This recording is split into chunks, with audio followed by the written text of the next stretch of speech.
But what if I told you? Mixing it with the wrong foods could make it completely useless. Or even harmful to your health. Yes, most people are unknowingly making this mistake every single day. In this video, I'll expose the top 5 foods you should never mix with turmeric, and the shocking reasons why. Stay till the end, because the most common mistake might be happening in your kitchen right now. Turmeric contains curcumin, a compound with anti-inflammatory, antioxidant, and immune-boosting effects. But curcumin has low absorption, so combining it properly is crucial. Foods to never mix with turmeric. Number 1. Milk with turmeric. Many people drink turmeric milk, but dairy, especially pasteurized milk, can block curcumin absorption due to casein protein. It may neutralize turmeric's antioxidant effect. Instead, you should use plant-based milk like almond or coconut milk with a pinch of black pepper. Number 2. Spicy chili peppers. Combining turmeric with hot chilies may irritate the stomach lining. For people with ulcers, GERD, or gastritis, this combo can worsen symptoms. Instead, you should pair turmeric with mild spices like cinnamon or ginger. Number 3. Acidic fruits, like lemon, oranges. Vitamin C is powerful, but mixing with turmeric may lead to digestive issues in sensitive individuals. The acidity can also reduce the alkaline balance turmeric tries to support. Here is tip for you. Take turmeric separately from citrus or wait 30 minutes between. Number 4. Green tea. Both are healthy, but green tea's tannins may bind with curcumin, making it less bioavailable. Also may cause nausea when taken together on an empty stomach. But it is better to have turmeric with warm water and pepper, or use it in cooking. Number 5. Raw garlic. Garlic and turmeric are strong detoxifiers. Together in high amounts, they may overstimulate your liver or digestive tract, causing discomfort. Instead, use both in moderation and cooked recipes. The right way to take turmeric. You can combine turmeric with black pepper, boosts absorption by 2000%. Healthy fats, like coconut oil or ghee. Warm water or herbal teas. Best when added to soups, stews, golden milk, or turmeric tea. Turmeric is powerful, but only if used wisely. Avoid mixing it with milk, citrus, chilies, green tea, and raw garlic in excess. Have you been combining turmeric with any of these? Let us know in the comments. Bell subscribe for more natural health videos and remedies every week. Let's be honest. No one tells you what really happens as you age.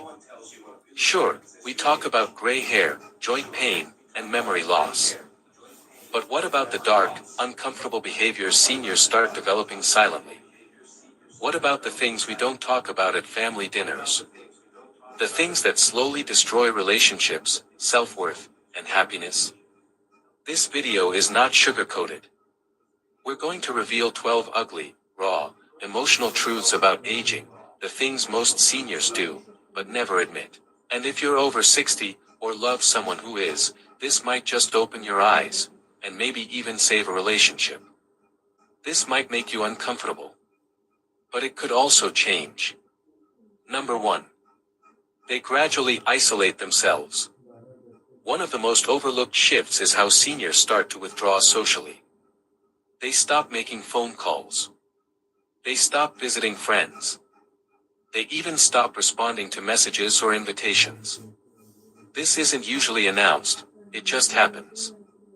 And no one notices until it's been weeks or months. Reasons include loss of energy, shame over health or appearance, feeling like a burden, thinking people are too busy for me. But social isolation in seniors is linked to increased risk of dementia, higher mortality rates, accelerated depression and anxiety. Social connection isn't a luxury in aging, it's survival. Number 2. They begin ignoring personal hygiene and appearance. Neglected grooming is another silent sign. Less frequent showers. Wearing stained or old clothes. not brushing hair or teeth regularly. It's often misunderstood as laziness. But the real causes include depression, physical pain, e.g. arthritis making dressing difficult, forgetfulness, loss of motivation due to low self-esteem. When seniors stop maintaining hygiene, their health declines faster. They feel less worthy. They experience social rejection. Cleanliness supports confidence. It's not cosmetic, it's core to mental health. Before discussing third point, subscribe and like this channel for more valuable content like this. Don't forget to hit the like button and turn on notifications. Number 3. They start hoarding and refusing to let go of clutter. As people age, many begin holding on to possessions, obsessively.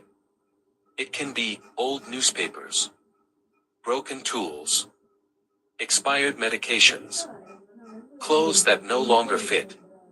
The reason isn't always sentimentality, it can be fear of losing control, anxiety about needing things in the future, emotional attachment to the past, cognitive issues like mild dementia. Hoarding creates unsafe living conditions, affects hygiene, and stresses family members. Encouraging safe decluttering protects dignity, space, and mental clarity. Number 4. They swing between overtrust and paranoia. With age, judgment can become inconsistent. Some seniors fall for phone scams and email fraud, believing strangers easily. Others become extremely suspicious, even of family or long-trusted friends. They might accuse caregivers of stealing. Fear neighbors are watching them. Trust fake calls offering money or insurance. Why it happens: cognitive decline, e.g. early Alzheimer's. Increased vulnerability. Emotional trauma. Fear of losing autonomy.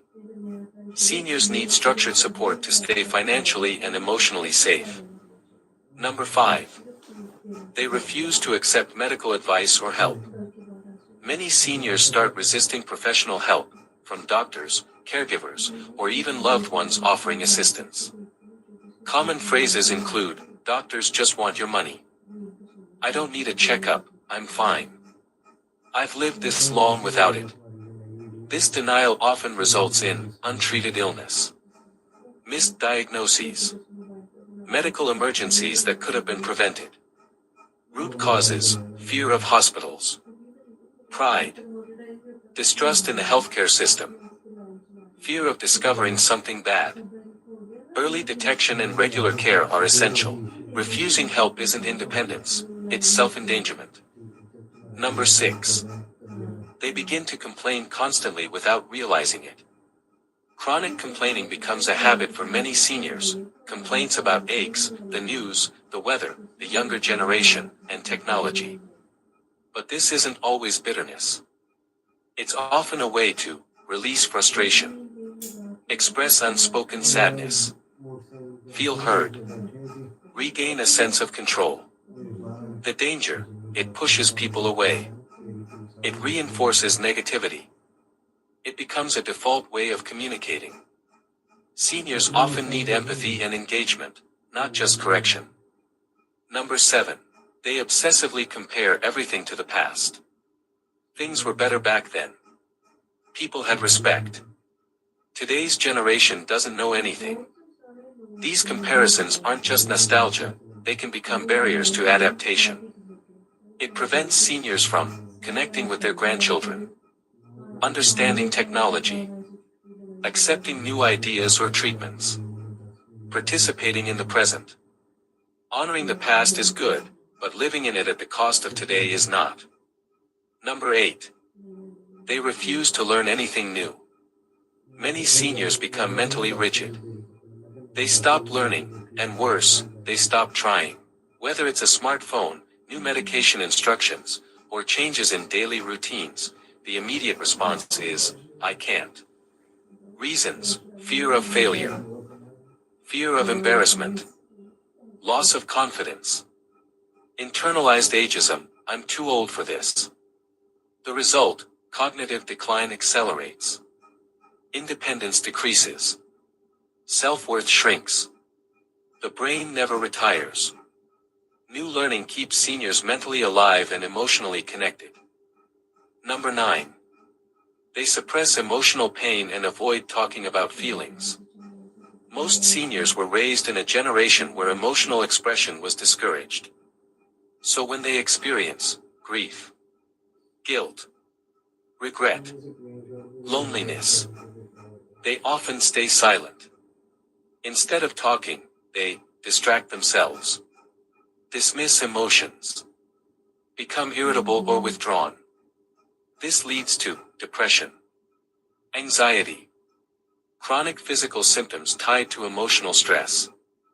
Seniors deserve emotional care, not just physical care. Conversations matter. Number 10. They refuse to plan for death or discuss end-of-life wishes. Seniors often avoid discussing wills, medical directives, funeral plans, asset distribution. They believe talking about death makes it happen. The kids will handle it. I'll get to it later. But lack of planning causes family disputes, legal complications, unclear medical decisions. Planning for death is an act of responsibility, not surrender. It provides clarity and peace for everyone. Number 11. They hold on to grudges far too long. Aging doesn't always bring forgiveness. Some seniors carry resentment for years, even decades. They cut off people over old arguments, misunderstandings, perceived slights. But the emotional cost is isolation, bitterness, missed time with loved ones. Reconciliation isn't weakness. It's emotional freedom.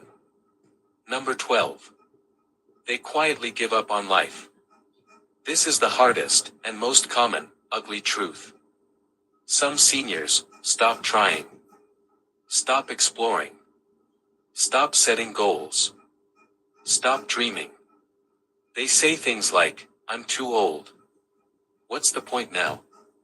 It's too late for me."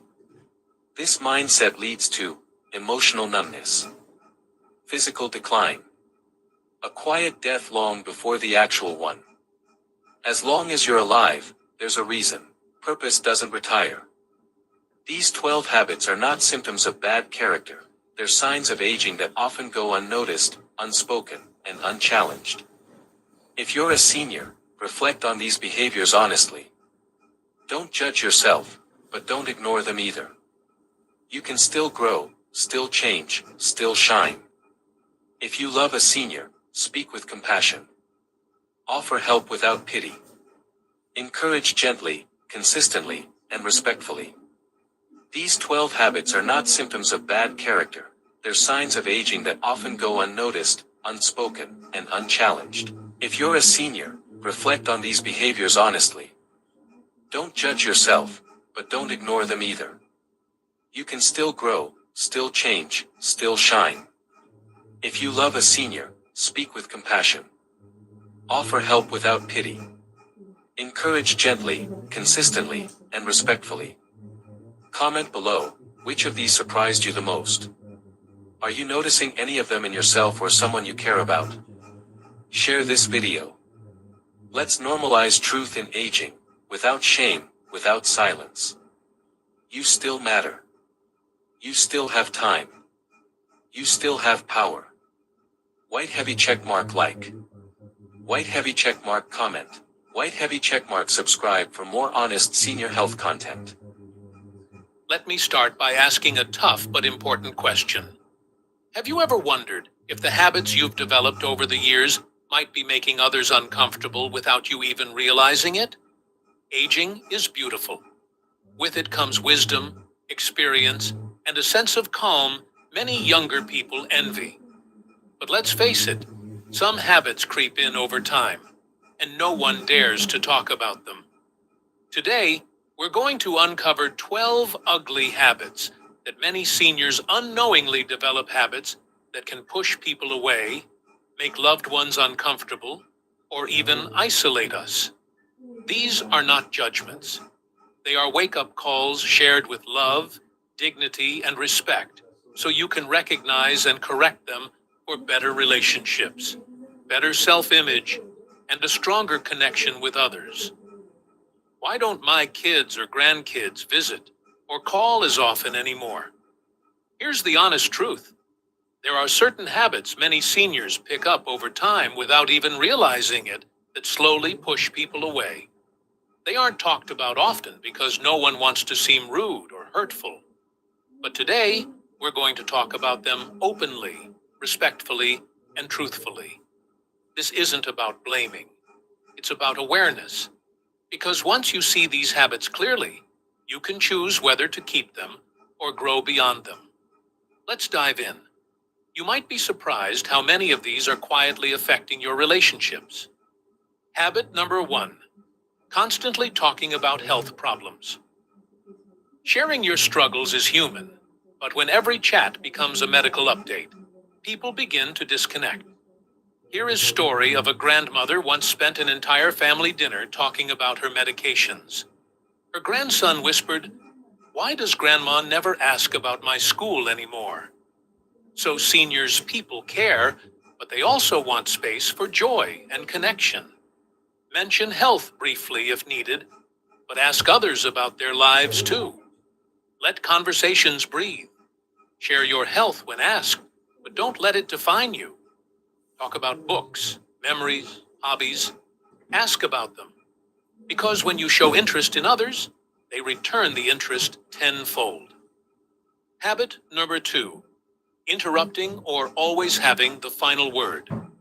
We get it, years of life experience, wisdom, and stories make you want to jump in and add your piece. But when you constantly interrupt, even with good intentions, it can feel like a conversation becomes a lecture. Here is a story of Ricky, a 32-year-old man, shared this. "I was telling my dad about my new job, but he kept interrupting with, 'Well, when I worked at the mill.' I just stopped talking. What's the point if no one's listening?" Seniors, you should think about this. Do you really listen, or are you just waiting to speak? Seniors, try this. Let someone finish, even if you already know where the story is going. People feel valued when they're heard, not corrected. Habit number 3. Being overly negative or critical. This generation is spoiled. Kids these days don't know how to work. This food tastes nothing like how we made it. Sure, some things have changed, but constant criticism creates an invisible wall around you. Here is a story of Susan, a 65-year-old retired teacher, had lunch with her daughter and said, "These restaurants are all noise and no flavor. I don't know why you young people waste money here." Her daughter stopped inviting her out after that. Not out of anger, but exhaustion. Want people around you? Celebrate what's good. Appreciate small things. Gratitude is magnetic, criticism repels. Habit number 4. Repeating the same stories. Again and again, you probably don't even notice it. But when you tell the story about your 1968 road trip for the 5th time this week, they do. I tell you about Taylor. He once whispered to his mom, "If Grandpa starts the fishing story again, I'm going to scream." It was said with love, but also fatigue. It's okay to share memories. That's part of your legacy. But balance is key. Ask others about their stories too. Even if they're young, their experiences matter. You might even discover something new together. Habit number 5. Refusing help. Even when you need it. "I don't need a cane. I can carry that bag. I'm fine climbing the ladder." This habit looks like independence, but it can come off as stubbornness or even pride. I tell you about Mr. James, 74, insisted on changing a light bulb on a chair. He fell and broke his hip. His son had offered help just minutes before. Now, not only was he hurt, but his family felt helpless and frustrated. The truth is, accepting help shows strength, not weakness. It says, "I trust you, and I value your presence." Habit number 6. Making jokes about death. Too often. I probably won't be here next Christmas. Don't buy me gifts, I'll be in the grave soon. What feels like humor or preparation to you can sound painful to others. I tell you about Maya, a 40-year-old daughter, said, "My mom says she's ready to go at least once a week. It breaks me a little every time. I don't know how to respond." Seniors, be open about your wishes when needed, but live like life still matters. Because to those who love you, it absolutely does. Habit number 7, judging younger people's choices. You let your kids eat that? You believe in therapy? You waste too much time on your phone? Even small comments can feel like attacks to younger generations. Here is story of Jacob Jacob. A teenager, loved his grandma, but stopped bringing his girlfriend around. Every time we visited, she made comments about her hair, her tattoos, her jeans. I just didn't want to deal with it anymore. Seniors, you don't have to agree with everyone's choices, but respect keeps relationships alive. Ask instead of assuming. Be curious instead of critical. Habit number 8, letting personal hygiene. Slip this one's hard but necessary. Unwashed clothes, long toenails, bad breath. People may not say anything, but they notice, and they slowly stop coming close. I share story of a woman stopped inviting her dad to family dinners because her kids said, "Grandpa smells weird." He didn't realize he was skipping showers and wearing the same clothes too often. It wasn't neglect, it was just routine. What helps? Daily reminders, support if needed, and pride in appearance. When you care for yourself, it tells others, "I matter, and you matter too." Habit number 9, oversharing private family issues. Bringing up private arguments, money matters, or someone's personal life in front of others can embarrass and hurt. At a family dinner, a grandfather blurted out, "My son's having money problems again." His son didn't speak to him for weeks. Think before you speak. Not everything needs to be shared. Habit number 10, guilt tripping. Loved ones saying things like, "You never visit," or "You've forgotten me," may seem honest, but it feels manipulative to others.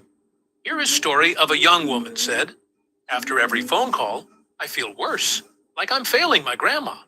So I call less." So seniors, appreciate what others do even if it's small. Gratitude brings people closer than guilt ever can. Habit number 11, refusing to adapt or try new things. Saying, "I'm too old for this," or "I don't care about learning that," cuts off growth and connection. A grandpa refused to learn video calling. "Just come visit," he said. His family lived hours away and stopped trying. Seniors, stay open. Even a little effort to try new things keeps you engaged in others' lives. Habit number 12, dominating conversations without real engagement. Talking nonstop, not asking questions, or making everything about your past can exhaust others. Like a man said, "Every time I meet my uncle, he talks for 40 minutes straight. I feel like I'm not even there." Keep conversations two-way. Ask, listen, and share. People stay where they feel heard. Getting older is a gift. You've survived heartbreaks, wars, lost friends, raised families, and lived through moments others only read about. But that doesn't mean the world owes you attention or that people will stay close no matter what. We all at any age have to earn connection. Sometimes that means looking in the mirror and asking, "Am I pushing people away without knowing it?" So here's your gentle reminder. 1, grow where you can. 2, listen more. 3, complain less. 4, stay curious. And always keep love at the center of every conversation.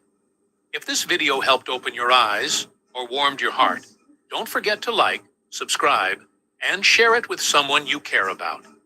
Let's grow older and better together. As we grow older, visiting the doctor becomes a regular part of life. But have you ever wondered what doctors really think about older patients? Let me tell you something that most doctors will never admit out loud. Older patients are loved and respected, yes, but behind the clinic door, there are things. Some of these thoughts are practical.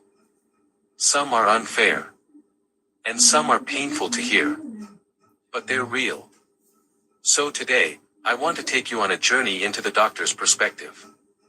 We'll uncover the 6 shocking truths that doctors secretly think about older people. Each truth will be told with real stories because these are not just ideas, they are experiences that seniors face every single day. Some of these may shock you, some may feel familiar, but all of them are important to know because your health, your respect, and your dignity matter. And let me tell you this, the last point is the most eye-opening of all. So please stay tuned until the end. Now, let's begin. Number 1. Doctors often say, it's just old age. When seniors complain about pain, weakness, or forgetfulness, many doctors quickly brush it off as normal for your age. But here's the truth: not every symptom is simply aging. Some issues are treatable conditions in disguise. Fatigue could mean anemia. Joint pain could mean arthritis or osteoporosis. Memory loss could be due to vitamin deficiency, not just age. Labeling everything as old age delays proper treatment. Now I tell you about Harold, 75 years old. He started losing weight and feeling weak all the time. His doctor smiled and said, "Harold, that's just what happens when you get old." Trusting him, Harold ignored it. Months later, his daughter pushed him to see another doctor. Tests revealed diabetes, something that could have been managed earlier. Harold lost precious time because his symptoms were dismissed as aging. If I had known earlier, I would have told myself, not everything is just old age. Ask more questions. Push for tests. Don't accept easy answers. That's why you should never accept the phrase, "it's just old age." Your body deserves attention at every stage of life. And before we move on to the next truth, let me pause here. If you believe seniors deserve better care, please support this channel by subscribing. It helps us create more content that empowers older adults like you. Number 2. Doctors sometimes see seniors as near the end. This is the harshest reality. Some doctors unconsciously see seniors as people who are near the end of life, so they don't always recommend advanced treatments, surgeries, or therapies. Instead, they focus only on comfort care. While comfort is important, every person, no matter their age, deserves the option of proper treatment if it can improve their life. Now I tell you about Eleanor, 80. She had heart problems, but her doctor said, "At your age, it's not worth doing surgery. Just rest and take these pills." Her family pushed for another opinion. The new doctor offered a treatment plan, and Eleanor lived many more active years. She traveled, played with her grandchildren, and enjoyed life, something the first doctor didn't even give her a chance for. If I had known earlier, I would have said, "I may be older, but my life is still worth living. I deserve every chance to stay healthy and happy." Number 3. Doctors sometimes give more importance to younger patients. In crowded clinics and hospitals, younger patients often get quicker attention and more detailed explanations. Why? Because doctors sometimes believe younger people have more years to live, so they see their care as a higher priority. This can make seniors feel invisible, like their time and health don't matter as much. Now I tell you about Mr. Stephen, 79. He went to the emergency room with chest pain. A young man in his 30s came in after him with a similar complaint. Guess who was seen first? The younger patient. Mr. Stephen sat waiting, anxious and scared. By the time doctors reached him, the pain had worsened. He survived, but he felt deeply hurt, not just in his body, but in his dignity. And this truth leads us to another painful reality: sometimes, doctors don't take seniors' words seriously at all. Number 4. Doctors may not take seniors' complaints seriously.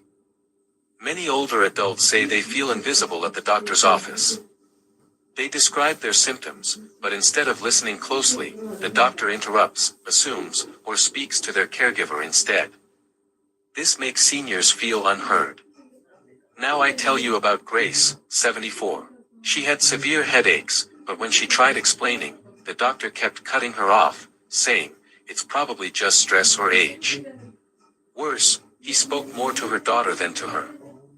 Later, when Grace visited another doctor, she was diagnosed with hypertension, something serious, but manageable.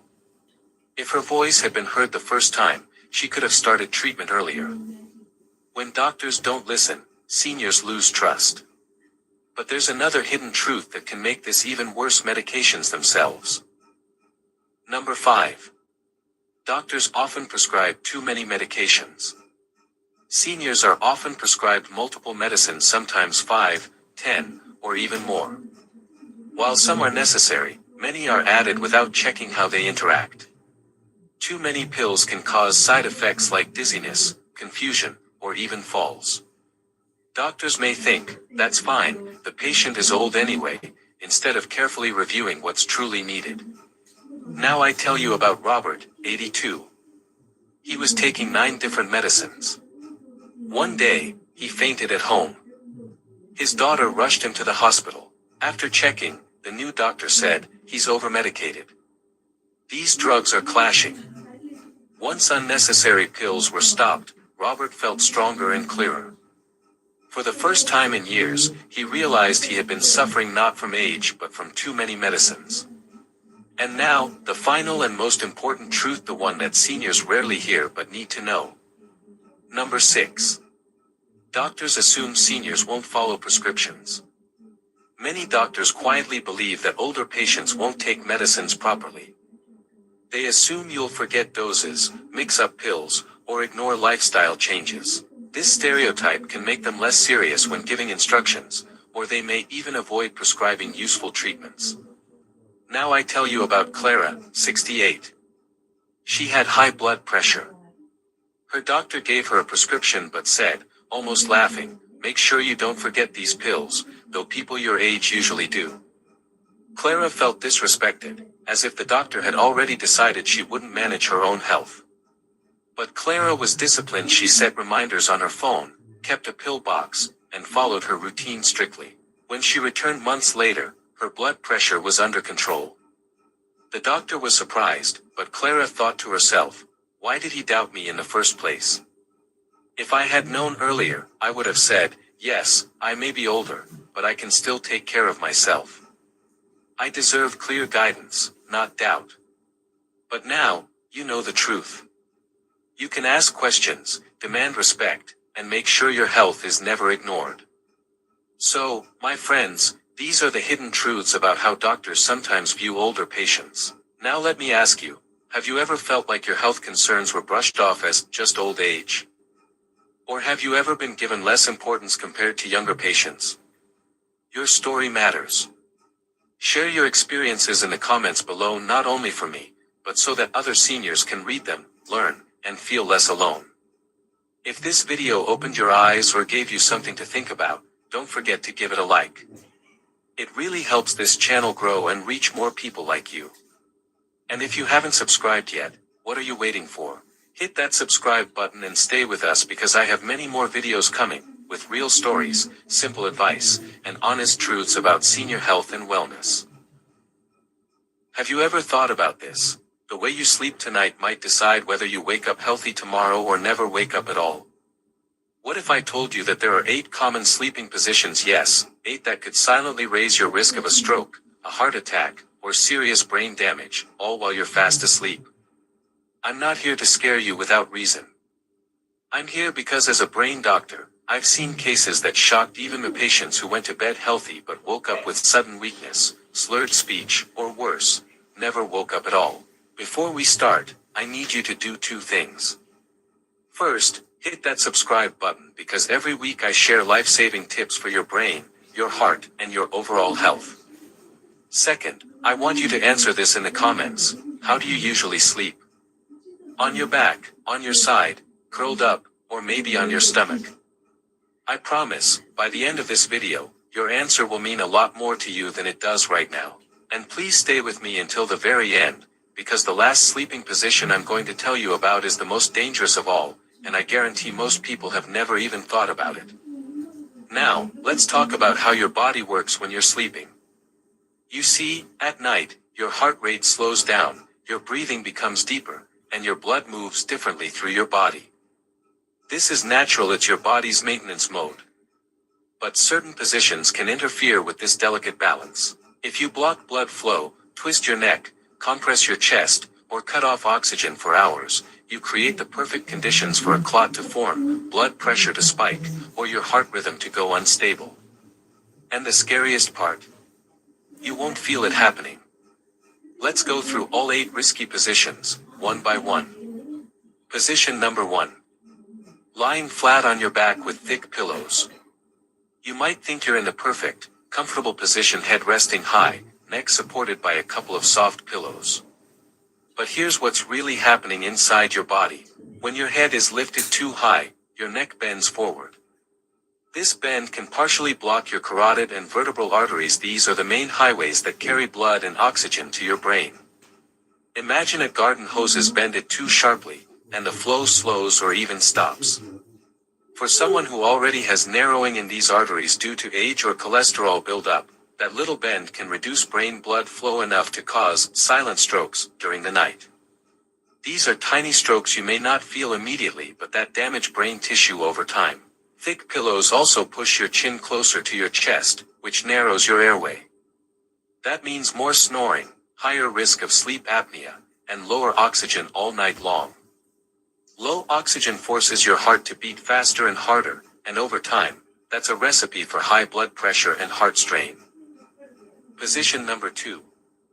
Lying completely flat on your back with no head support. This sounds natural, right? But here's the problem: when you're flat with no head elevation, gravity works against you if your heart or veins aren't strong. Blood can pool in your head, especially if your veins have trouble sending it back down to the heart. This raises intracranial pressure inside your skull, which stresses your brain's delicate blood vessels. If you have high blood pressure, this added stress can make a weak artery burst, causing a hemorrhagic stroke. And remember, while you're asleep, your body isn't giving you warning signs. You won't feel dizzy or lightheaded, you just won't wake up the same. Position number 3. Sleeping on your stomach with head turned to one side. This one is a classic neck twister. Think about it: you're lying face down, but you have to breathe, so you turn your head sharply to the left or right. And you keep it there, for hours. That extreme rotation can partially pinch the vertebral arteries in your neck, which carry blood to the back of your brain. It's like keeping a hose half bent all night. Less water flows through. In this case, less oxygen-rich blood gets to critical brain areas. On top of that, stomach sleeping makes it harder to breathe deeply, so your oxygen levels drop, and your heart works harder.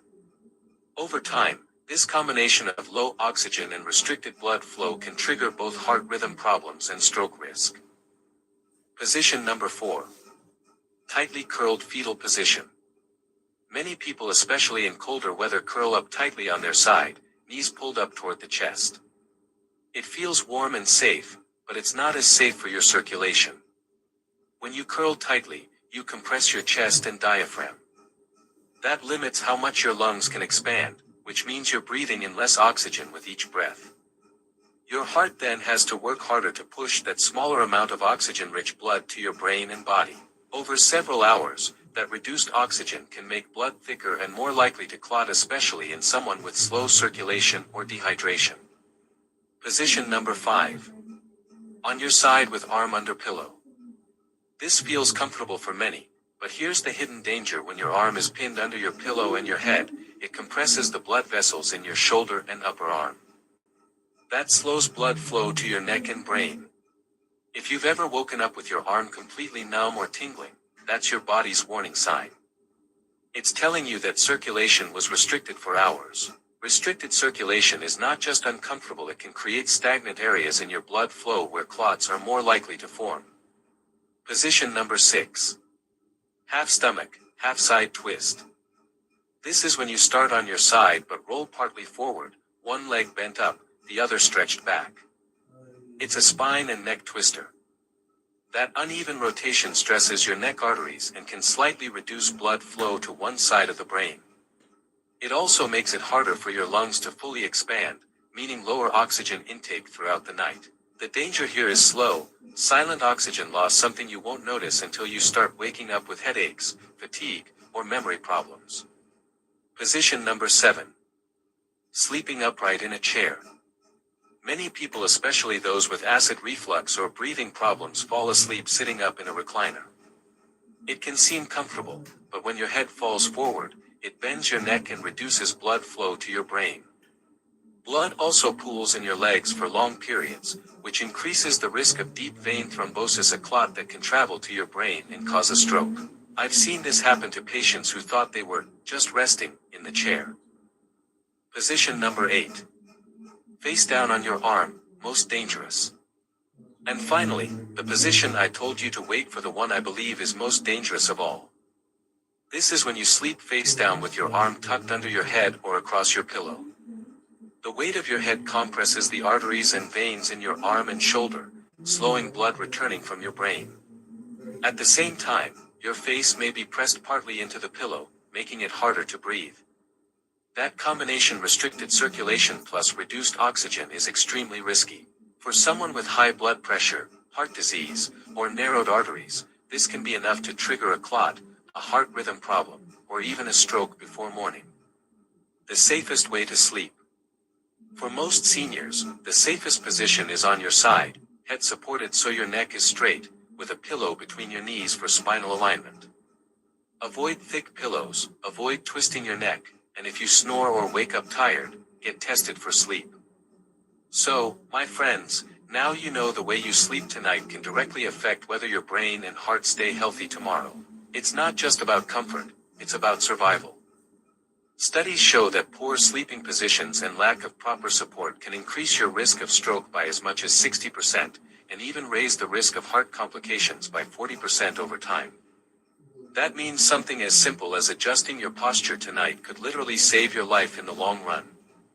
Think about it. Every night, you're spending 6 to 8 hours in one position. If that position is compressing your blood vessels, straining your neck, or reducing oxygen flow to your brain, imagine the damage being done quietly, night after night. The scary part? You won't even notice it until one morning when something goes terribly wrong. Now, I really want to know from you, was this video helpful? Did you discover that your sleeping position might actually be putting your health at risk? Tell me in the comments, because I read each one and your feedback truly helps others too. And if you learned something new today, don't forget to hit that subscribe button and turn on the notification bell.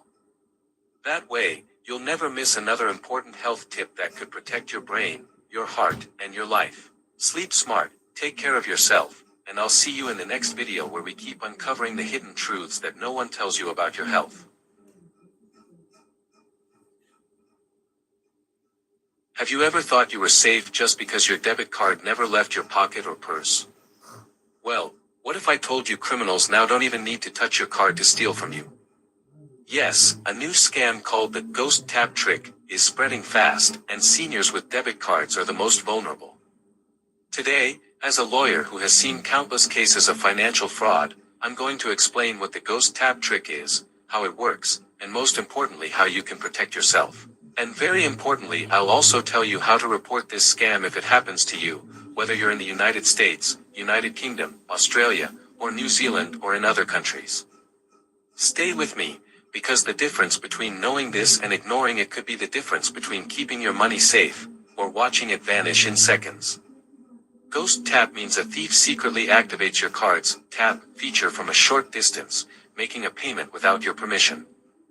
Now, you might be thinking, how can someone take money from my card without even holding it? Let me explain, but not with boring technical words. Instead, let me walk you through a real story. Mr. David, age 71, was waiting in line at his favorite coffee shop in London. He had his wallet in his jacket pocket, like always. Nothing unusual.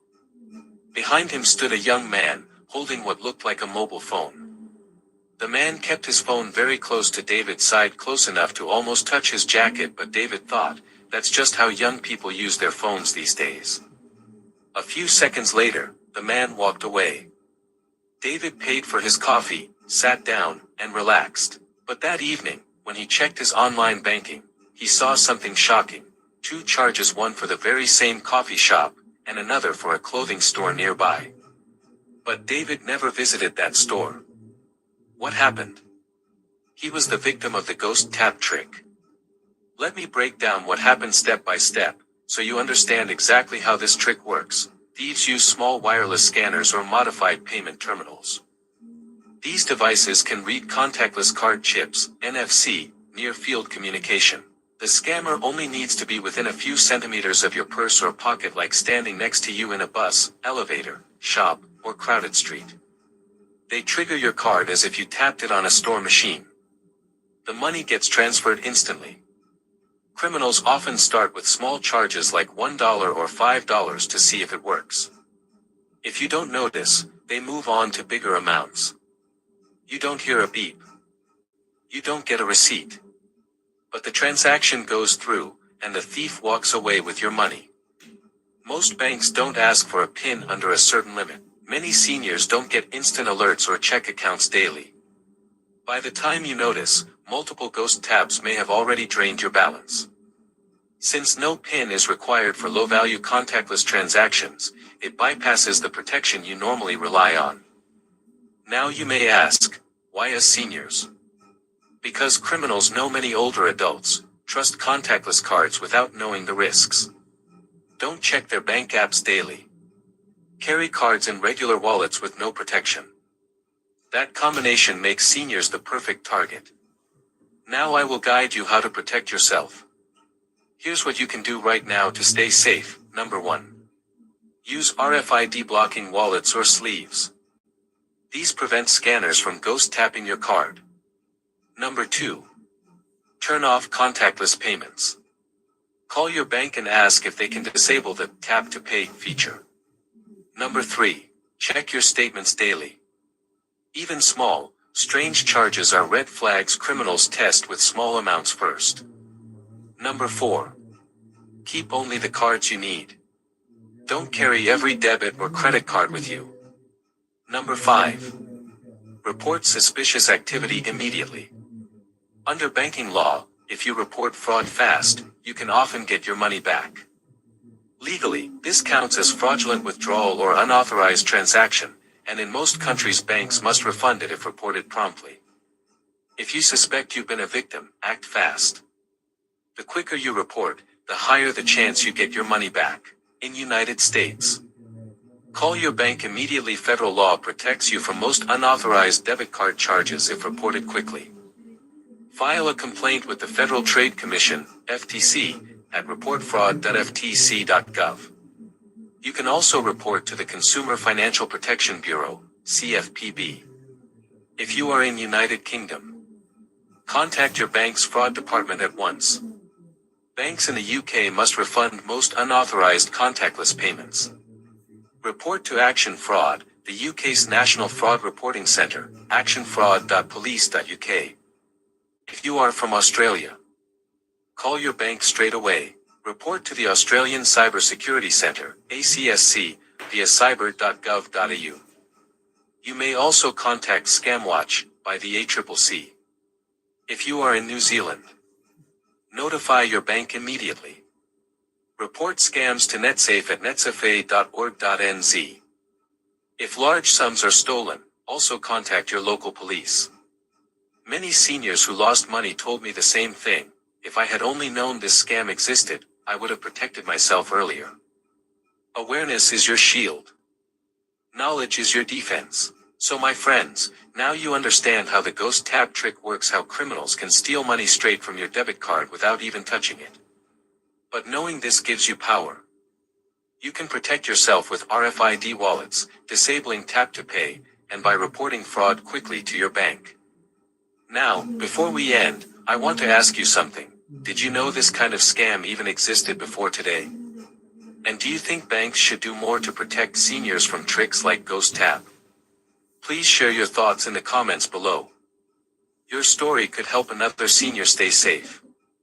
And if you found this video helpful, don't forget to give it a like, subscribe to the channel for more legal guidance and senior safety tips, and share this video with a friend or loved one. Because sometimes, just one share can prevent someone else from losing their hard-earned savings. Stay safe, stay aware, and I'll see you in the next video.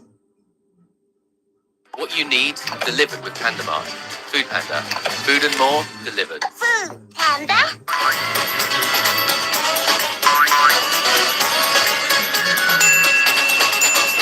Let me ask you something. Have you ever wondered why some people live happily into their 90s, full of energy and independence, while others struggle to even reach 80? Why is it that two people of the same age, same background, and sometimes even the same family, can have such different journeys in their later years?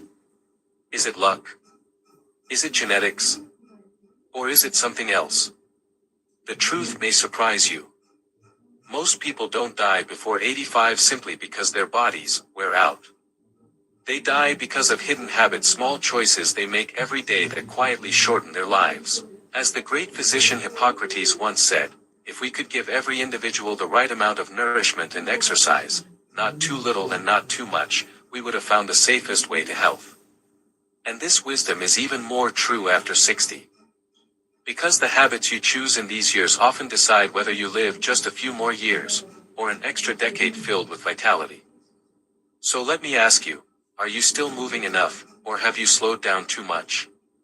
Do you take your health checkups seriously, or do you skip them? Today, I want to guide you through 5 deadly habits after 60 that shorten lives and show you how avoiding them can give you the best chance of living beyond 85, not just longer, but with meaning and joy. But before we move on, my dear friends, I have a small request. If you find value in learning how to live longer and healthier, please subscribe to this channel right now.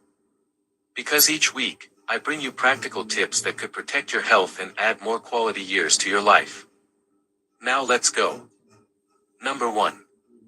Stopping daily motion activities. Now, let's start with the first mistake: stopping daily movement. After retirement, many seniors think, now I can finally rest. And yes, rest is important. But my friends, the biggest danger is when you stop moving altogether. Your body is like a car. Leave a car in the garage for months without driving it, the tires flatten, the battery dies, the engine rusts. The same thing happens to your body. I once knew a retired teacher, Mr. Peterson. After he stopped working, he spent most of his time in a chair reading, watching TV, or napping. Within 3 years, his legs became weak, his back hurt constantly, and he could barely climb stairs. The doctor told him, it's not just aging, it's muscle loss from not moving. Now compare that to Mrs. Lopez, who also retired but chose differently. Every morning, she joined her neighbors for a 30-minute walk. She gardened, she even danced on weekends. Today, in her late 70s, she still walks confidently and enjoys her independence. So, what do we learn from this? Motion is medicine. You don't need heavy workouts, but you do need daily activity. A short walk, stretching, yoga, gardening, whatever you enjoy. Just keep moving. Because when you stop moving, you start aging faster. Number 2. Skipping regular health checkups. The second deadly mistake is ignoring regular checkups. Many seniors tell me, but I feel fine, why go to the doctor? My friends, let me be honest with you, some of the deadliest diseases are silent. High blood pressure, diabetes, even certain cancers show no early symptoms. I remember a gentleman named Mr. David. He was 70, felt perfectly healthy, and never saw a doctor. One morning, he had a sudden stroke. The truth? He had untreated high blood pressure for years, he just didn't know it. Now let's look at Helen. She went for her yearly checkups. At 68, her doctor noticed her cholesterol creeping up. She changed her diet, started walking daily, and took mild medication. Today, at 80, she is still active and full of energy. This is why I tell you prevention is better than cure. Don't wait for symptoms. Make yearly checkups your habit: blood pressure, sugar, cholesterol, heart tests. It's not a waste of time, it's your insurance for a longer life. Friends, if this is helping you, don't forget to subscribe so you never miss the next life-saving tip. Number 3. Isolation and loneliness. The third mistake is something many people don't think of: isolation. After 60, children are often busy, friends may move away, some even pass on. Slowly, the social circle shrinks, and you find yourself alone more often. But my dear friends, loneliness isn't just sad, it's deadly. Studies show loneliness is as harmful as smoking 15 cigarettes a day. It increases the risk of heart disease, dementia, depression, and even early death. I remember Eleanor, a lovely woman who lost her husband at 72. She withdrew from social life, stayed indoors, and barely spoke to anyone. Within a few years, her health declined, her memory weakened, her energy dropped, and her spirit faded. On the other hand, George, who also lost his partner, made a different choice. He joined a local library club, volunteered once a week, and even started painting classes. At 80, he is cheerful, sharp, and surrounded by friends. So please, don't isolate yourself. Call a friend, join a group, volunteer, or even use technology to connect. Remember, human connection is medicine for the soul and the body. Number 4. Ignoring chronic health issues. The fourth mistake is ignoring chronic problems.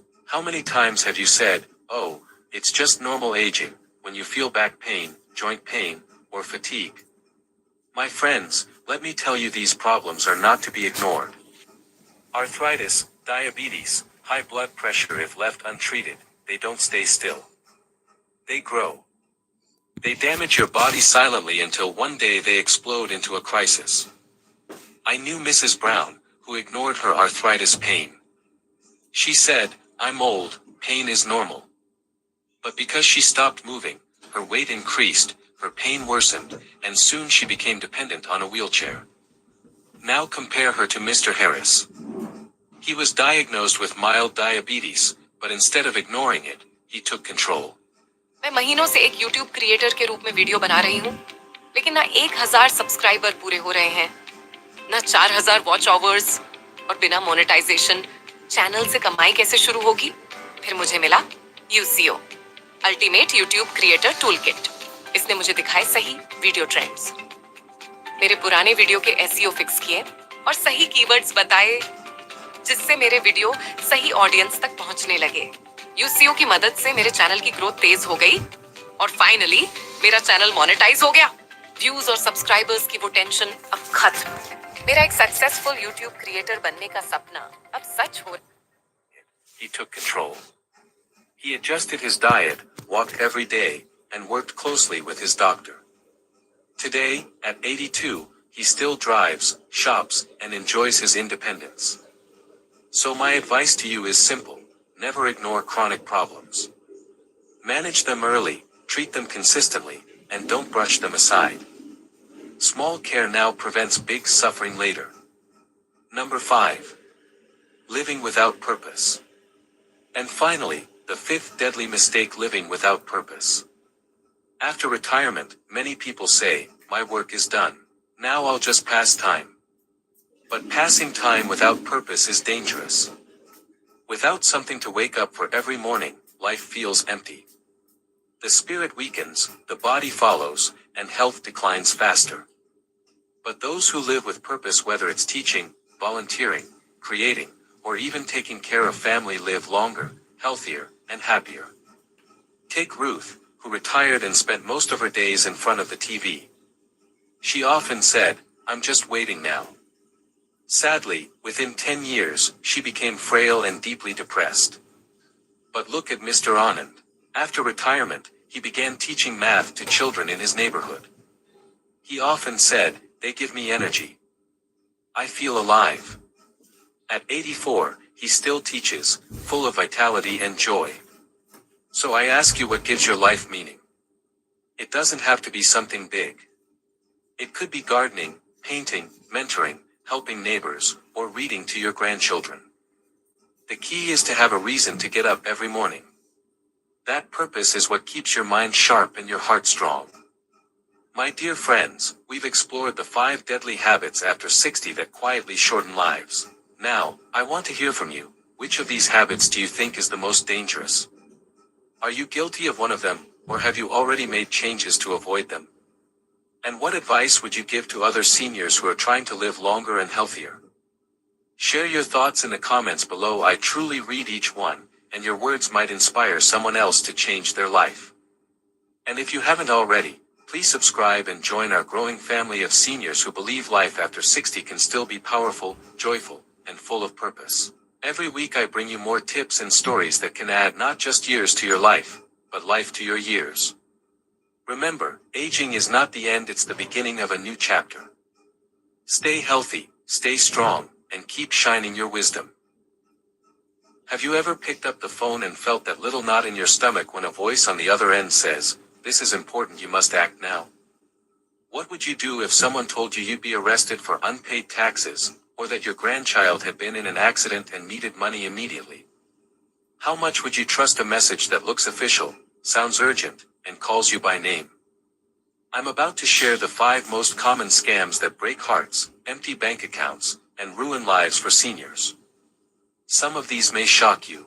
Stay with me, I'm going to take you step by step through exactly how these scams work, how scammers get into your life, and how they take money and identity.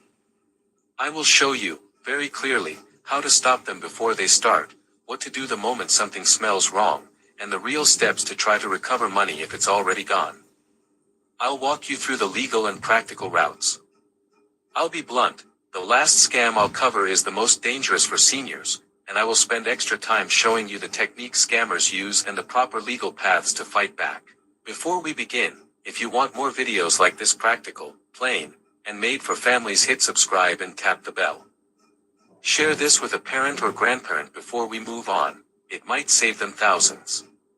Scam number 1. Government impersonation scam. Imagine your phone rings. The voice on the other side sounds serious, even urgent. They tell you something like, "Sir, you owe taxes. If you don't pay right now, police officers will come to arrest you." Or maybe, "Your social security number has been suspended due to suspicious activity. Your pension or benefits will stop unless you confirm your banking details." That's how this scam begins. Criminals pretend to be government workers. They use fear as their main weapon. They may say you owe tax money or that your benefits are in danger. Then they pressure you to pay immediately, often asking for gift cards, wire transfers, or even cryptocurrency. Sometimes they send emails that look exactly like official government websites, tricking people into typing in personal or banking information. Let me share a real story. In Florida, an elderly woman got a call from someone claiming to be from Social Security. The caller said her number was linked to a crime and she needed to move her money into a safe government account. Terrified, she withdrew thousands of dollars and sent it in Bitcoin. The money was gone forever. This is exactly how scammers succeed. They create fear, rush you, and stop you from thinking clearly. Now I'll tell you how they trick people. They use fake caller ID so it looks official. They use threats, arrest, losing benefits, fines. They demand fast payment in unusual ways like gift cards or crypto. They send emails or texts with fake links to steal passwords. Victims often lose their life savings. But beyond the money, they lose peace of mind. Many seniors feel ashamed and don't even tell their families, which makes recovery harder. Remember, real government agencies never call suddenly demanding payment. They never ask for gift cards or Bitcoin. If in doubt, hang up and call the official number yourself. Before we move on, make sure you hit that subscribe button and turn on notifications. Because on this channel, my mission is simple. To keep seniors safe, informed, and always one step ahead of the scammers. Scam number 2. Medicare scam. Have you ever received a phone call where the person says, "Hello, this is Medicare. We're updating your records. Can you please confirm your social security number and your Medicare ID?" It sounds official, it sounds urgent, and for many seniors, it feels real. But let me tell you, this is a trap. This is what's called the Medicare scam. Scammers pretend to be from Medicare, or sometimes from private health insurance providers. They use words like benefit renewal, new card, or urgent medical update to pressure seniors into handing over their personal information. Now let me share a real story that happened in Texas. Mr. Johnson, a 72-year-old retiree, received a call one afternoon. The caller told him, "Your Medicare card is expiring. We're sending you a new one, but first, we need to confirm your banking details for the renewal fee." Mr. Johnson hesitated, but the caller insisted, "If you don't update now, you could lose coverage for your medicines and hospital visits." Afraid of losing his healthcare, he gave his bank account number. Within a week, over $3,000 was gone from his account. That's how dangerous this scam is. Scammers don't just steal money, they steal your peace of mind. How do scammers approach people? Scammers approach by phone calls pretending to be from Medicare or health services, fake emails or letters with official-looking logos, offering free medical supplies like braces or COVID-19 kits, but asking for your Medicare number first, telling you there's a problem with your coverage unless you act immediately. Scammers use different techniques to steal money or data like 1. Phishing calls and emails that trick you into revealing personal info. 2. Billing fraud. They use your Medicare number to charge Medicare for services you never received. 3. Direct theft, asking for bank or credit card details for fees. After that, seniors lose money directly. Scammers may also steal identities, opening credit cards or taking loans in the victim's name. And worst of all, medical identity theft can mess up your real health records, which is dangerous. Here is guideline for you. Remember, Medicare will never call you unexpectedly to ask for banking info or your Medicare number. They will never threaten to cancel your coverage if you don't respond right away. Never give personal info over the phone unless you called the official number yourself. Keep your Medicare card safe, just like a credit card. Scam number 3. Lottery/prize scam. Have you ever dreamed of suddenly winning the lottery, a free vacation, or a luxury car without even buying a ticket? Well, that dream is exactly what scammers use to trap seniors. This is the lottery or prize scam. The way it works is simple. You get a phone call, letter, email, or even a social media message telling you, "Congratulations. You've won millions of dollars, or a brand new car, or an all-expenses-paid trip." It sounds exciting, right? But here's the trick. They'll say, before you can claim your prize, you must first pay the taxes, the customs fee, or a small processing charge. And once you pay, they disappear. The prize never existed. Let me share a true story. Mrs. Thompson, a 75-year-old widow living in Florida, got a call saying she had won $2.5 million from a European lottery. The caller was polite, professional, and even sent her official-looking documents with logos and seals. They told her, "Ma'am, you're very lucky. We just need $1,200 in fees before we release your prize." Mrs. Thompson, filled with hope, sent the money by wire transfer. A week later, they called again, saying there was a small delay and another $3,000 was needed for customs clearance. She kept sending money until she had lost nearly $25,000, her retirement savings. When she realized the truth, it was too late. This is the sad reality. Scammers target seniors because they know many grew up trusting phone calls and letters. Now I tell you, how do scammers approach people? They send official-looking letters or emails with fake lottery logos. They call directly, often pretending to be from Publishers Clearing House, in the US, the National Lottery, in the UK, or some international lottery. They might even text you with a link that looks real. Here I tell you techniques they use. 1. Advance fee trick. Pay taxes, fees, or insurance before you get the prize.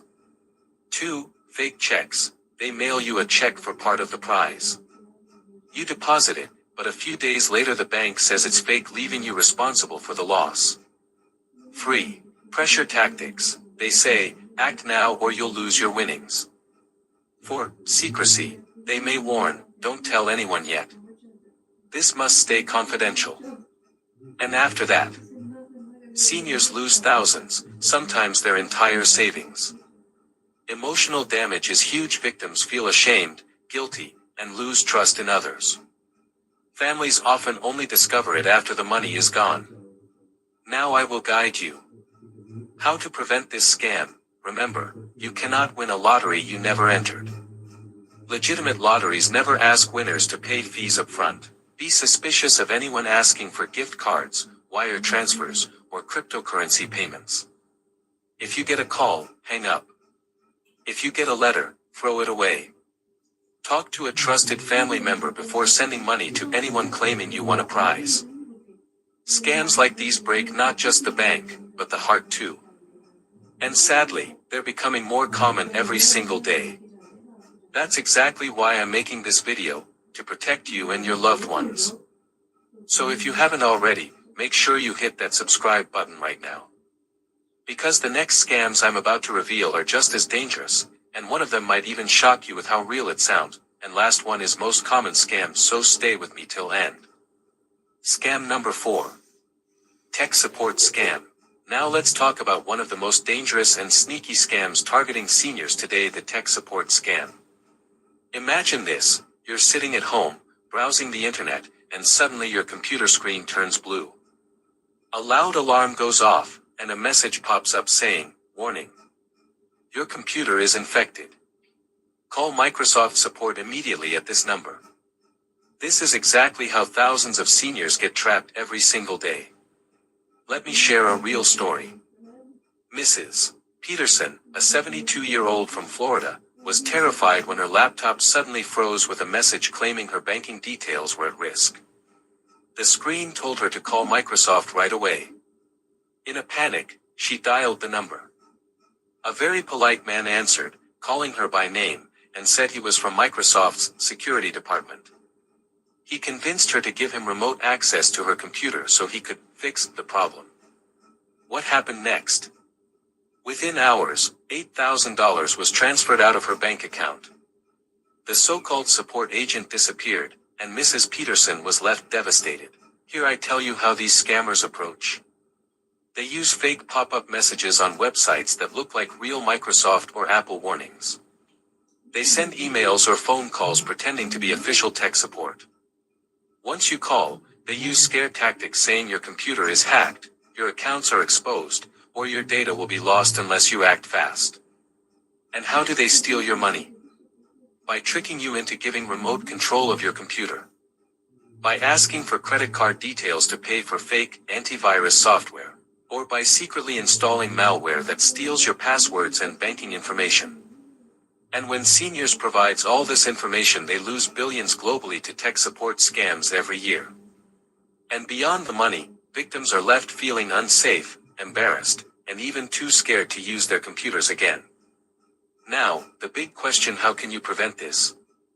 1. Remember, Microsoft, Apple, or any real tech company will never call you or send pop-up warnings asking you to call them.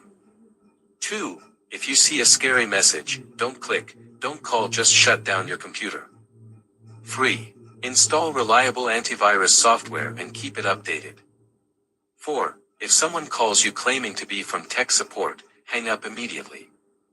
But what if you've already been scammed? Disconnect your computer from the internet right away. Change all your passwords, especially for banking and email. Call your bank immediately to freeze your account and stop unauthorized payments. And here's a small tip: if a stranger ever pressures you to act fast, stop, take a breath, and ask yourself, would a real company ever demand this? The answer is always no. And now we come to the last scam, the most common, the most dangerous, and the one you must know about if you want to protect yourself and your loved ones. Scam number 5. Romance scam. Now, let's talk about one of the most heartbreaking scams of all, the romance scam. Unlike others, this one doesn't just target your money, it targets your heart. Mr. Johnson, a 68-year-old widower in Canada, joined an online dating site after losing his wife. He wasn't looking for much, just a friend to talk to. Soon, he met Linda, a kind and caring woman who said she was a nurse working overseas. She sent him photos, messaged him every day, and made him feel alive again. After months of sweet words and promises of meeting soon, she told him she had an emergency. Her luggage was stuck in customs and she needed $2,000 to release it. Out of love and trust, Mr. Johnson sent the money. But then came more requests: money for hospital bills, money for travel tickets, money for her sick mother. By the time Mr. Johnson realized Linda was never real, he had lost nearly $50,000, and worse, he felt broken inside. This is exactly how romance scams happen. Scammers create fake profiles on dating sites, Facebook, or even senior community apps. They steal pictures from the internet to look real, and then they spend weeks or months building trust. They shower the victim with compliments, call them soulmate, and promise a future together. And then comes the trap. They claim an emergency like a medical bill, a travel problem, or a family crisis. They say they can't access their money and need your help. They may even ask for gift cards, wire transfers, or cryptocurrency because these are nearly impossible to trace. The impact is devastating. Seniors not only lose life savings, sometimes tens of thousands of dollars, but also suffer emotional trauma. Victims often feel too embarrassed to tell anyone, and scammers use that shame to keep them silent. So how can you protect yourself or your loved ones? 1. Never send money to someone you've never met in person. Love does not ask for money. 2. Be careful with online profiles. If they look too perfect, they probably are. 3. Do a reverse image search. You might find that their photo is stolen from someone else. 4. Don't rush. Scammers will push you to act fast, but real relationships take time. And what should you do if you've already been tricked? Stop all communication immediately. Contact your bank to see if any transfers can be reversed. Remember this: if someone online seems too good to be true, they probably are. And if love ever comes with a price tag, it's not love, it's a scam.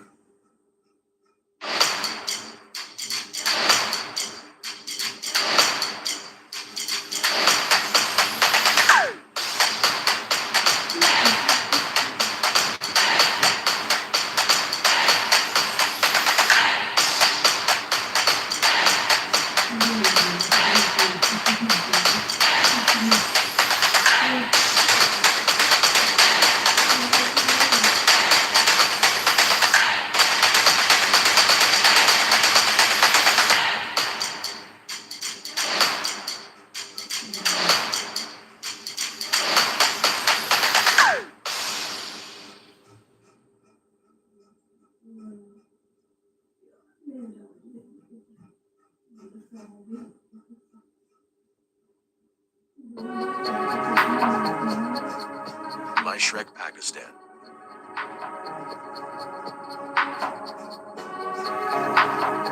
Get it today.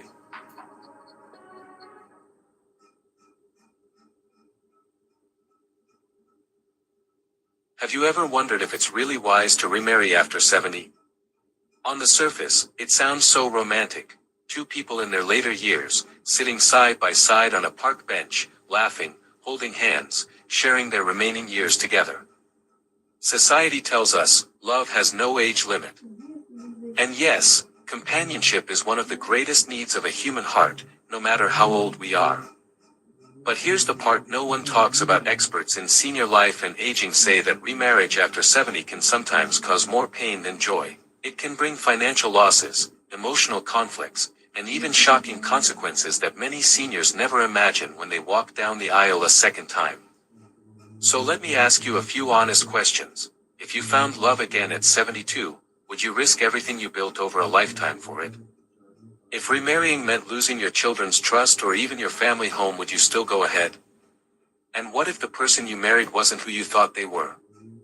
What if they brought more stress than comfort into your final years? Today, we're talking about 5 shocking reasons why seniors should think twice before remarrying after 70. And trust me, all of them are important, but the last reason is the most shocking and the most important one of all. So stay with me till the end, because you don't want to miss it. But before we start, I want to hear from you. Would you remarry after 70 if you had the chance? Or do you believe companionship without marriage is enough? Comment your thoughts below, and don't forget to subscribe, because these are the conversations that can protect your health, your wealth, and your peace of mind. Now, let's dive in. Reason number 1. The hidden financial and inheritance risks of remarrying after 70. Have you ever stopped to think about what really happens to your money, your house, and your inheritance if you decide to remarry after 70? Most people don't. We think about companionship, about having someone to share meals with, about laughter and comfort in our golden years. But we rarely think about the financial consequences until it's too late. Senior life experts warn that remarriage is not just an emotional decision, it's a financial contract. And at 70 plus, this contract can completely change who owns your home, who inherits your savings, and even who controls your wealth after you pass away. Here I tell you story of Margaret.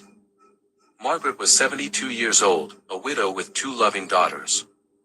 She owned a beautiful little house, the very home she and her late husband had bought 40 years earlier. In her will, she clearly left that house and her savings to her daughters. She believed everything was safe and legally protected. But then, Margaret fell in love again. She remarried, thinking it was a new chapter of happiness. She never changed her will, because she thought it wasn't necessary. But when she passed away, the law gave her new husband automatic spousal inheritance rights. That meant the house went to him, not her daughters. When he died a few years later, he left the house to his children from a previous marriage. Margaret's daughters were left with nothing, not even the family home they grew up in. Can you imagine the heartbreak? A lifetime of hard work and saving vanished into the hands of strangers, all because Margaret didn't realize remarriage would override her will. Why does this happen? Because marriage isn't just about love. It's about law. When you marry, your new spouse automatically gains certain rights over property, over inheritance, over joint assets. And unless you take very complex legal steps, those rights often outweigh what you've written in your will. So even if you've spent your entire life planning carefully for your children and grandchildren, remarriage can completely change where your legacy ends up. Experts say this is one of the top regrets of seniors who remarry. They think their assets are protected by a will. They think their family won't have to fight. But remarriage rewrites the rules. And here's the hardest question you must ask yourself.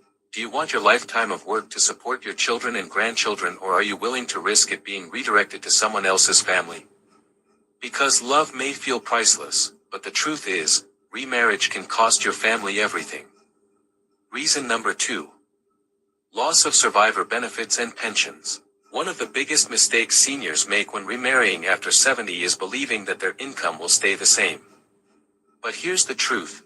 Remarriage can strip away pensions, survivor benefits, and even Social Security income that you've relied on for years. Think about it. Many widows and widowers depend on the survivor benefits of their late spouse. These benefits were earned through decades of work, sometimes military service, sometimes government jobs, sometimes private pensions. But in many cases, the moment you say, "I do," again, those benefits vanish. Let me give you a real-life example. Mary was 74 years old, a widow living comfortably on her late husband's military pension and Social Security survivor benefits. For more than a decade, this income had given her stability enough to cover her bills, her medicines, and even occasional treats for her grandchildren. Then, she fell in love again. It was sweet, it was unexpected, and it felt like a blessing. At 74, she thought, why not? Life is short, and I deserve happiness. She remarried quietly, surrounded only by a few friends.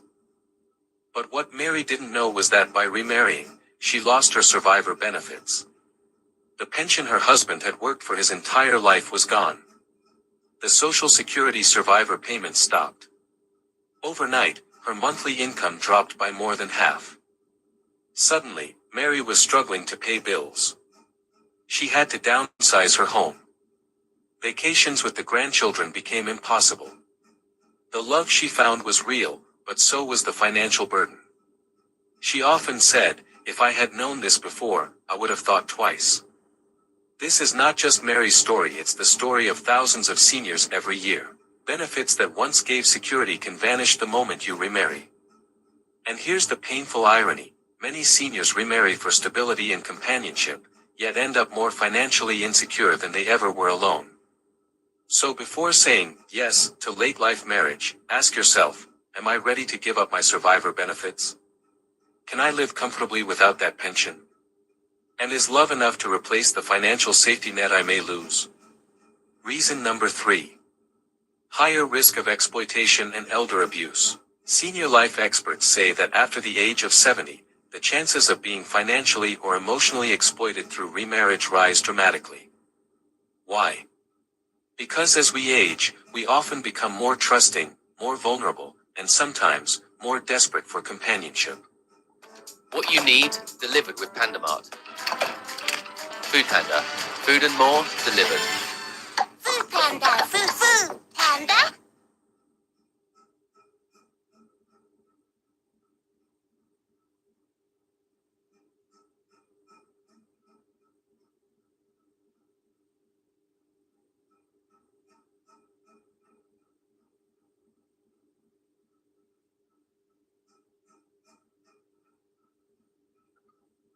Unfortunately, not everyone who enters a late-life marriage does so with pure intentions. Let me share a story that captures this risk clearly. There was a gentleman named Robert, 78 years old, who had been widowed for almost a decade. He was lonely but financially stable. He owned his house outright, had a decent pension, and savings tucked away for his children. One day, he met a woman, younger by about 15 years, who showed him affection and care. Within a year, they were married. At first, things seemed perfect. She cooked for him, took him to doctor's appointments, and even made him feel young again. But slowly, subtle changes appeared. She convinced him to add her name to his bank account, just in case. She persuaded him to change his will, saying, "Don't you want to make sure I'm taken care of if something happens to you?" His children noticed, but by then, Robert was too emotionally tied to her to see the red flags. When Robert's health declined, she gained more control. She sold some of his possessions, withdrew money from his accounts, and distanced him from his children, claiming they were only after his money. Within a few years, Robert's savings were gone, his children felt betrayed, and after his passing, they discovered he had left nearly everything to her. This isn't just one story, it's a pattern experts see far too often. Older adults remarry with trust and hope, while some partners enter with calculation and greed. It's a bitter truth. Remarriage after 70 can sometimes open the door to manipulation, financial abuse, and heartbreak at the hands of someone who never truly loved you. Ask yourself, at this stage in life, do you need a legal tie that could put your entire lifetime of hard work at risk? Or would companionship without marriage keep your heart safe and your family's future secure? Because one wrong step here can erase decades of savings, damage lifelong family bonds, and leave you with regret in your final years. Reason number 4. Health and caregiving burdens. You see, love may feel light, but illness is heavy. At this stage of life, health can change in a moment. A stroke, dementia, heart problems, mobility issues, these are realities many seniors face. And when you remarry, you're not just gaining companionship, you may be taking on the legal and moral responsibility of caring for a sick partner. Let me share a real story. James was 72 when he met Linda, a 70-year-old widow. They were both lively, full of humor, and seemed to bring each other back to life. Their families were happy for them, and within a year they decided to remarry. In the beginning, everything felt like a second spring: dinners out, walks in the park, travel, laughter. But 3 years into the marriage, Linda suffered a severe stroke. Overnight, James's world turned upside down. Instead of spending his golden years in relaxation, James became a round-the-clock caregiver. He managed her medications, helped her to the bathroom, cooked, cleaned, and drove her to endless doctor visits. He loved Linda dearly, but the stress was crushing. His own health began to decline: high blood pressure, exhaustion, depression. He often whispered to a friend, "I never thought I'd spend the rest of my life in hospitals and waiting rooms. I wanted a partner, not another responsibility." This is the harsh truth. in your 70s, remarriage can easily turn into a caregiving contract. The dream of companionship can transform into physical, emotional, and financial strain. Many seniors underestimate just how draining caregiving can be at that age. And here's the heartbreaking part: sometimes the love that brought two people together begins to crack under the weight of constant illness. The relationship shifts from romance to duty, and resentment silently creeps in. Now ask yourself, are you ready to become a caregiver again in your later years? Do you have the strength physically and emotionally to handle that burden? And is it fair to your own health to take on such responsibility when you should be resting and enjoying the time you have left? Companionship is beautiful, yes. But at this age, you must be brutally honest. Remarriage can sometimes mean trading freedom for responsibility, and joy for exhaustion. Reason number 5. Family tensions and emotional fallout. You see, adult children usually carry deep emotions about their parents' remarriage. Sometimes it's fear of losing inheritance. Sometimes it's the thought of a stranger replacing the memory of their late mother or father. And sometimes, it's simply the feeling of being pushed aside in their own family. Here's a story that shows this reality clearly.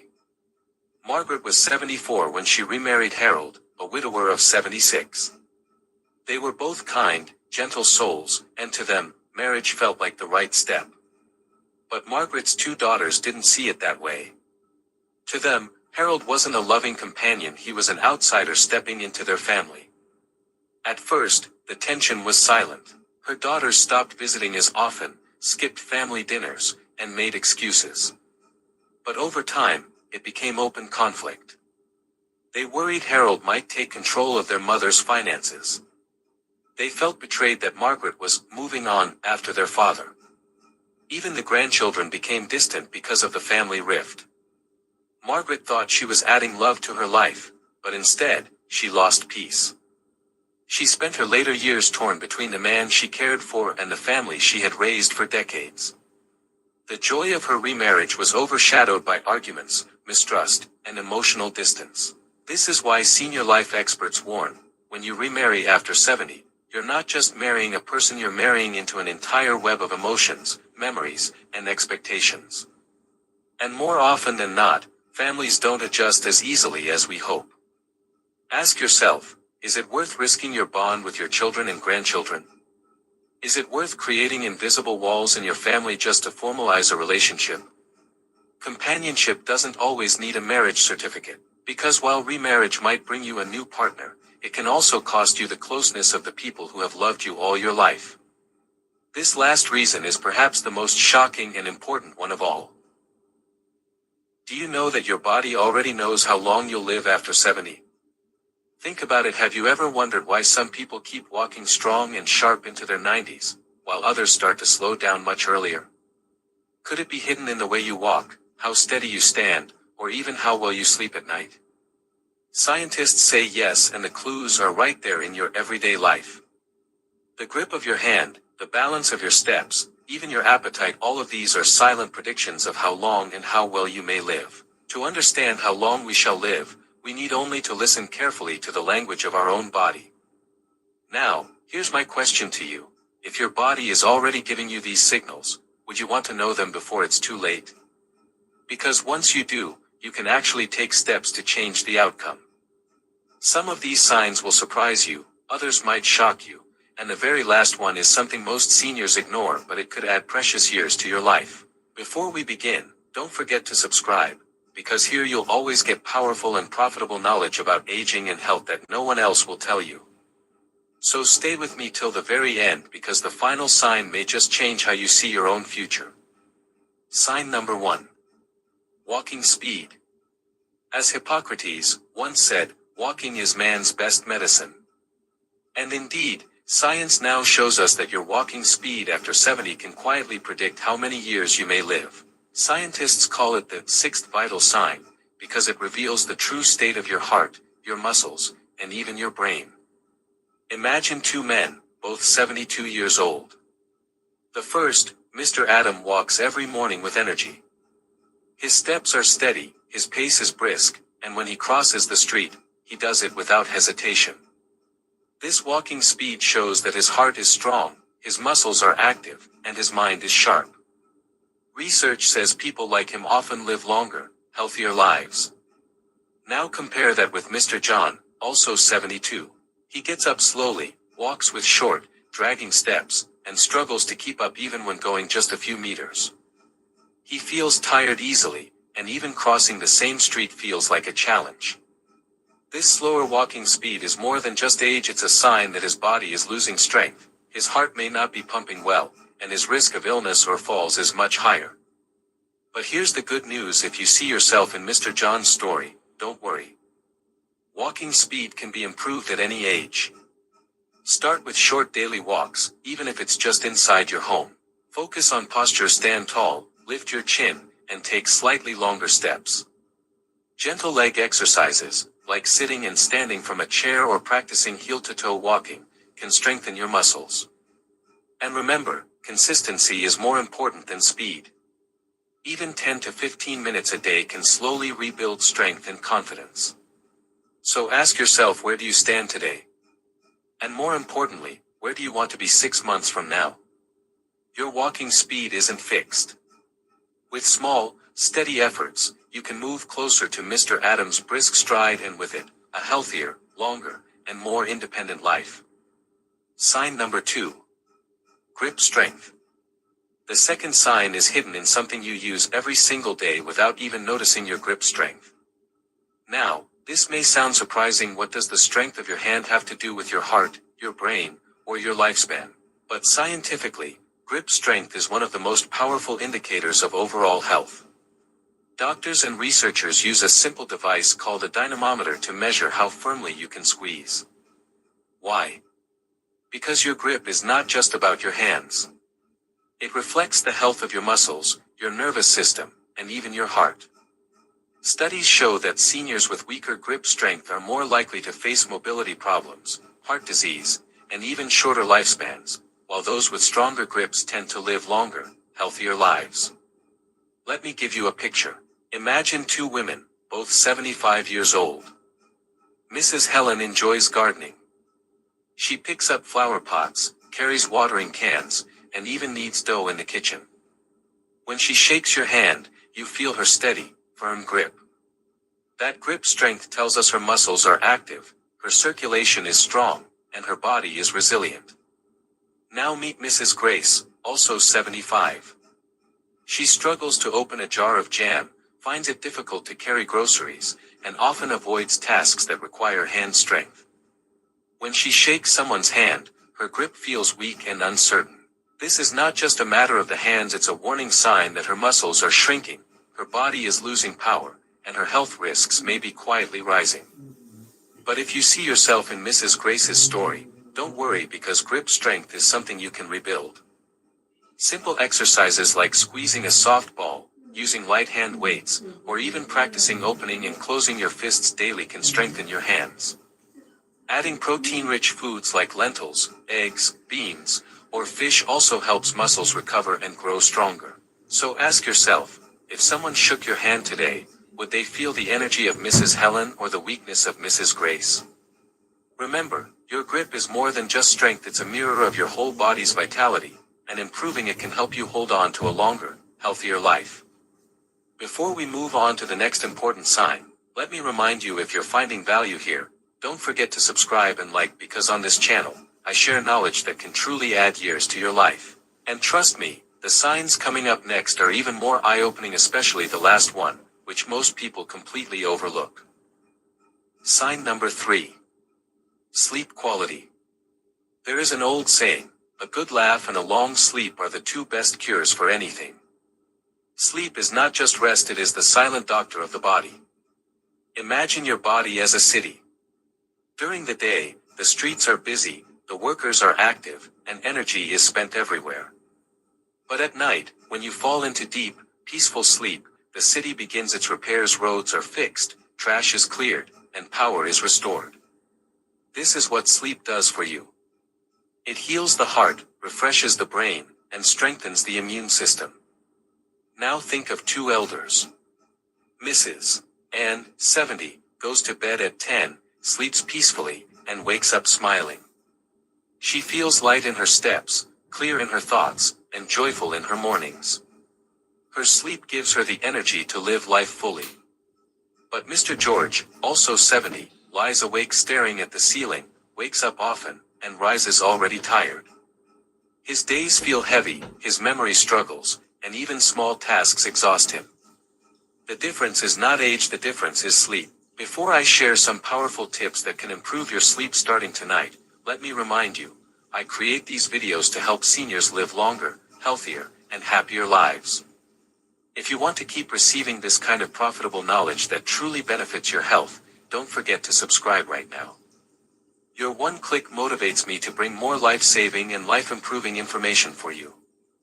If your nights are restless, don't lose hope. Sometimes, small habits can restore peaceful sleep like try evening walks to relax the body. Drink warm milk or herbal tea before bed. Keep lights dim and your room calm. And most importantly, don't carry the weight of the day into your bed. Leave worries outside the bedroom door. Remember, sleep is not a luxury, it is a necessity. It is the gentle medicine nature gives us every night. Guard it, and you will guard your health. Sign number 4. Balance.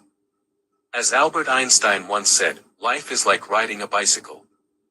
To keep your balance, you must keep moving. Balance may seem simple, but after 70, it becomes one of the clearest signs of how long and how well you'll live. Think about Mr. Robert, age 74.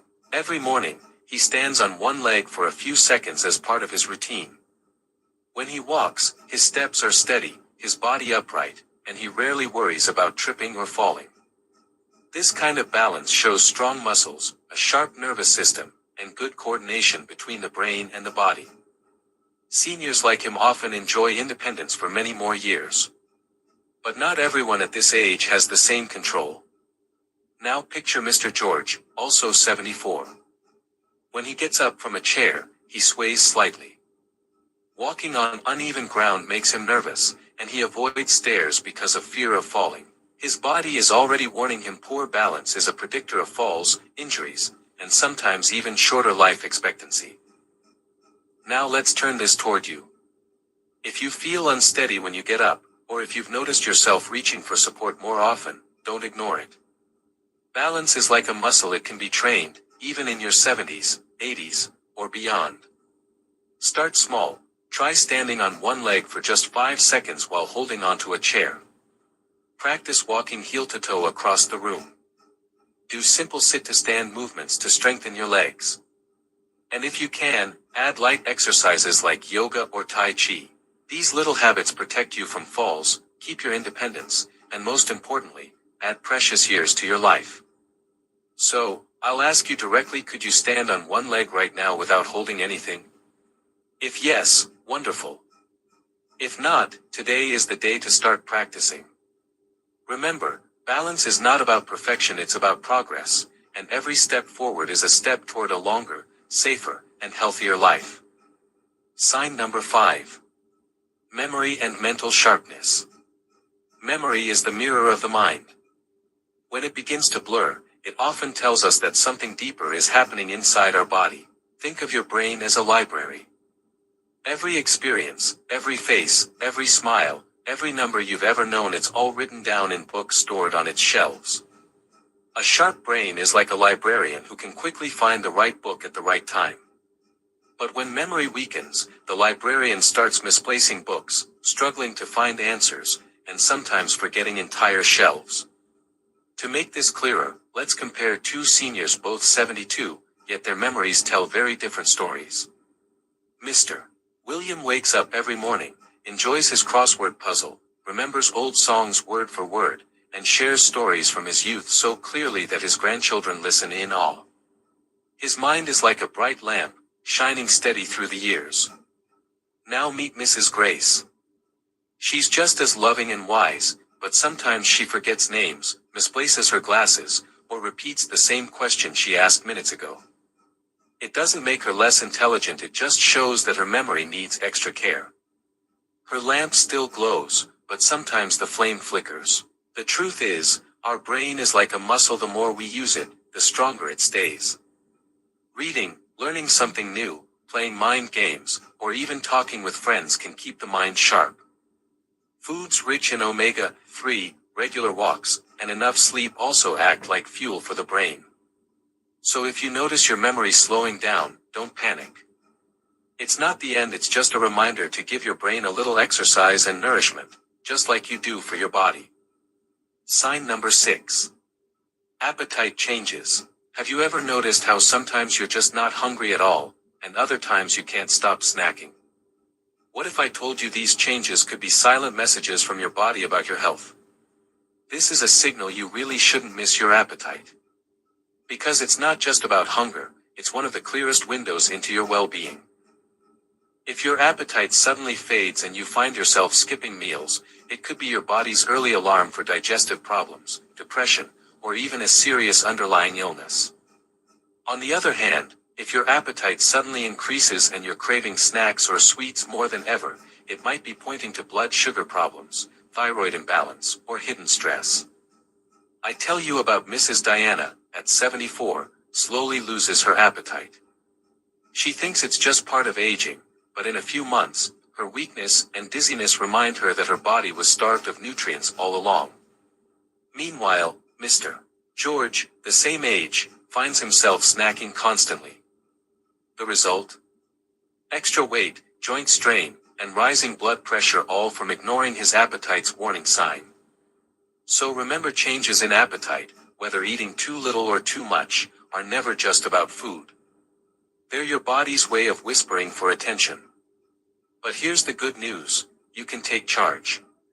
If you're losing your appetite, try smaller but more frequent meals, add colorful fruits, and don't skip protein, it fuels your muscles and energy. If you find yourself overeating, keep healthier snacks like nuts or yogurt nearby, and practice mindful eating. Pause, chew slowly, and ask yourself if you're really hungry or just bored. And most importantly, always stay hydrated, because even mild dehydration can play tricks on your appetite. Remember, your appetite is like a conversation with your body. Listen carefully, and you'll understand what it truly needs. Sign number 7. Memory and focus decline. Now, we've come to the last and most important sign of all your memory and focus. Tell me honestly, have you ever walked into a room and forgotten why you came? Or started telling a story, only to lose track of it halfway?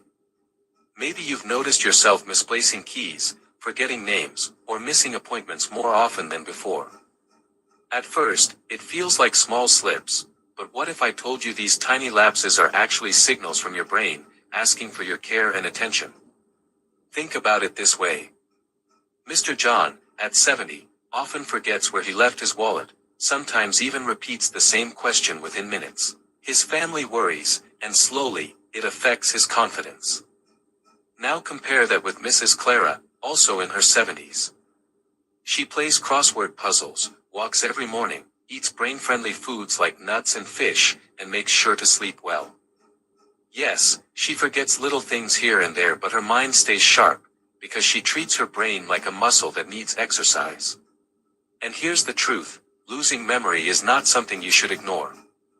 It can affect your independence, your relationships, and your happiness. But at the same time, it's not the end. With simple habits like staying socially active, keeping your brain engaged, sleeping well, and nourishing your body, you can protect and even strengthen your memory. Now I want to ask you, have you noticed this sign in yourself or in someone you love? If yes, don't stay silent. Talk about it and take steps today, because prevention is always better than cure. And before we close, my dear friend, if you're finding value in this knowledge, then subscribe right now. Like and share with your friends and family. I promise you, every video I make will bring you profitable, life-changing health secrets that you should not miss. Because your future self will thank you for the care you give today. What you need, delivered with PandaMart. Food Panda. Food and more, delivered. Food Panda, food Panda.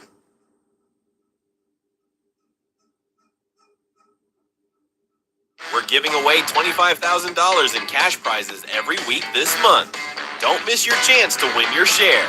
Join for free. Compete with virtual funds without risking any money. Outperform other traders and you'll win. It's that easy, so what are you waiting for? Winning traders have already won $1.6 million. Join XM demo competitions today.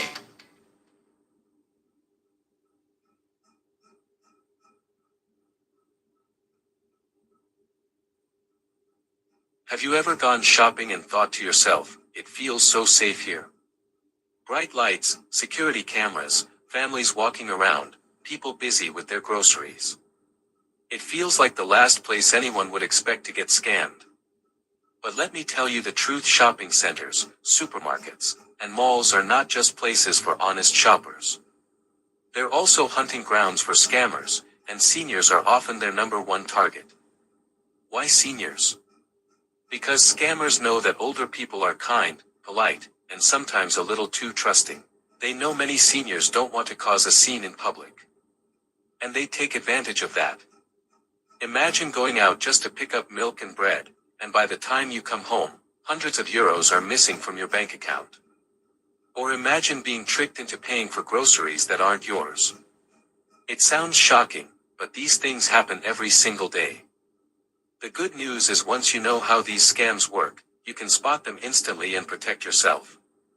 So let's walk through the most common scams happening right inside shopping centers. I'll explain exactly how they work and how you can keep yourself safe. Before we dive in, make sure you hit that subscribe button so you never miss important tips that could protect you and your loved ones. Scam number 1. Loyalty or credit sign-up trick. Another sneaky scam happens right at the checkout. A cashier or worker may say, "Would you like to sign up for our discount program? It will save you money." It sounds harmless. But hidden in the small print, you may actually be signing up for a new credit card or financial contract. Victims often don't realize until bills or letters arrive at home. By then, it's much harder to undo. Always take your time. If someone tries to rush you to sign something, walk away. A genuine offer will still be there tomorrow. Scam number 2. ATM and card skimming. Shopping centers have ATMs and card readers everywhere. Scammers sometimes attach small, almost invisible devices to them. When you insert your card, the device copies your details. Some even use tiny cameras to record your PIN. Within hours, your account could be emptied. Before you use any machine, take a good look. If something seems loose, crooked, or unusual, don't use it. And always cover your hand when entering your PIN. It's a small habit that can protect your entire account. Scam number 3. Self-checkout trick. One of the most common scams happens at the self-checkout machines. Imagine this: you're scanning your groceries, maybe moving a little slower, and suddenly a stranger walks over. They smile warmly and say, "These machines can be confusing, let me help you." It feels polite, even kind. You don't want to appear rude, so you let them stand close. But here's the trick. While pretending to help, they block the screen with their body or hands. They quickly scan their own expensive items mixed in with your shopping. Sometimes, they even guide your hand to press the pay button before you realize what's happening. By the time you pick up your bags, you've paid for both your shopping and theirs. Some seniors have walked away with receipts showing hundreds of euros missing. The rule is simple: never let a stranger touch your machine or your payment screen. If you need help, ask an official store worker, not someone hanging around pretending to be friendly. If this is opening your eyes so far, don't forget to subscribe. That way you'll always stay one step ahead of scammers. Scam number 4. Price switching and overcharging. This scam is sneaky but simple. Fraudsters swap barcodes on products. You pick up something cheap, but when it's scanned, it shows as expensive. Seniors often don't check receipts in detail, so they pay without realizing. To avoid this, always check your receipt before leaving the store.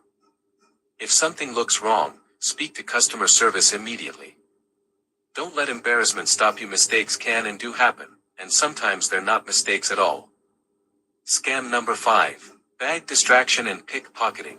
One of the oldest tricks in the book is still very common in shopping centers. Scammers work in pairs. One distracts you, maybe asking for help reaching something on a shelf, or even bumping into you. While you're distracted, their partner quietly slips your wallet, phone, or purse from your bag or trolley. The best defense is awareness. Keep your bag zipped and close to your body. Never leave your handbag or wallet loose in a trolley, even for a second. And remember, scammers are skilled, they only need a few seconds. Fake charity collectors. Right outside shopping centers, you might see a table with a clipboard, some photos of sick children or abandoned animals, and a person asking for donations. They may look official, but many of these are fake charities. They prey on kindness. Seniors especially feel a strong urge to help, and that's what these scammers count on. Once you hand over your cash, it goes straight into their pocket, not to the cause they promised. Some even pressure you to sign credit card authorizations disguised as donation forms. If you want to donate, do it through charities you know, ones with official registration. Don't give money to strangers at a table outside a shop. Scam 7. Gift card fraud. Another scam is all about gift cards. Criminals love them because once the number is used, the money is gone forever. Here's how it works. While you're out shopping, you might get a phone call. The voice on the other end sounds serious, maybe even threatening. They might say they're from the bank, the police, or even a delivery company. They'll claim something urgent, your account has been hacked, or you must pay a fine immediately. And then comes the demand. They tell you to go to the gift card rack, buy several cards worth hundreds, and read the numbers on the back to them. The scammer stays on the phone, pressuring you the entire time, making sure you don't think too hard about what you're doing. Seniors have lost thousands this way.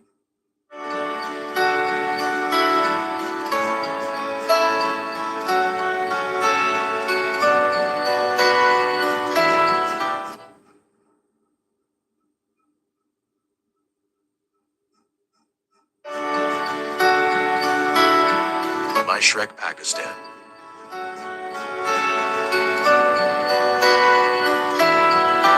Get it today.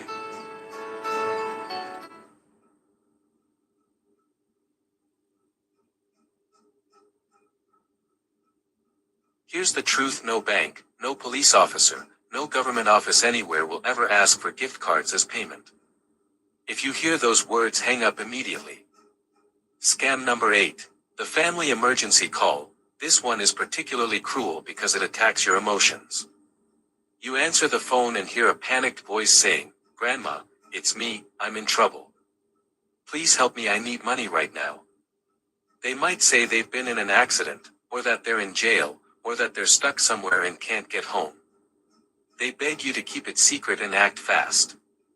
In fear and worry, many seniors rush straight to the ATM or grab gift cards at the nearest store, desperate to help. But here's the heartbreaking truth: it's not your family. It's a scammer pretending. Sometimes they even use technology to mimic your grandchild's voice. The way to protect yourself is to pause, no matter how urgent the call sounds. Contact your family directly. Call your grandchild or their parents.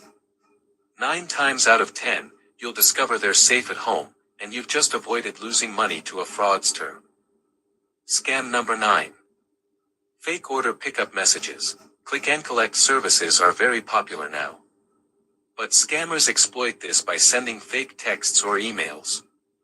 They say, "Your order is ready. Click here to confirm payment."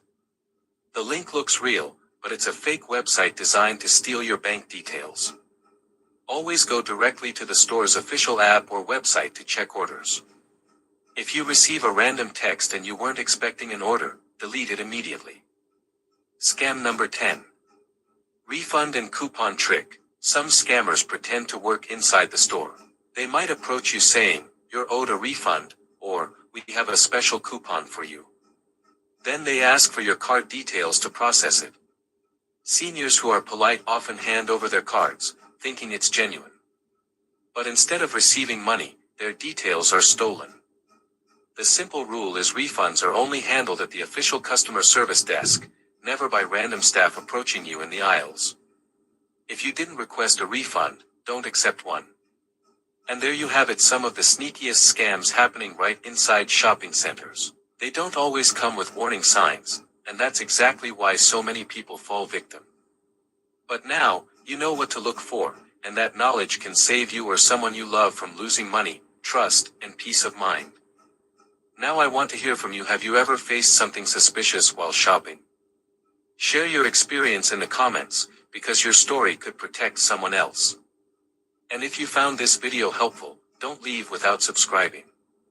This channel is here to protect seniors, spread awareness, and uncover the tricks scammers don't want you to know.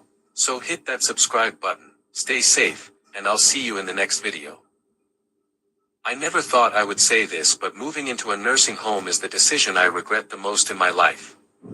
My friends, tonight I want to open my heart and share with you the 6 hardest truths I've learned since coming here.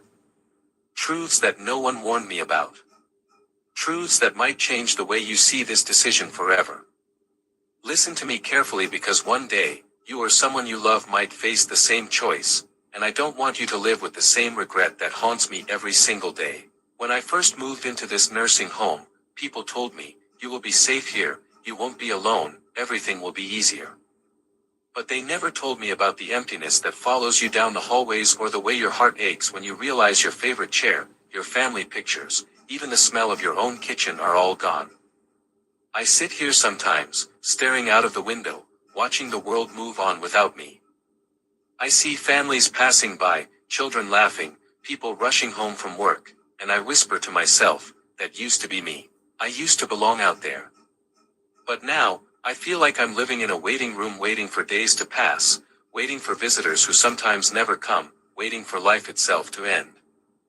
I often ask myself, did I make a mistake? Did I give up too soon? Because what they don't tell you is this: moving into a nursing home is not just about changing your address. It's about giving up pieces of yourself, your freedom, your comfort, your purpose. And once they are gone, you cannot get them back. Before I share the first hard truth, I want to ask you for something, not for myself, but for every elder who feels unheard. When you subscribe to this channel, you are not just pressing a button, you are giving a voice to people like me, people who still have stories, wisdom, and truths the world needs to hear. So please, subscribe, stay with me. Because the last truth is not only mine, it belongs to you too. It's the one that will touch every family, every son, every daughter, and it may break your heart. Hard truth number 1. Loss of independence. The very first thing I lost here was my independence. At home, even in my old age, I had choices. If I wanted to wake up late, I could. If I wanted to sip tea by the window and watch the sunrise, no one hurried me. If I felt like eating my favorite meal, I cooked it or asked someone in the family to make it for me. Life moved at my pace. But here, everything runs on a schedule. Breakfast at this time, lunch at that time.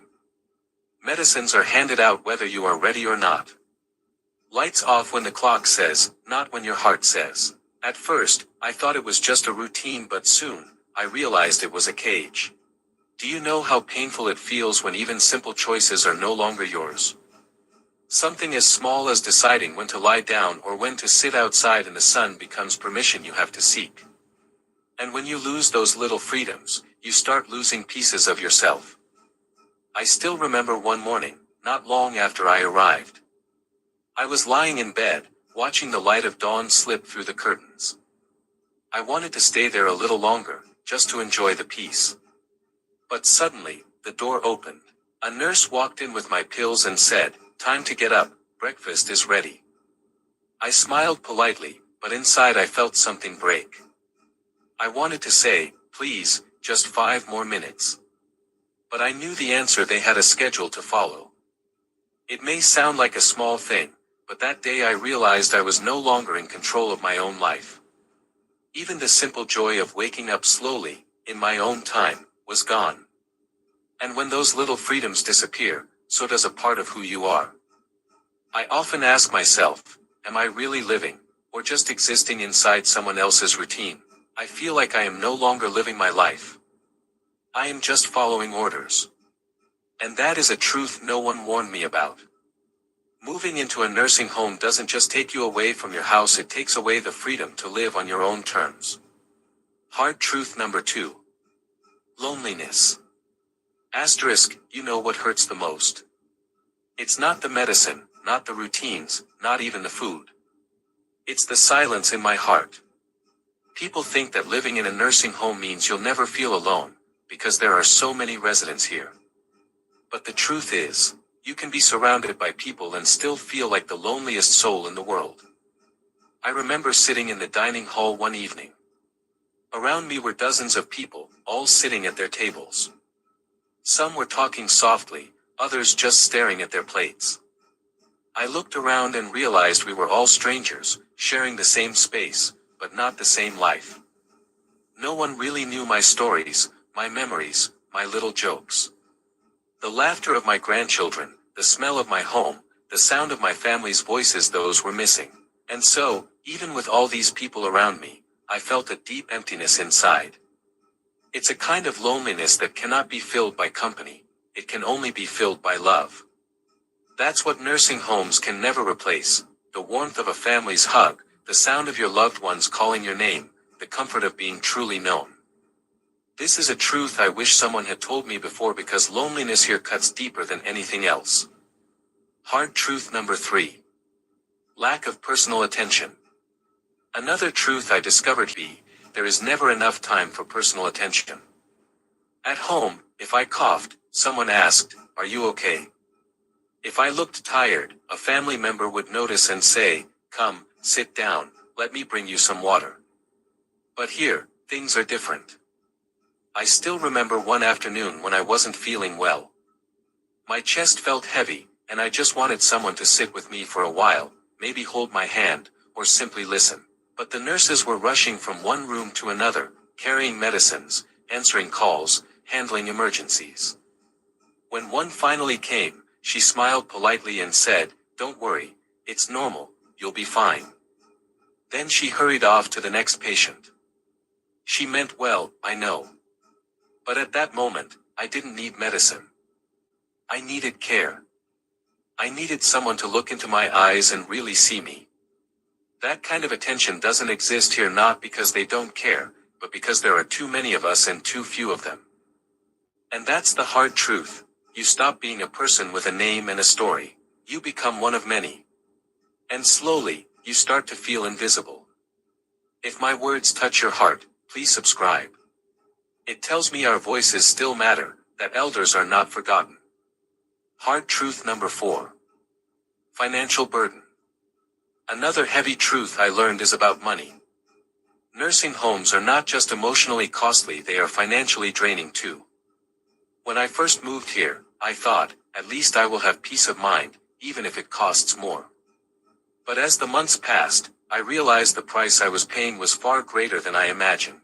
Every month, the bills came in, eating away at the savings I worked for my whole life. Money I had saved to help my children, money I wanted to leave behind for my grandchildren, was now being spent on this place, on services that often felt cold and routine. One day, I sat with my old wallet in hand, counting the few notes I kept for myself.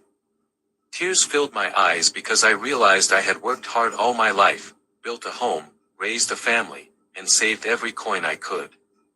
And now, in the last chapter of my life, my independence, my comfort, and even my money were slipping away. The hardest part?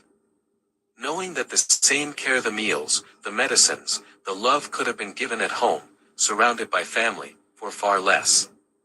But once you step into a nursing home, you realize it's not just your freedom you've surrendered, it's also the wealth you spent a lifetime building. And that truth hurts almost as much as the loneliness. Hard truth number 5. Health decline from routine living. Asterisk, people believe that moving into a nursing home will improve your health. But the truth is, for many of us, it does the opposite. Life here is repetitive: eat, take medicine, sit, sleep, repeat. Days blur together, and slowly, your body grows weaker. At home, I used to walk around the garden, bend to water the plants, climb a few steps, or even go to the market with family. Those little movements kept my body alive and my spirit active. Here, there is nowhere to go, nothing new to do, and no reason to move beyond these walls. The routine begins to drain you not just physically, but mentally too.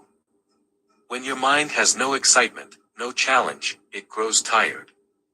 And when your body only follows the same slow pattern, it forgets its own strength. Instead of becoming healthier, many of us become more fragile. Not because of age alone, but because of the stillness that nursing homes bring. It is a kind of quiet that doesn't heal, it weakens. Hard truth number 6. The distance from family grows wider. Asterisk, there is one more truth I must share, and it's perhaps the most painful of all. When you move into a nursing home, no matter how close your family is, the distance between you begins to grow. At first, everyone visits often, full of care and love. But as time passes, life pulls them away: work, children, responsibilities. The visits become shorter, and sometimes, they stop coming at all.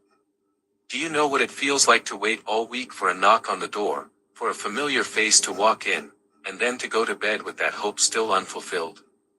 It's a heartbreak only those who live here can understand. I have seen mothers who once raised big families sit by the window day after day, hoping their children will come. I have seen fathers, once strong and respected, cry silently because their grandchildren barely know them anymore. And the saddest part? Families don't mean to forget, but life outside moves fast, while our time here moves painfully slow. I once shared a room with a kind old lady named Margaret. Every morning, she dressed up nicely and sat by the window, waiting. She would say, "My daughter promised to come today. I know she will." Hours passed, the day turned into night, and no one came. She smiled weakly and said, "Maybe tomorrow." The next day, it was the same. And the day after that. Watching her broke my heart, because I knew her pain. I, too, have waited for visits that never came. Do you know what it feels like to sit in a chair, staring at the door, hoping for a knock, and instead, hearing only silence? Families don't mean to forget. They love us, but life outside moves fast, while time in here moves painfully slow. That's the hardest truth. The very people we spend our lives caring for sometimes grow distant when we need them most. And that is a wound no medicine can heal. Asterisk. This is a truth that doesn't just belong to us, it belongs to you, the families watching. Because one day, your loved one may be sitting here, waiting for you. And nothing hurts more than feeling abandoned by the very people you once lived your whole life for. My dear friends, these truths are not easy to speak, but they are real. And I share them because I don't want any elder to feel forgotten, and I don't want any family to regret too late. I am older, like many of you watching, and I care deeply about seniors like me. Join me here, and I will guide you with the wisdom life has given me. But I cannot do it alone, I need your support. Please, subscribe to this channel, like this video, and share it with others so these truths can reach more families. And most of all, leave your thoughts in the comments. Tell me your story, your questions, your worries, because when you write, it reminds me I am not speaking into silence. It reminds me that someone is listening, someone still cares. Your words, your support, and your presence mean more than you can ever imagine. Imagine this for a moment. You walk into your kitchen, open the fridge, and feel comforted seeing it full of food. Some items have been there for days, maybe weeks, and you think, good, I have plenty to eat. But here's the shocking truth. Some of the very foods sitting right inside your fridge, the ones you may eat daily, are silently poisoning your body. Yes, scientists have now discovered that certain common foods, especially when eaten by seniors, are directly linked to cancer, memory decline, and even faster aging. And the most dangerous part? They don't look harmful at all. They look tasty, convenient, and safe. Now, here's a question for you. What if the reason so many seniors are struggling with cancer, heart disease, and joint problems isn't only age but the hidden foods inside their own fridge? Think about it. You've lived carefully, you take your medicines, you try to stay active, but unknowingly, something you reach for every single day, maybe a quick snack, a sweet drink, or even a healthy-looking item, could be feeding disease instead of your health. In today's video, I'm going to reveal the 5 most dangerous foods you must remove from your fridge immediately. These aren't exotic or unusual foods, they are the everyday items millions of seniors keep right in their kitchen. Each of these is backed by research showing their link to cancer, inflammation, and rapid decline in health. But don't worry, I won't just tell you what to avoid. I'll also give you safe, delicious, and senior-friendly alternatives that will protect your body and keep your energy strong. So stay with me until the very end, because even if you remove just one of these foods from your fridge today, you could dramatically reduce your risk of cancer and add years of healthy living to your life. Let's get started. Number 1. Processed meats, bacon, sausages, hot dogs, cold cuts. These processed meats may look tasty, but they silently damage your digestive system and increase your cancer risk. Processed meats are officially classified by the World Health Organization as a Group 1 carcinogen. That means there is strong evidence they cause cancer, especially colon and stomach cancer.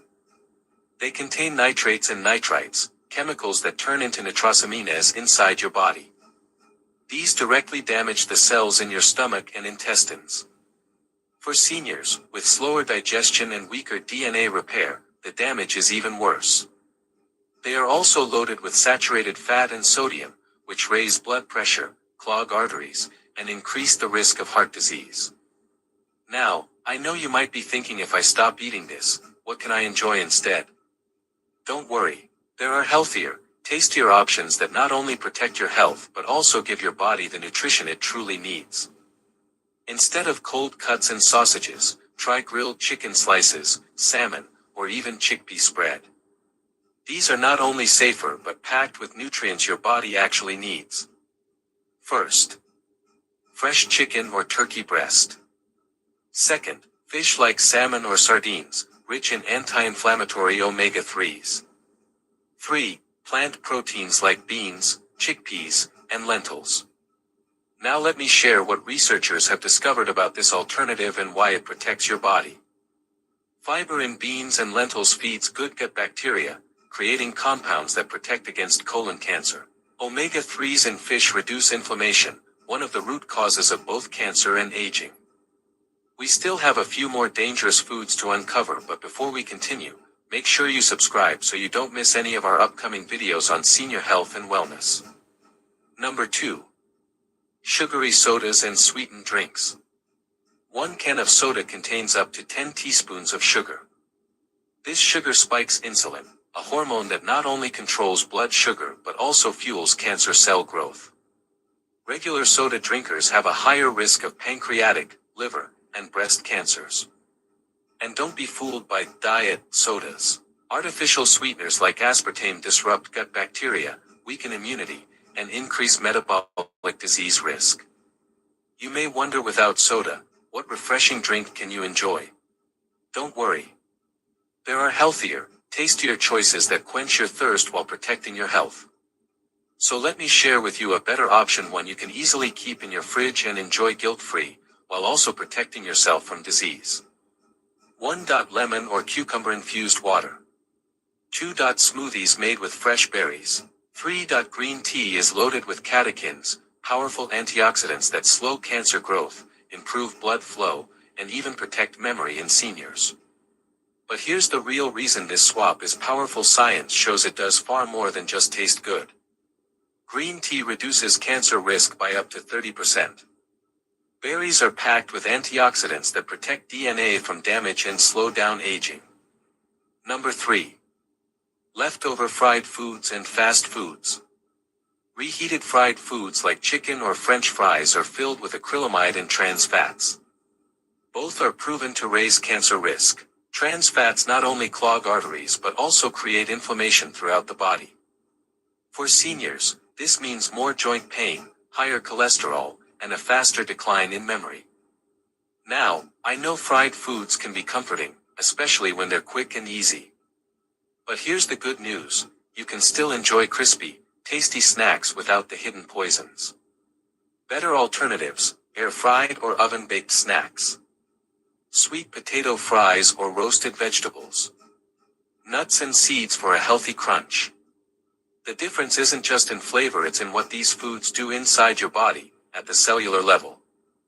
Beta-carotene in sweet potatoes strengthens the immune system and protects against abnormal cell growth. Nuts provide vitamin E, which shields cells from oxidative damage, a key step in cancer prevention. Number 4. Processed cheese and cheese slices. Why they're dangerous? Those colorful cheese slices are not real cheese. They're filled with emulsifiers, phosphates, and artificial coloring. They increase levels of IGF-1, insulin-like growth factor, a hormone that makes cancer cells grow faster. Seniors also face kidney strain and high blood pressure from the excess sodium. Now, you don't have to give up creaminess or flavor. There are safer, more natural choices that give you the taste you love without the hidden health risks. Now I tell you better alternatives, natural cheeses like mozzarella, feta, or goat cheese, in moderation. Avocado slices for creaminess. Greek yogurt spread for flavor and probiotics. And the best part is, science confirms you don't just avoid harm, you actually gain protection and strength. Avocados provide healthy fats that reduce inflammation. Greek yogurt strengthens gut health, and since 70% of your immune system lives in your gut, this gives you powerful protection against disease. Number 5. Packaged desserts and sweets, cakes, pastries, ice cream. Packaged desserts are full of refined sugar, hydrogenated oils, and artificial coloring. These cause insulin spikes, DNA damage, and chronic inflammation. Artificial colors like red 40 and yellow 5 are linked to cancer in studies. For seniors, these sugary foods also weaken memory, fuel diabetes, and suppress the immune system. Now, I know sweets bring comfort, and many seniors feel they can't live without dessert. But you don't have to.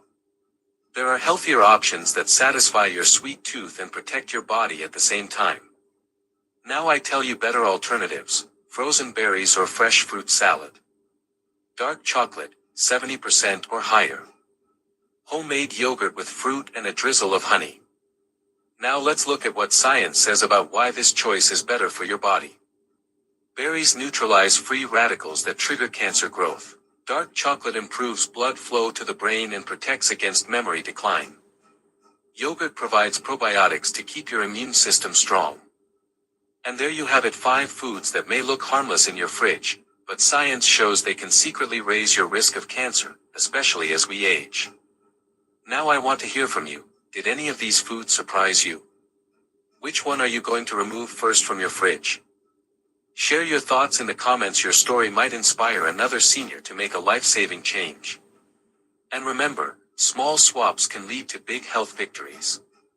Every healthy choice you make today is a gift for your future self. If you found this video helpful, don't forget to hit that like button, share it with a friend or family member, and of course, subscribe so you never miss our senior health tips and life lessons. Until next time, stay healthy, stay strong, and keep choosing life over illness. I'll see you in the next video. Most seniors don't realize it, but the biggest danger at the doctor's office often comes from their own mistakes, not the doctor's advice. But here's the problem: if we don't communicate properly with our doctor, even the greatest physician cannot truly help us. Visiting the doctor should give us peace of mind, yet for many seniors, it ends in confusion, frustration, or even missed health problems. And the reason is simple: we make small mistakes without even knowing it, and those mistakes can cost us answers, treatments, or even our lives. That's why today, I'm telling you 5 common mistakes seniors make at the doctor's office, and trust me, the last one is the most important of all.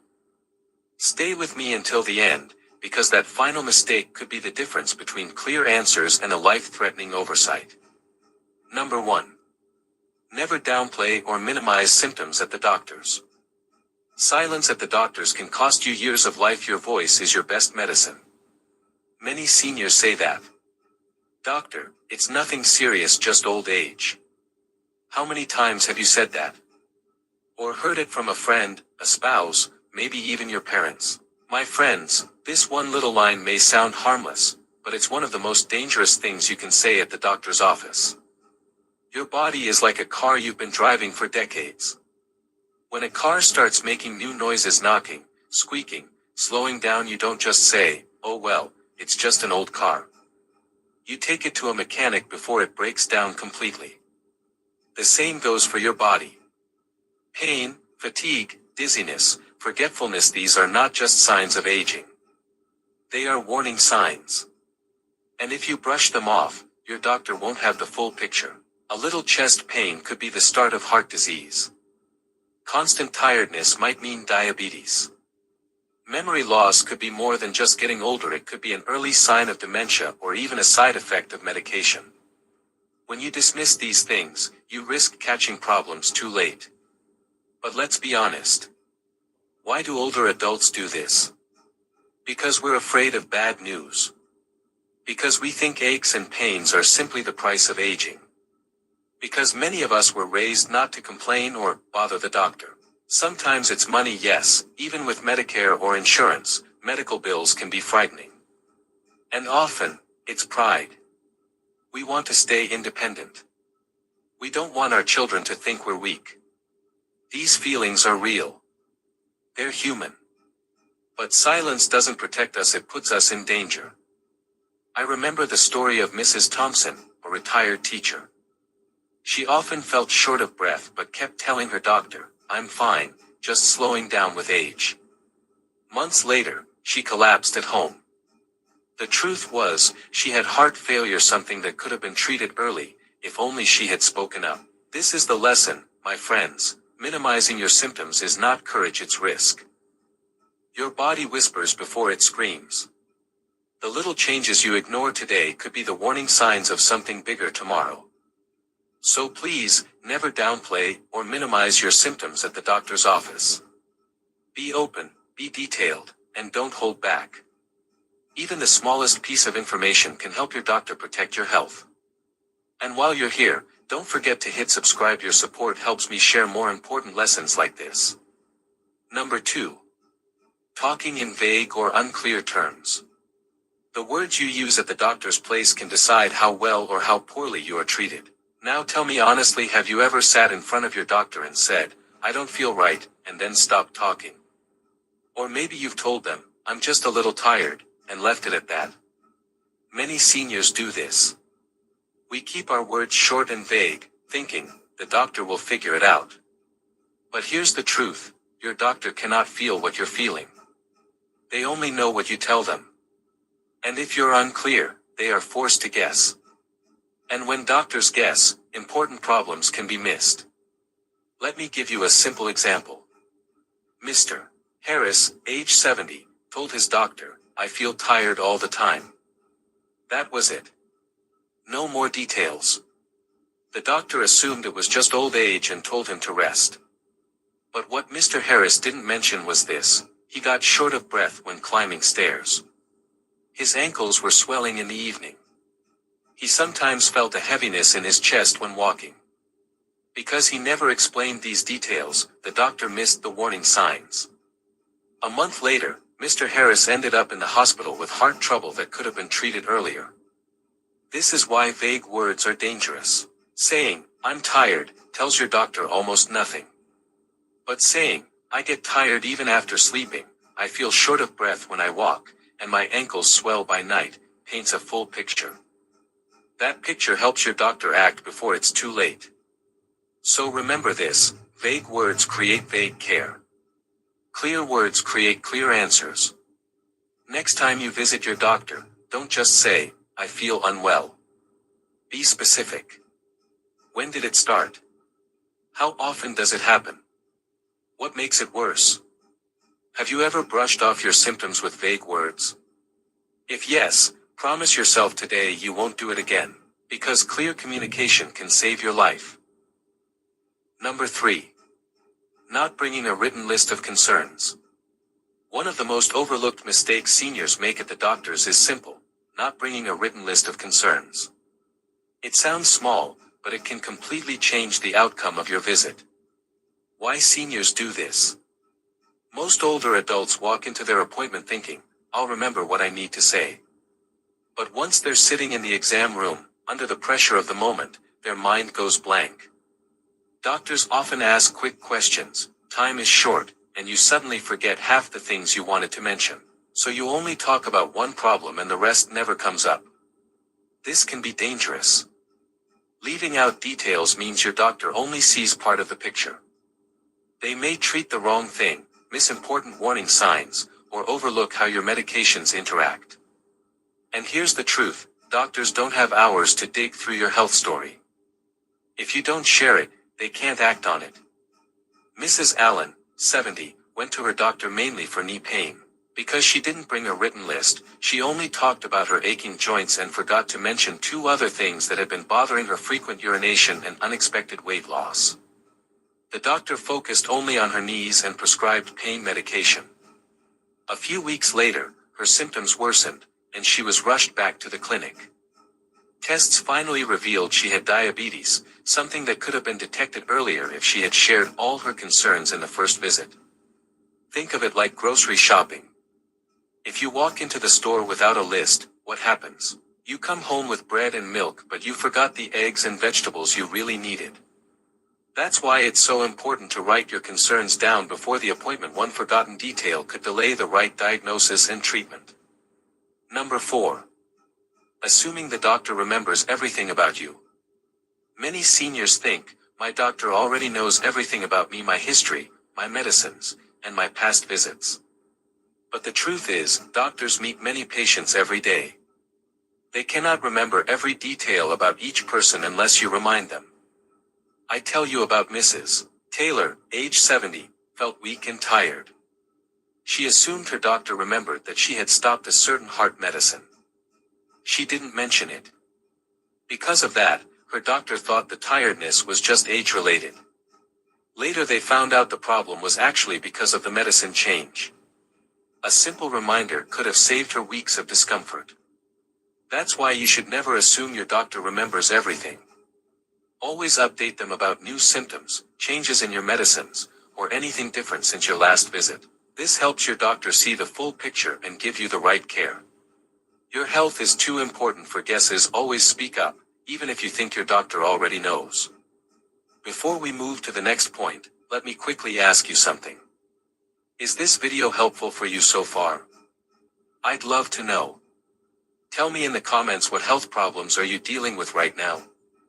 It could be joint pain, heart issues, memory, or even sleep. Sharing your experience might help other seniors who are watching this too.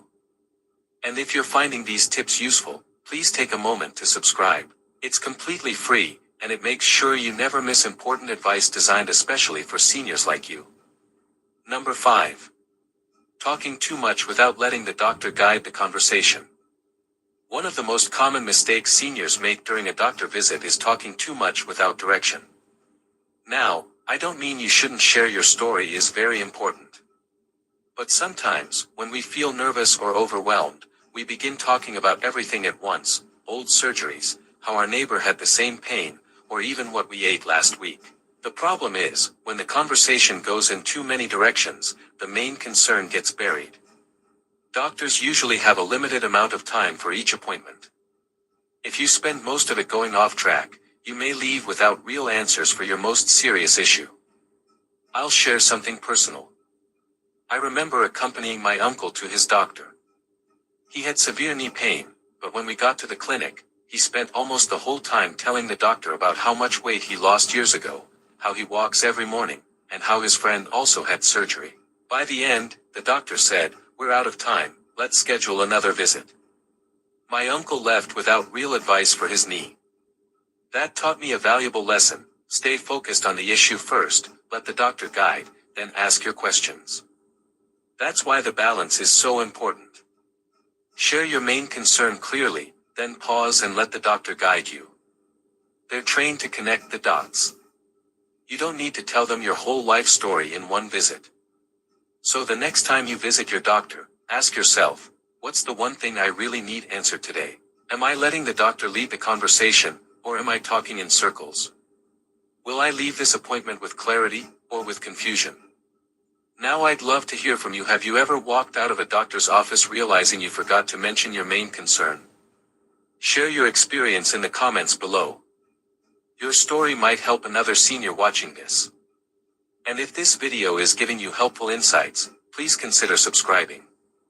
That way, you won't miss the upcoming tips that could protect your health and even save your life. Let me ask you something. Have you ever stopped to wonder why some people thrive well into their 90s walking, laughing, and living with energy while others can barely make it past 80? How is it possible that two people of the same age, same background, even from the same family, can face such dramatically different outcomes in their later years? Is it luck? Is it genetics? Or is it something else? The truth may surprise you. Most people don't pass away before 85 simply because their bodies wear out. Instead, it's often hidden habits and small daily choices that quietly shorten their lives. As the great physician Hippocrates once said, if we could give every individual the right amount of nourishment and exercise, not too little and not too much, we would have found the safest way to health. And this wisdom becomes even more powerful after 60. Because the choices you make in these years often decide whether you simply add a few more years or gain an extra decade filled with strength and vitality. So let me ask you, are you keeping your body active, or have you slowed down too much? Do you take your health checkups seriously, or do you often skip them? Today, I'll walk you through 5 dangerous habits after 60 that quietly cut life short, and more importantly, how avoiding them can give you the best chance to live beyond 85, not just longer, but with energy, purpose, and joy. But before we dive in, my friends, I have a small favor to ask. If you find value in learning simple ways to live longer and healthier, please subscribe to this channel right now. Each week, I share practical tips that can protect your health and add more quality years to your life. Now, let's begin. Number 1, stopping daily movement. The first mistake many people make after retirement is giving up daily activity. When work ends, it feels natural to say, now I deserve to rest. And rest does matter. But the real danger comes when rest turns into sitting all day. Think of your body like a car. Leave a car parked in the garage too long, the tires flatten, the battery dies, the engine rusts. Your body is no different. I once knew a retired teacher, Mr. Clark. After leaving his job, he spent most of his time in a chair reading, watching television, or dozing off.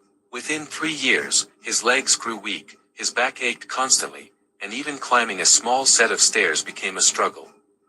His doctor explained, this isn't just old age, it's muscle loss from lack of movement. Now compare that to Mrs. Peter, who also retired but chose another path. Every morning she walked with her neighbors for half an hour. She kept a small garden, and on weekends, she joined a community dance group. Today, well into her late 70s, she still walks with confidence and enjoys full independence. What's the lesson? Motion is medicine. You don't need to do intense workouts, but you do need to stay active every single day. A walk, some stretching, light yoga, gardening, whatever keeps you moving. Because the truth is, the day you stop moving, you start aging much faster. Number 2. Skipping regular health checkups. The second deadly mistake is ignoring regular health checkups. Many seniors say, but I feel fine, why should I see a doctor?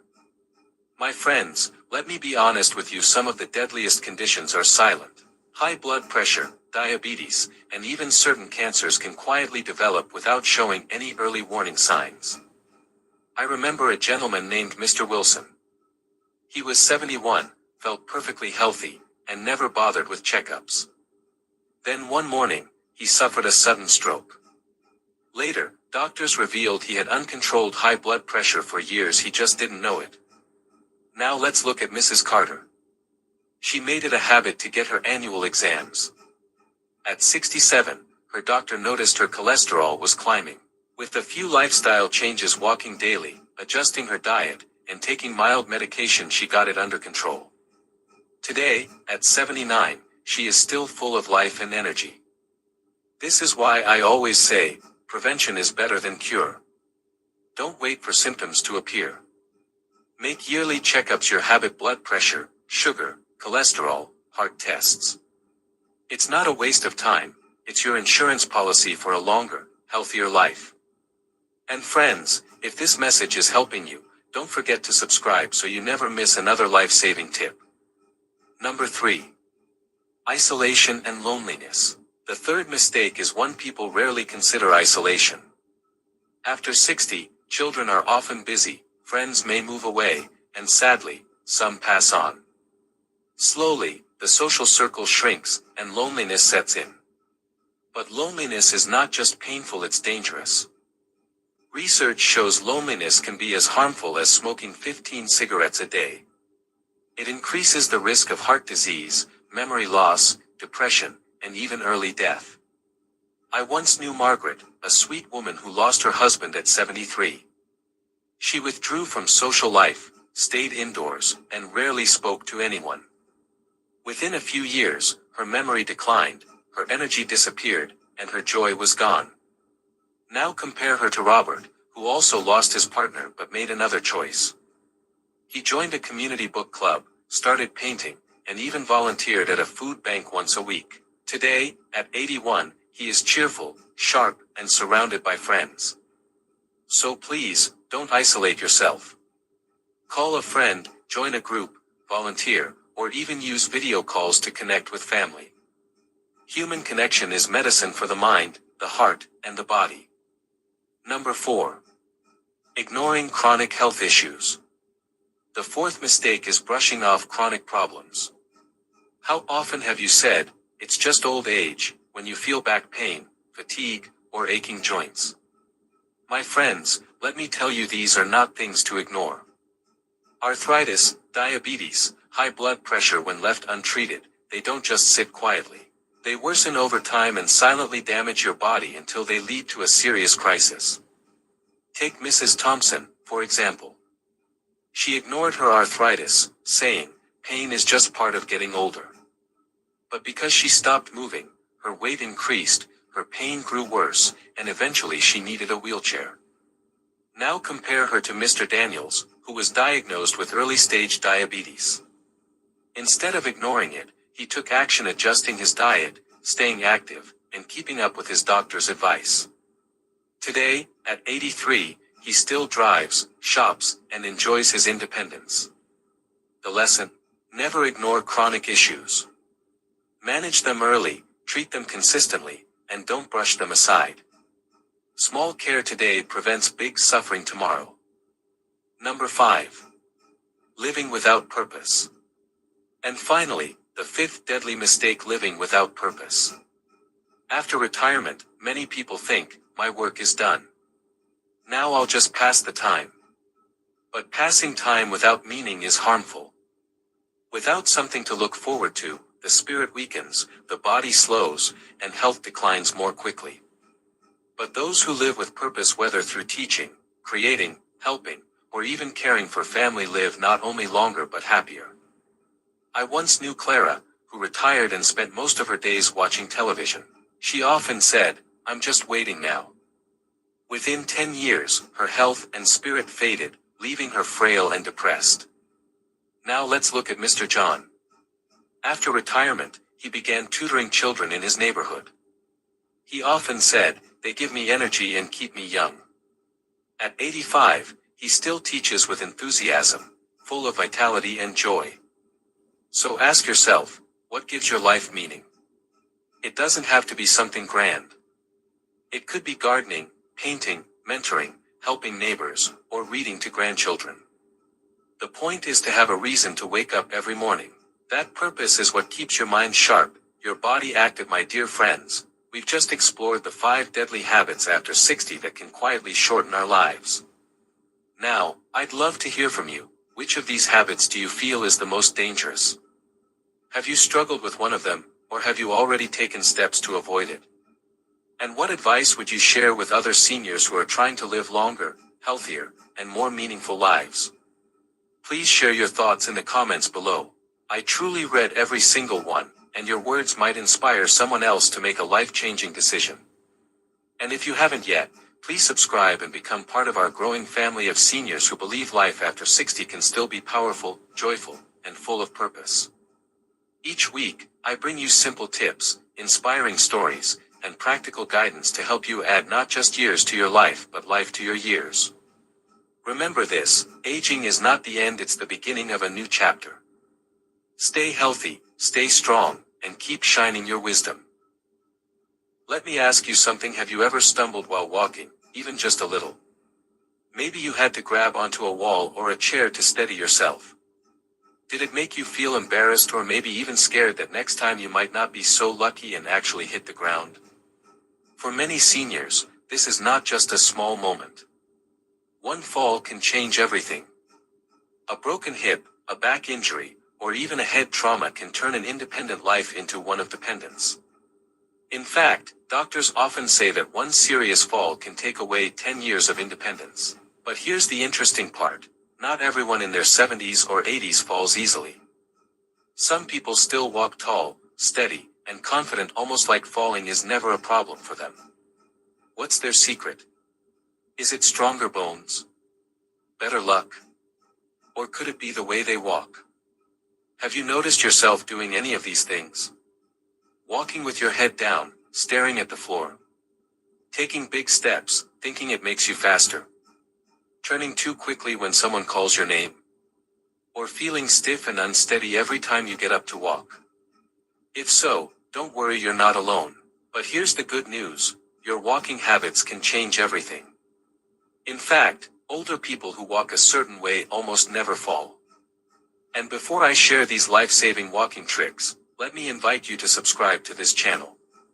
Here, we talk about senior health, safety, and independence so you can keep living the life you love without fear. Your support means we can reach more seniors who need this information. Now, let's get into the 6 powerful walking tricks that prevent dangerous falls in seniors. Trick number 1. Walk tall. Most seniors walk with their head down and shoulders slouched forward. It feels natural, but this weak posture actually throws the body off balance and increases the risk of falling. Doctors often say, posture is balance. If posture is lost, balance is lost. Here's something fascinating. Research shows that seniors who keep an upright posture while walking are not only steadier but also breathe better and even improve their mood. Why? Because when you stand tall, your lungs expand more, your blood flows more freely, and your brain gets more oxygen. That's why walking tall doesn't just prevent falls, it can also sharpen your mind and lift your spirit. Physical therapists often remind seniors that your eyes lead your body. If you constantly look down at the floor, your whole body leans forward. But when you look ahead, your body automatically straightens, your steps become lighter, and your balance improves. One study even showed that seniors who practiced walking tall had up to 40% fewer falls than those who didn't. Here is story of Margaret, an 82-year-old widow, used to trip constantly in her garden. Her therapist told her, "Margaret, stop staring at the ground. Lift your eyes and walk tall." At first, she felt awkward, but within weeks, she noticed fewer stumbles. Even her friends commented, "You look stronger and younger when you walk." She laughed and said, "I thought posture was just about looking nice. I didn't know it could save me from falling." And here's something interesting you might not know. In Japan, where seniors have some of the highest life expectancies in the world, walking tall is considered a key part of healthy aging. Elderly walking clubs often remind members, chest open, head high, eyes forward. They believe it's not just a physical act, but a statement. I am still strong, I am still here. I have a question for you. When you walk, do you look down and hunch your shoulders, or do you keep your head up and walk tall with confidence? Which do you think keeps you safer from falling? Tell me in comments. Trick number 2. Shorter, steadier steps beat big strides. Many seniors think taking bigger steps makes them walk faster and stronger. But the truth is, long strides actually increase your risk of tripping. When you stretch your leg too far, your heel doesn't land firmly, your balance shifts, and one small obstacle, a carpet edge, a crack in the sidewalk, can bring you down. Geriatric doctors often remind patients, fast doesn't mean safe. Controlled does. Short, steady steps keep your center of gravity close to your body, which makes you more stable. In fact, physical therapists say that seniors who shorten their steps are less likely to stumble on uneven ground, stairs, or even in their own living rooms. Did you know that professional tightrope walkers who balance on a rope high above the ground never take long strides? They move slowly, carefully, and in short steps. That's exactly what keeps them from falling. Seniors can learn from the same principle. Walking safely is not about speed, it's about control. Here's the story of Mr. Johnson. He was a retired school principal in his late 70s and always prided himself on walking like a young man. He would swing his legs far out, trying to look strong. But after a nasty fall in his driveway, his doctor told him, "Stop competing with your younger self. Walk steady, not long." He switched to shorter, deliberate steps, and within months, he told his friends, "I feel like I'm walking smarter, not weaker." Researchers in Europe discovered that seniors who naturally shorten their steps tend to live more independently, because they experience fewer injuries from falls. In fact, some senior care homes now train residents to practice smaller steps indoors, especially on slippery or cluttered floors, to keep them safer. Short, steady steps don't mean weakness. They mean wisdom. You're not rushing, you're not competing, you're protecting your balance and your independence. Be honest when you walk. Do you take long, hurried steps, or do you move slowly and steadily? Which style do you think is really safer for your balance? Tell me in comments. Before we move to the next tip, I just want to say if you're finding these walking tricks helpful, make sure to hit the subscribe button. That way, you won't miss any of our future videos that could one day save you or your loved ones from a dangerous fall. Trick number 3. Swing your arms for balance. Have you noticed how many seniors walk with their arms stiff by their sides, or worse, tucked in their pockets, carrying bags in both hands, or holding onto a phone? This might feel normal, but it's actually dangerous. Doctors often say, your arms are your natural balance poles. When you walk, your arms are supposed to swing gently opposite your legs. This is how your body naturally keeps balance. If your arms are stuck, your body loses one of its best stabilizers. And here's something interesting you might not know. Researchers found that people who walk without swinging their arms burn less energy, but are far more likely to lose balance if the ground is uneven. Think about it. Toddlers learning to walk naturally throw their arms out to the side or wave them around. It's their body's built-in way of protecting balance. As we age, many of us forget this simple instinct. By returning to it, seniors can walk more safely, just like they once did as children. Unfortunately, many seniors only realize this after a dangerous fall. Here's the story of Mrs. Lewis. She was 76 and always carried her purse in one hand and shopping bags in the other. One rainy afternoon, she slipped on a wet sidewalk. Because her arms were full, she couldn't catch herself and ended up breaking her wrist. What about you? Do you usually keep your arms free when you walk, or are your hands always full? Never underestimate your arms. Keeping them free to swing isn't just about comfort, it's about survival. Trick number 4. The penguin walk on slippery surfaces. Have you ever watched a penguin walk across the ice? Tiny, careful steps, feet turned out, body leaning just a little forward. It almost looks funny. But here's the secret, that's exactly what keeps them from falling. And believe it or not, seniors can use the same trick. A doctor once explained it beautifully. On slippery ground, speed is your enemy.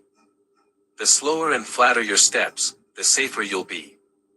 That's why the penguin walk works. It lowers your center of gravity, spreads your weight evenly, and keeps you steady when the floor is ready to betray you. Now here's the sad part. Many seniors don't know this until it's too late. Take Mr. Carter, for example. One winter morning, he hurried across his icy driveway the way he always did. One slip, one loud crack, and suddenly, he was in the hospital with a broken hip. 6 months of recovery for something that could have been avoided with a few careful, penguin-like steps. So let me ask you, when you're on wet tiles, polished floors, or icy sidewalks, do you still walk the same way you always do? Or will you remember the penguin and give yourself a safer chance? Because in the end, it's not about walking fast. It's about walking smart. Trick number 5. Use your eyes, not just your feet. Many seniors believe that looking down at their feet while walking is safer, but science shows the opposite. When your head is down, your shoulders hunch, your spine tilts forward, and your balance becomes unstable. Even more, your vision narrows, and you can't see obstacles until it's too late. Here's an interesting fact. Studies in senior health show that people who keep their gaze forward while walking react to hazards almost 30% faster than those who stare at their feet. That split second can be the difference between staying upright or falling. Another fact you might not know: your eyes and brain are constantly working together to map the ground ahead. When you look 2 to 3 steps forward, your brain automatically prepares your muscles for the next move. But when you look only at your feet, your body loses that preparation time. That's why doctors often remind their patients, your eyes are your first line of defense against falling.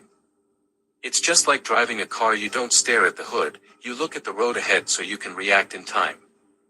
So let me ask you, do you walk with your eyes glued to the floor, or do you scan ahead to give your brain a chance to protect you? The safer choice is clear: head up, eyes forward, balance strong. Trick number 6. Strengthen your core and ankles while walking. Here's a truth most people overlook: every single step you take can either make you weaker or make you stronger. Walking isn't just about moving from one place to another, it's actually a chance to train your body against falls. Think about your core, those muscles in your stomach and back. They act like the foundation of a house. If they're weak, the whole structure wobbles. But when they're strong, everything above feels stable. Now add your ankles to the picture. They're small, but they're your body's shock absorbers.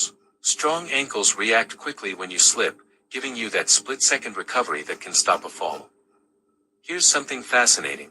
Studies show seniors with strong core and ankle muscles are far less likely to end up in the hospital after a fall. That means with just a little awareness, every walk you take becomes like free training for balance. So the trick is simple: walk tall, engage your stomach just a little, and let your steps roll naturally from heel to toe. Don't shuffle, don't stomp, move with purpose. That way, your daily walk isn't just exercise, it's protection. So there you have it, 6 powerful walking tricks that can help seniors stay steady, strong, and safe from dangerous falls. But now, I want to hear from you. Which of these tricks do you think will help you the most? Do you already use some of them in your daily walks, or is there one you're going to start practicing today? Share your thoughts and experiences in the comments. I read every single one, and your story might inspire someone else. And if you found this video helpful, don't forget to hit the like button, subscribe to the channel, and share it with your family and friends. One simple share could save someone you love from a serious fall. Stay safe, stay strong, and I'll see you in the next video. Let me ask you something: what does it really mean to live past 80? Some say it's the beginning of decline, others say it's the doorway to true wisdom. But here's the truth: once you reach 80, life changes in ways you can't always control. Some changes are gentle, some are painful, and some, surprisingly beautiful. Have you ever wondered why 2 people of the same age, say, both 82, can live such different lives? One may be frail and withdrawn, while the other still laughs loudly and enjoys every sunrise. Which one do you think you'll be? Today, I'm going to share with you 5 things that almost everyone experiences after turning 80. But I'll also show you how these changes don't have to steal your joy, they can actually open doors to a more meaningful and peaceful chapter of life. And before we dive in, I want to hear from you. If you're over 80, which of these changes have touched your life the most? Share your story in the comments below. I read every word, and your wisdom could inspire someone else. And while you're here, don't forget to subscribe so you never miss more stories and lessons made just for you. 1. The slow erosion of physical strength and energy. By the time you're 80, your body doesn't bounce back the way it once did. Doctors call it sarcopenia, the natural loss of muscle mass. Climbing stairs feels heavier, carrying groceries takes more effort, and even standing for too long may bring aches you never knew before. But here's the key: slowing down is not the same as stopping. Take Mr. Leonard, 83. He used to work in his garden from sunrise till sunset. But one spring, he found himself out of breath just halfway through pulling weeds. Instead of giving up, he adapted. Now he works in short bursts, planting a few rows in the morning, resting under the oak tree with iced tea, and finishing in the evening. I notice the butterflies now, he says. I hear the wind in the leaves. I used to rush through life, but my body has taught me to enjoy it. Light exercises like walking with a friend, stretching in a chair, or simple strength moves can keep muscles strong enough to protect independence. Movement is still medicine, even after 80. 2. The gentle fog of cognitive decline. The mind also slows down. You may notice names slipping away, words hiding on the tip of your tongue, or thoughts taking a little longer to form. But this isn't a loss of wisdom, it's simply the brain taking more time to shuffle through the files of a long, beautiful life. Mrs. Evelyn, 86, loves telling stories at family gatherings. One evening, she forgot her nephew's name mid-sentence. Everyone waited awkwardly, but Evelyn smiled and said, "Your name is lost somewhere in my heart, but your laugh is right here with me." The room filled with laughter and the name came back minutes later. Mental games, reading, learning something new, or simply talking to others are powerful ways to keep the brain awake. Like muscles, the brain grows stronger the more you use it. The fog may come, but light can still shine through. 3. The shrinking social circle. After 80, many people notice their circle of friends becoming smaller. Some move away, some are taken by time, and gatherings happen less often. Loneliness can quietly slip in if you're not careful. But even at 80, friendship can bloom. Take Mr. Harold, 84. After losing his fishing buddy, mornings felt empty. His daughter encouraged him to join a community book club. At first, he thought, "I've never even finished a novel." But soon, he found himself laughing with new friends, debating characters, and even reading out loud with pride. "I thought I lost friendship when I lost my best friend," Harold says, "but it turns out, life was just waiting to give me more." Connection doesn't always mean big gatherings, sometimes it's tea with a neighbor, a phone call with family, or even meeting people online. At any age, the heart still longs for companionship. 4. The gradual fading of the senses. Vision softens, hearing dulls, taste and smell fade. The world feels quieter, colors less sharp, flavors less bold. But small changes can bring big joy. Mrs. Ruth, 82, adored music but struggled as her hearing faded. Her son bought her special headphones, and one night she wept as she heard her favorite piano piece clearly again. "I thought the music was gone forever," she said, "but it was waiting for me with a little help." Glasses, hearing aids, brighter lights, or cooking with fresh herbs can bring life's beauty back into focus. Losing senses doesn't mean losing joy, it means finding new ways to experience it. 5. The shifting patterns of sleep. After 80, sleep changes. Some wake at dawn without an alarm, some nap more during the day, and others struggle to fall asleep at night. This isn't failure, it's the body's internal clock resetting itself. Mr. Samuel, 85, was frustrated when he started waking up at 4 a.m. But instead of tossing and turning, he began writing letters to his grandchildren. Now those letters are treasured family keepsakes. "What I thought was lost sleep," he says, "turned out to be found time. To rest better, keep evenings calm, dim lights, sip warm tea, avoid caffeine, and let your body guide you into its new rhythm. What feels like a nuisance can become a gift of quiet, reflective hours." So yes, after 80, life changes. Strength fades, the mind slows, friends become fewer, senses soften, and sleep shifts. But these changes don't mean the end of joy, they mean the beginning of a gentler, more mindful way of living. Tell me, if you've crossed 80, which of these changes have you felt the most? And if you haven't reached it yet, which one do you fear or maybe look forward to? Share your thoughts in the comments, and let's keep this conversation alive. Because aging isn't about losing life. It's about discovering a new way to live it. My dear friends, we've explored 5 things that almost everyone experiences after turning 80.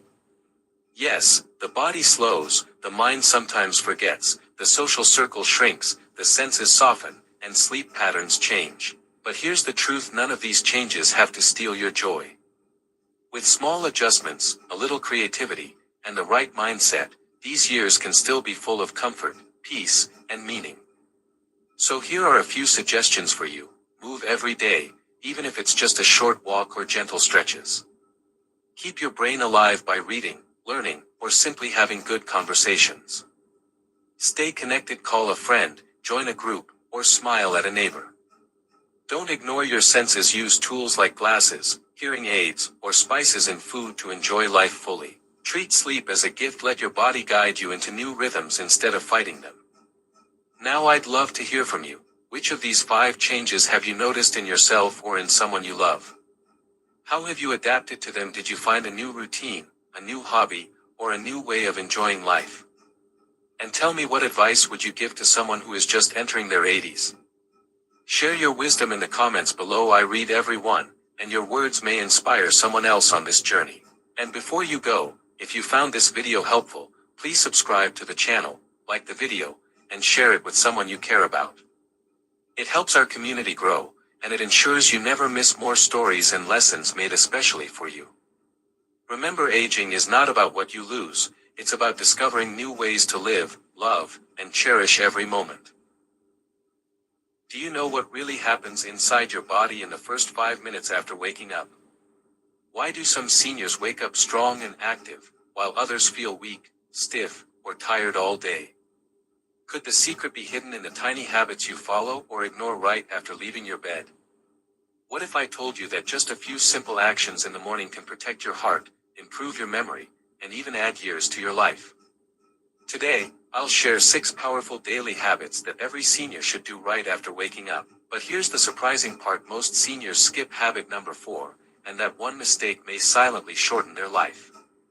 Stay with me till the end, because you'll not only learn these habits, but you'll also discover how small changes in the morning can completely transform your health and happiness in old age. And before we begin, I'd love to hear from you. What's the very first thing you do when you wake up in the morning? Do you drink water, check your phone, pray, stretch, or something else? Share your answer in the comments, because your morning routine might inspire someone else. Habit 1. Drink a glass of warm water. Anna, a 72-year-old retired nurse from Oxford, had a habit most seniors share every morning. The first thing she reached for was a cup of tea. She thought it gave her energy.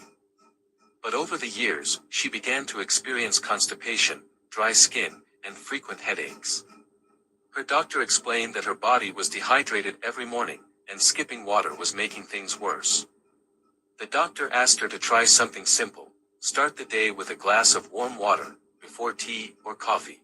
The first morning, Anna felt the warmth travel through her chest and stomach, almost like waking her body from the inside. Within a week, she noticed her digestion improving, her headaches easing, and even her skin looking fresher. Now, why does this happen biologically? During sleep, your body loses water through breathing and sweating up to 1 full cup overnight. This makes your blood slightly thicker in the morning, which can strain your heart and kidneys. Drinking warm water first thing hydrates your blood, improves circulation, and helps your kidneys flush out waste products. Warm water also stimulates the vagus nerve, which activates your digestive system. That's why many people feel the urge to use the bathroom shortly after. It's your body saying, "Thank you for giving me a fresh start." And here's something fascinating. Warm water widens your blood vessels, improving blood flow to muscles and organs.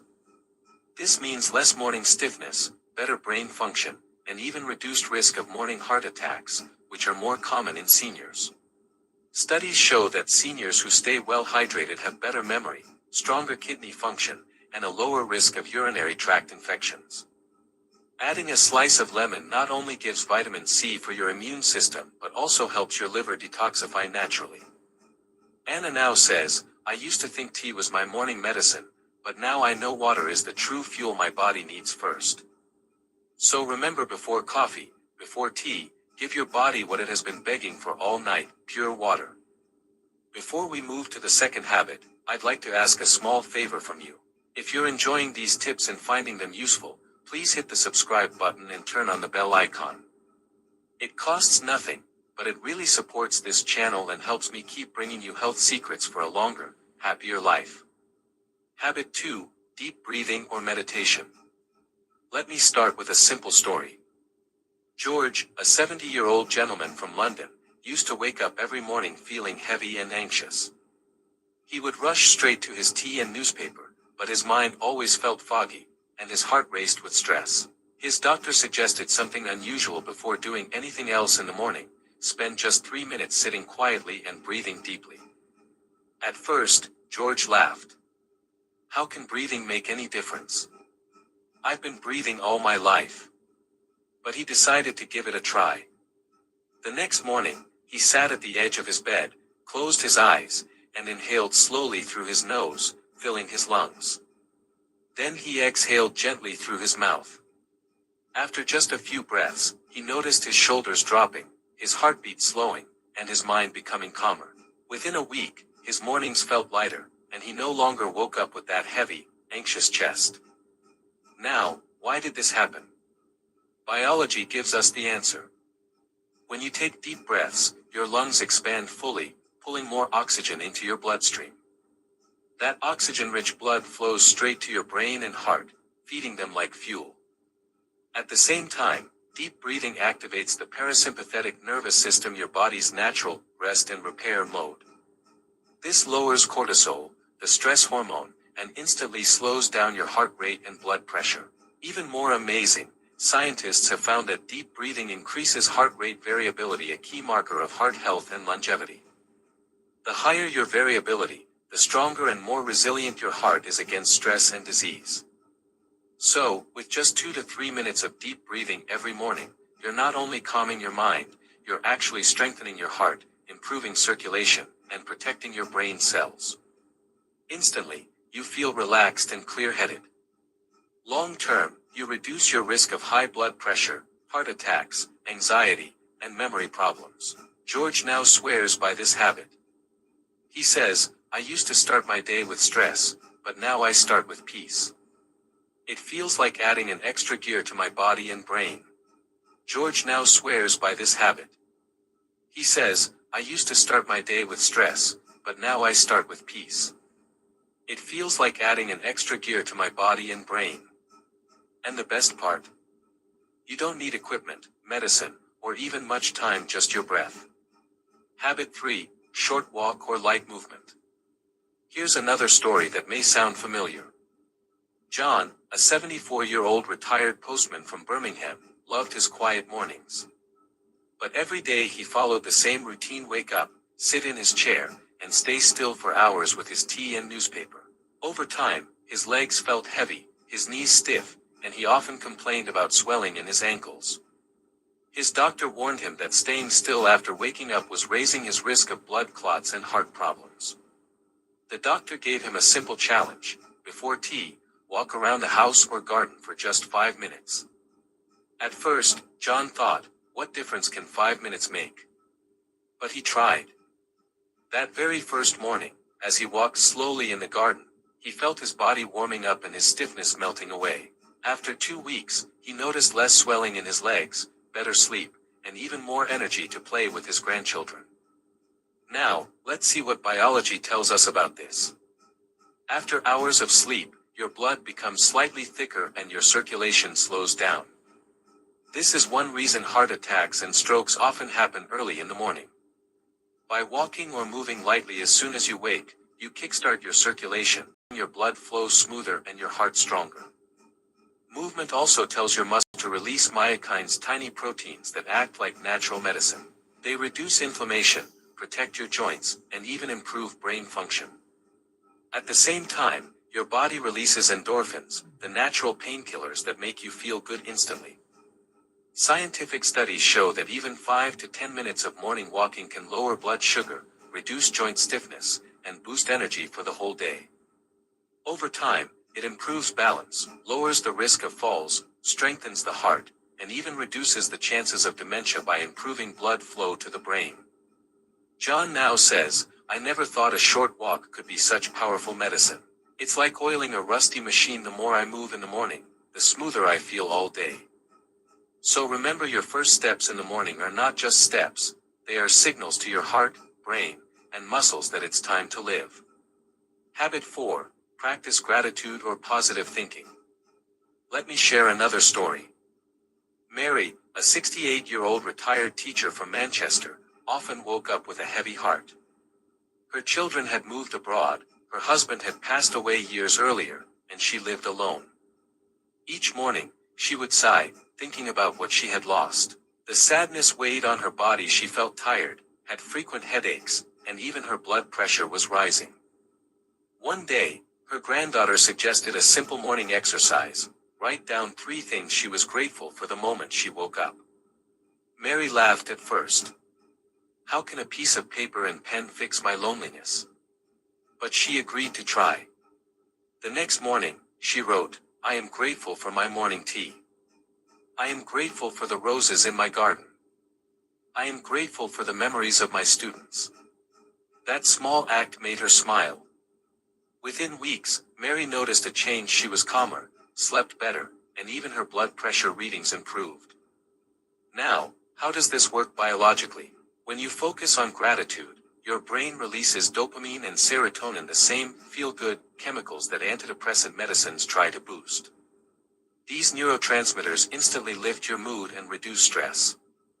At the same time, gratitude lowers levels of cortisol, the stress hormone, which is linked to high blood pressure, poor immunity, and faster aging.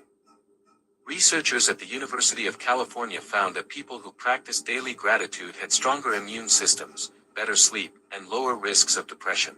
In seniors, this means fewer hospital visits, better mental clarity, and more joy in everyday life. Instantly, practicing gratitude makes you feel lighter and more positive. Long term, it rewires your brain. Scientists call this neuroplasticity, so your brain becomes trained to focus on hope and happiness instead of stress and negativity. Mary now says, every morning, I count blessings instead of problems.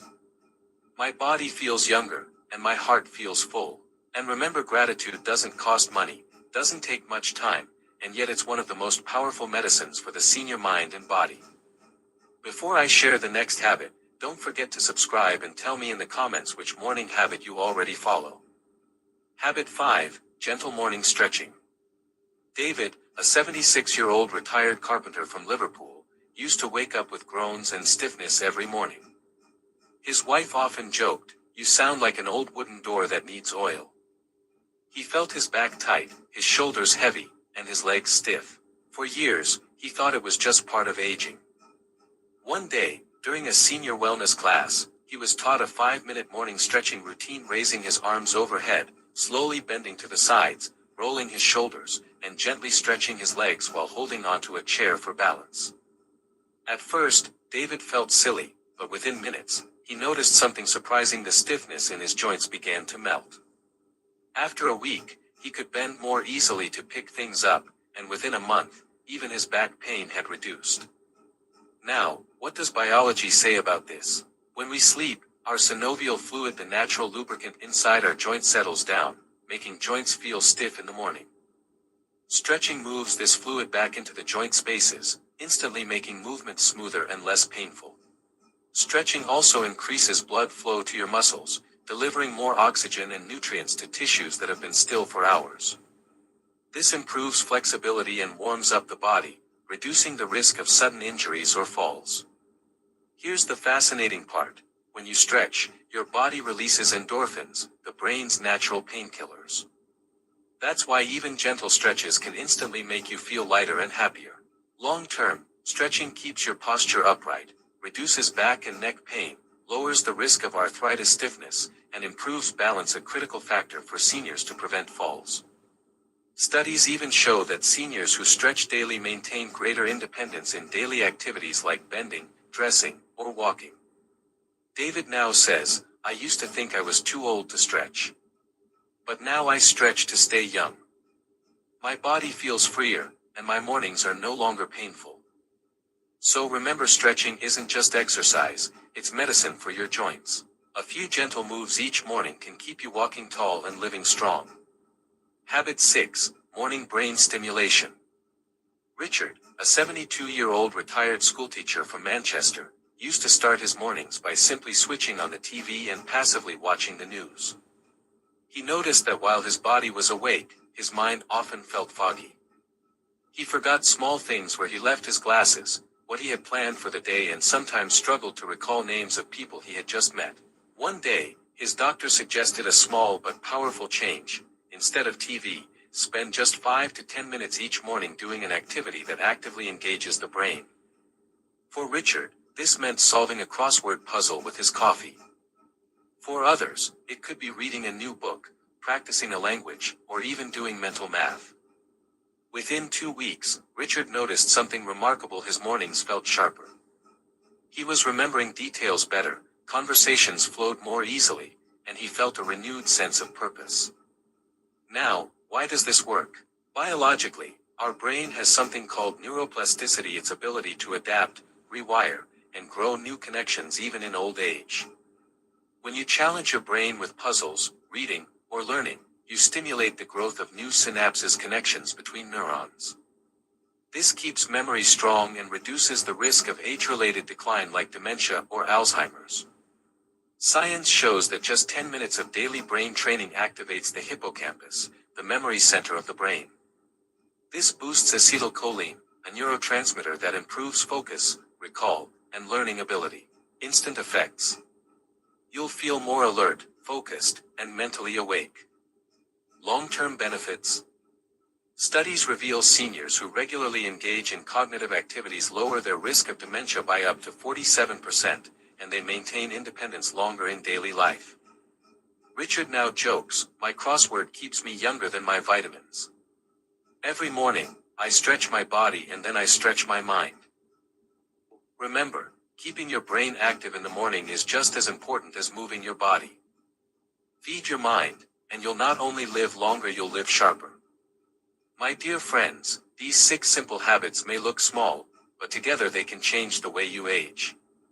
They can give you more energy in the morning, sharper memory, stronger joints, and most importantly, a longer and happier life.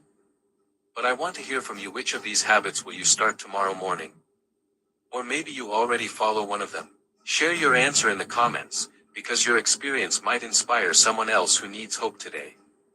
If you found this video helpful, don't forget to give it a like. It encourages me to bring you more life-changing tips. And if you haven't already, please subscribe and turn on the bell icon, so you never miss the habits and wisdom that can keep you healthy in your golden years. Remember, aging is not about counting years, it's about making your years count. Take care of your mornings, and your mornings will take care of your life. Thank you for watching, and may your days ahead be full of health, joy, and strength. You're looking for something. You know it's here. You remember holding it in your hand. You even remember telling yourself, "I'll put it somewhere safe." You open one drawer. Nothing. You open another. Still nothing. At first, you're calm. You tell yourself, "It's fine. I'll find it." 10 minutes pass. Then 20. Now you're moving boxes. Opening cabinets you haven't touched in years. Your breathing changes. Your shoulders tighten. That small search turns into frustration. That's not aging. That's not memory loss. That's clutter quietly stealing your life. As we get older, everything already takes more effort. Your knees remind you when you stand. Your back speaks up when you bend. Your energy doesn't reset overnight anymore. So when your home works against you, when it hides things, blocks movement, demands constant searching, life becomes harder than it needs to be. That's why decluttering after 60 isn't about style. It's about safety. It's about peace. It's about dignity. Dorothy is 73 and lives alone in San Antonio. For years, she stacked boxes in her bedroom, just for now. Old clothes. Papers. Things she might need someday. One morning, her bedroom door wouldn't open. 20 years of stuff blocked it. When we finally cleared the room, she didn't smile. She cried. Not because she lost things. Because she said, "I didn't realize how much I was holding my breath." Someone once commented under one of my videos, people who declutter their homes usually manage their emotions better too. They don't let unnecessary thoughts pile up. That comment stayed with me. Because clutter isn't just physical. It's emotional weight. Clear your space. Clear your mind. Clear your life. Today, I'm sharing 7 things you must throw out before 70. Even if it's uncomfortable. Even if you paid good money. Even if part of you says, but what if I need it later? Because holding on to the past slowly steals your present. Hit like, subscribe, and tell me in the comments which one you'll start with. Let's begin. Thing number 1, underwear and undergarments over 1 year old. Nobody likes talking about this. But it matters more than most people realize. Underwear has a short lifespan. 6 months to 1 year. Even if you rotate pairs. Even if you wash them carefully.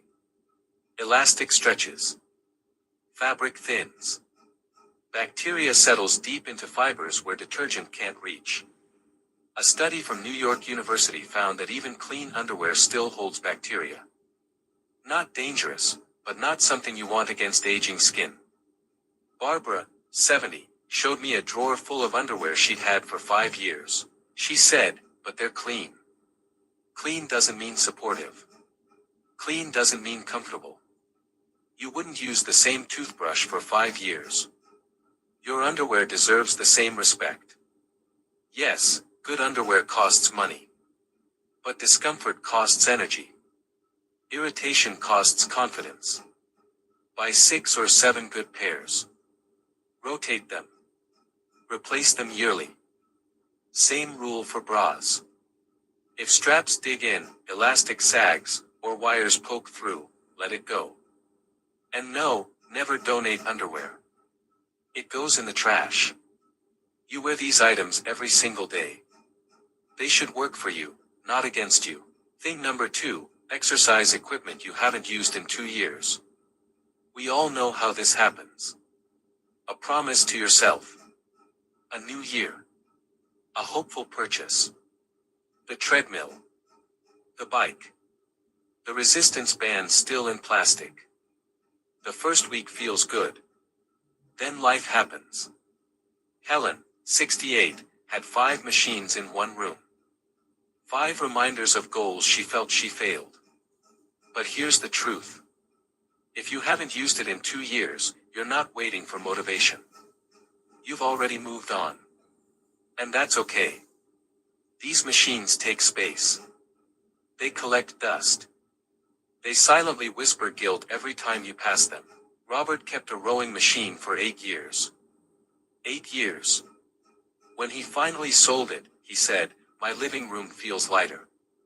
And so do I. Sell it. Donate it. Let someone else use it. That equipment isn't making you healthier. It's just shrinking your home. Thing number 3, towels older than 2 years. Most people don't know this, but towels expire. Fibers break down.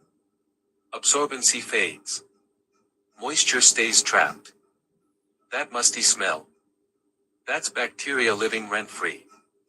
Dorothy had towels older than her grandchildren. Stiff. Scratchy. Barely drying her skin. Old towels irritate aging skin. They don't comfort, it's friction. If your towel smells even after washing, it's done. Replace them. Old towels aren't useless. Cut them into rags. Use them for cleaning. Just don't use them on your body anymore. Thing number 4, faux leather items that are flaking. Faux leather has a short life. 3 to 5 years. After that, it falls apart. Susan wore a faux leather jacket to a family event. Halfway through the day, black flakes covered her clothes. There is no fixing faux leather. No conditioner. No repair. If it flakes, it's finished. Throw it out before it embarrasses you in public. Thing number 5, outdated accessories. Accessories follow trends faster than clothes. Sunglasses. Scarves. Belts. Jewelry. Helen tried on old sunglasses and laughed. These belong to another version of me. Keep classics. Let trends go. Broken jewelry doesn't deserve storage space. If you haven't fixed it in 3 years, you won't. Accessories should reflect who you are now, not who you were. Thing number 6, clothes you haven't worn in 2 years. This is the hardest one for almost everyone. Not because it takes effort, but because it takes honesty. Clothes are never just clothes. They carry memories, moments, versions of ourselves we once were. We keep them for reasons we rarely say out loud. This was expensive. My daughter bought this for me. I'll fit into this again. I might need this for a special occasion. But here's the quiet truth most people don't want to face. If you haven't worn something in 2 years, you're probably never going to. Not because you failed, not because you gave up, but because life changed. Your body changed. Your comfort needs changed. Your daily routine changed. And that's not something to fight against. It's something to respect. Margaret is 72. Her closet was full, but she still said every morning, I have nothing to wear. Inside that closet were dresses from her working years, tight blouses she no longer felt comfortable in, heels she hadn't worn in over a decade, and jackets that only fit if she stood perfectly still. She said, I keep them because they're still good. But good condition does not mean useful. A perfectly preserved dress from 1995 is still a dress you don't reach for. A suit that fits your memory but not your body only creates frustration.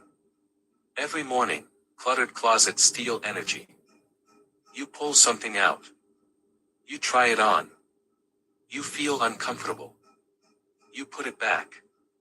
That moment may seem small. But repeated every day, it quietly damages confidence.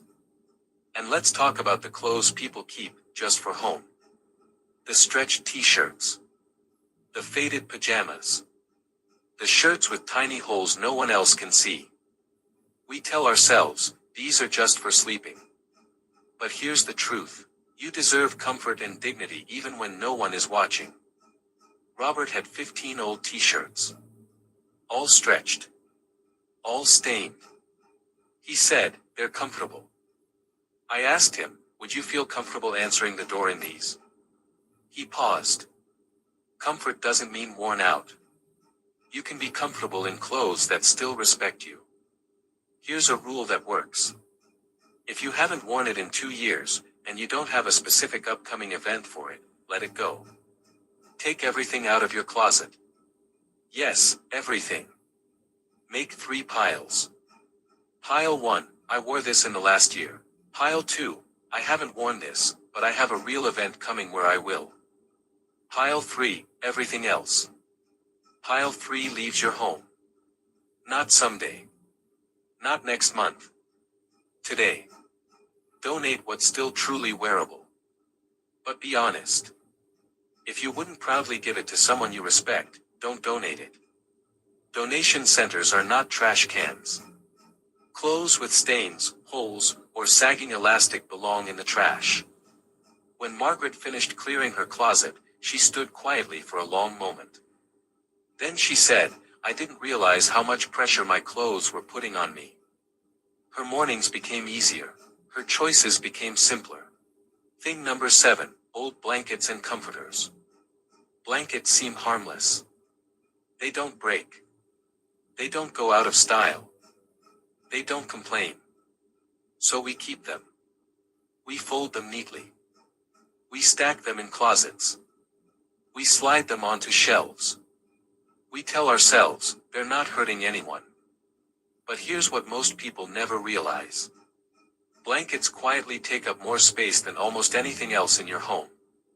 And they collect more than just dust. They collect time. They collect indecision. They collect, what if? What if someone stays over? What if I get cold one day? What if I throw it away and regret it? So they stay. Year after year. As we age, our bodies change in subtle ways. Our skin becomes thinner. Our lungs become more sensitive. Our sleep becomes lighter. And those changes mean the things touching our bodies matter more than ever. Old blankets hold dust, skin cells, pollen, and allergens deep inside their fibers. Even with washing, many of these particles remain trapped. That's especially true for thick, heavy blankets and comforters that are hard to clean properly. Mild allergies become nightly irritation. A slightly heavy blanket becomes uncomfortable pressure. A musty smell becomes a constant, quiet annoyance. And most people don't connect these discomforts to their blankets. They blame age. They blame poor sleep. They blame their body. But often, it's the bedding. Edward is 76. He told me he woke up tired every morning, no matter how early he went to bed. He blamed his age. When we looked at his bed, his comforter was nearly 18 years old. The filling had clumped. The fabric had absorbed years of dust. When he replaced it, nothing else changed. Same bedtime. Same routine. 2 weeks later, he said, I sleep deeper. I wake up clearer. Blankets also create unnecessary storage stress. They're bulky. They're heavy. They fall when you reach for something else. For older adults, this becomes a safety issue. Reaching overhead. Lifting stacks. Pulling heavy blankets from shelves. One wrong movement can strain a shoulder or throw off balance. Robert had 8 blankets in his linen closet. 8. When I asked why, he said, I like to be prepared. Prepared for what? Overnight guests he hadn't had in 4 years. Cold nights he could handle with one good blanket. Emergencies that never came. He wasn't prepared. He was weighed down. Here's the truth. You don't need many blankets. You need the right ones. 1 blanket per bed. 1 extra for guests. That's enough. Anything beyond that is just anxiety folded into fabric. And let's talk about comforters. Comforters feel permanent. They're expensive. They're big. They feel like something you're supposed to keep forever. But comforters wear out. Even if they look fine. The filling breaks down. It stops distributing warmth evenly. You feel cold in some spots, overheated in others. That affects sleep more than we realize. Sleep quality influences balance. Memory. Mood. Blood pressure. Immune function. Poor sleep quietly erodes quality of life. Elaine is 71. She said she woke up multiple times each night adjusting her comforter. Too hot. Too cold. Her comforter was 14 years old. After replacing it, she said, I stopped fighting my bed. That's what good bedding should do. Support you. Not fight you. Now, many people hesitate because they don't want to waste things. That's understandable. But old blankets don't have to go to landfill. Animal shelters desperately need them. Dogs and cats sleep on old blankets every single day. What no longer comforts you can comfort an animal. Some people keep blankets because they're sentimental. This was on the couch when the kids were small. This one came from my mother. This one reminds me of a different time. Memories don't live in fabric. They live in you. You don't lose the memory by letting go of the object. You lose stress. You gain space. And here's something most people don't think about. Old blankets make cleaning harder. They crowd closets. They fall onto the floor. They collect dust you have to vacuum around. Once you reduce them, cleaning becomes easier. Faster. Less tiring. And when cleaning is easier, you do it more often. That alone improves health. Here's a simple test. Pull out every blanket you own. Lay them on the bed. Ask yourself, which ones do I actually use? Which ones feel heavy, scratchy, or smell faintly musty? Which ones exist only because I've always kept them? Choose the best. Let the rest go. When Robert reduced his 8 blankets to 3, he said, I didn't realize how crowded my closet felt until it wasn't. That's what decluttering does. It doesn't leave emptiness. It creates breathing room. Your home should support your sleep, your comfort, your health. Old blankets and comforters quietly work against that. Letting them go isn't loss. It's care. Before we end, let me ask you something. As you sit there right now, looking around your home, which of these items do you already know has been waiting too long to be let go? Is it the clothes you haven't worn in years? The extra blankets filling your closet? The exercise equipment collecting dust? Or the small things that quietly steal your peace every day? You don't have to do everything at once. Just one choice. Just one small step. I'd love to hear from you. Tell me in the comments. Which item are you starting with? And what made you choose that one? Your words matter. Someone reading your comment may feel less alone. And finally find the courage to begin. If this message helped you, if it made you pause, think, or breathe a little easier, please take a moment to press the like button. It helps this video reach other people who need to hear this today. And if you're not already subscribed, I invite you to join this community. Here, we talk honestly about aging, health, and life after 60. Do you remember the first time age quietly surprised you? Not in a dramatic way. Not with pain. Not with illness. Just a small moment. For Arthur, it happened on an ordinary Sunday morning. He was 70. He had sat down to read the newspaper, coffee still warm beside him. When he finished and tried to stand, his body hesitated. Just for a second. But that second felt unfamiliar. His hands instinctively reached for the armrest. Arthur stood up, but something had changed. Not enough to scare him. Not enough to mention to anyone. But enough that his mind noticed. Later that week, he brushed it off. Just tired, he told himself. Everyone slows down after 70. But that small moment stayed with him.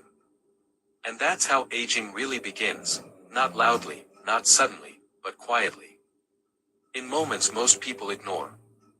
After 70, time feels different. Not shorter exactly, just heavier. Each year carries more meaning.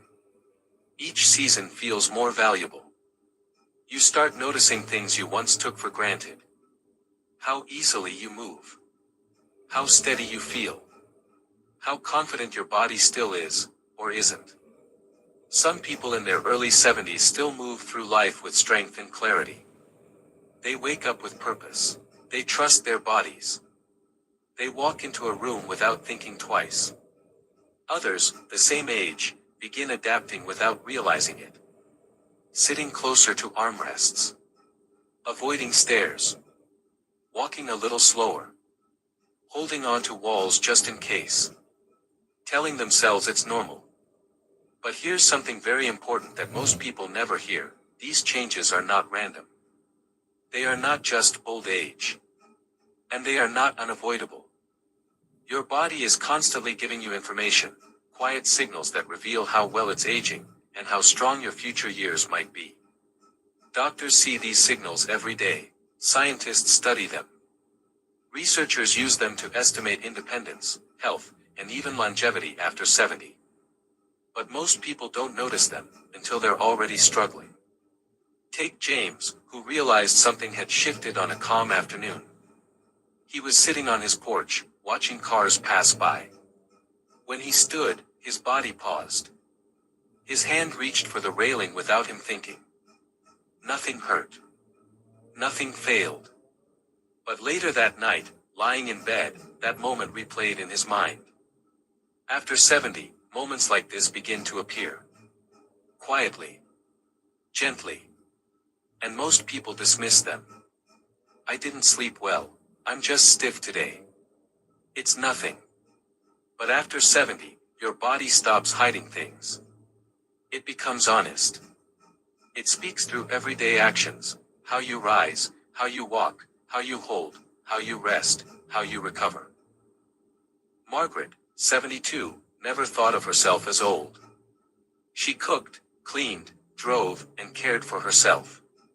But one evening at a family gathering, when everyone stood up to clear the table, she stayed seated for just a moment longer. No one noticed. But she did. She leaned forward first. Positioned her feet carefully. Used her hands. That night, sitting on the edge of her bed, she wondered when standing had become something she needed to prepare for. Rising from a chair reveals how the legs, core, balance, and nervous system work together.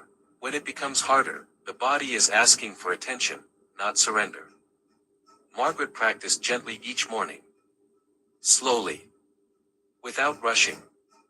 And her strength returned. Confidence returned too. Confidence changes everything after 70. Walking tells another quiet truth. Doctors often say they can tell how someone is aging just by watching them walk. Not speed, but steadiness. Not distance, but confidence. Helen, 73, noticed people passing her on the sidewalk. Even someone with a cane moved ahead of her. That moment didn't embarrass her, it woke her up. She began walking daily. 1 block at first, then 2. She focused on posture, breathing, balance. Within months, she wasn't just walking better. She felt safer moving through the world. Walking reflects heart health, muscle strength, nerve communication, and brain coordination. When walking slows, many systems are struggling together, but they respond when movement returns. Your hands also speak. Paul, 74, noticed grocery bags felt heavier. Jars resisted him. Buttons took longer. One day, a glass slipped from his fingers. Grip strength mirrors overall muscle health. When it fades, weakness often exists elsewhere too. Paul began simple habits. Squeezing a ball. Carrying his own bags. Using light resistance. Strength returned, not just in his hands, but throughout his body. Connection matters just as much. After 70, loneliness quietly damages health. It raises inflammation. Weakens immunity. Strains the heart. Arthur, 78, lost his wife and slowly withdrew. He didn't feel sad, just empty. Days blended together. His movements slowed. When he reconnected through a small community group, something remarkable happened. His energy improved. His sleep deepened. His doctor noticed better readings before Arthur did. Purpose keeps the body alive. Balance reveals coordination between brain, nerves, muscles, and joints. Dorothy, 75, noticed her hand reaching for walls without thought. One morning, she nearly lost balance reaching for a cup. Fear entered. She practiced balance daily at the counter. Seconds at first. Then longer. Balance returned. Fear faded. Sleep tells the story of repair. Deep sleep clears toxins, repairs muscles, regulates hormones, and protects memory. Leon was 74 when mornings started feeling heavier than nights. He didn't wake up in pain. He didn't wake up sick. He just woke up, tired. Every single day. Even after 7 or 8 hours in bed, his body felt unfinished, like it hadn't fully returned to him yet. His mind took longer to clear. Simple words sometimes slipped away mid-sentence. Names sat just out of reach. He blamed age. Everyone told him that's just how it goes after 70. But deep down, Leon knew something was off. He noticed how quickly his patience wore thin. How small frustrations felt bigger. How he needed an afternoon nap just to get through the day. At his annual checkup, his blood pressure was slightly higher. Nothing alarming. Just something to watch. It wasn't one big problem. It was many small ones, quietly stacking up. Leon didn't overhaul his life.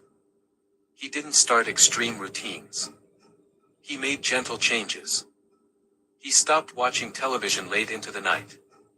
He went outside every morning, even for 10 minutes, letting sunlight hit his eyes and reset his internal clock. He kept his evenings calmer. Same bedtime. Same wake time. Within weeks, something shifted. He started waking up before his alarm. His mind felt clearer. His memory sharpened. His blood pressure readings improved. Friends noticed he seemed lighter, more present. Sleep didn't just give Leon rest. It gave his body a chance to repair itself again. And sleep is only one way your body speaks. Appetite speaks too. Quietly. Often ignored. Loss of appetite after 70 is not a normal part of aging, no matter how often people say it is. It's a signal. Sometimes subtle. Sometimes misunderstood. Ruth was 71 when food stopped bringing pleasure. Not suddenly. Gradually. Meals felt like chores. Portions shrank without her realizing. Clothes loosened. Her energy faded. She felt weaker climbing stairs. Her laugh didn't come as easily. Friends told her, "You just don't need as much food anymore." Doctors said, "It happens with age." But Ruth felt something deeper. A dull emptiness. Not sadness, just fading strength. When she finally addressed it, the changes were small. More protein. Better timing. Simple supplements. Paying attention again. Within weeks, her appetite returned. Within months, her strength followed. And with strength came joy. She started cooking again, sharing meals again. Feeling grounded in her body again. Because food is not just fuel. It's information. It tells your body whether it should preserve muscle or let it fade. Whether it should stay resilient or become fragile. And your body speaks through more than hunger and sleep. It speaks through how you move. Through how confidently you rise from a chair. Through how steadily you walk across a room. Through whether your balance feels automatic or cautious. Through whether your hands grip firmly or hesitate. It speaks through connection. Through whether you still laugh easily. Whether conversations energize you or exhaust you. Whether you feel needed or invisible. After 70, these signals matter more than numbers on a chart. They are not warnings meant to scare you. They are invitations. Invitations to notice what you may have been brushing aside. Invitations to respond gently, not drastically. Invitations to strengthen what still wants to be strong. You are not too old to respond. Your body is still listening. And it will respond when you do, sometimes faster than you expect. If any part of this felt like your own story, you are not alone. Share it in the comments. Someone else needs to hear it too. Like the video. Subscribe.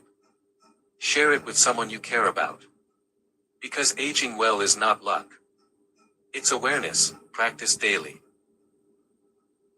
If you think being alone after 60 is the worst thing that can happen, think again. Being alone isn't the problem. The real struggles are quieter, invisible, and often go unnoticed. They hide in the small moments: the lack of respect, the absence of understanding, the days that feel heavy even when you're with someone. Most people never talk about these things, but after 60, they matter more than anything else. As the great writer Helen Keller once said, "Alone we can do so little, together we can do so much." But there's another truth she didn't say: not all togetherness is good.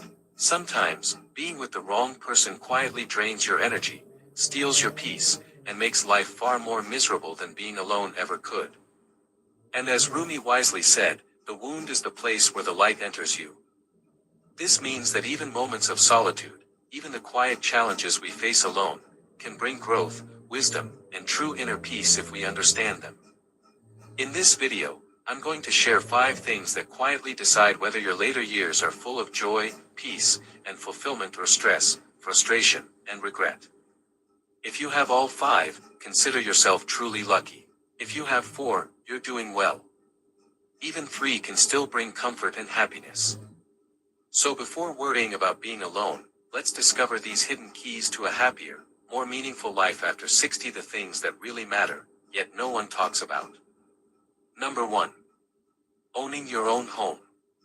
If you have your own home after 60, consider yourself truly lucky. Having a place that's entirely yours where you can relax, make decisions freely, and create a space that reflects your personality is a gift that many people never get. Owning a home brings more than just shelter. It gives security, a sense of stability, and the freedom to enjoy life without worrying about rent increases or being asked to move. It allows you to arrange your garden, decorate your living room any way you like, and simply enjoy quiet mornings with a cup of coffee, listening to the world wake up outside your window. Your home becomes your sanctuary, a place where memories are built, and peace can truly flourish. Take Elizabeth in Vienna. She bought a small, sunlit apartment decades ago. Today, at 68, she spends her mornings tending to her balcony plants, reading novels in her cozy living room, and inviting friends over for tea whenever she likes.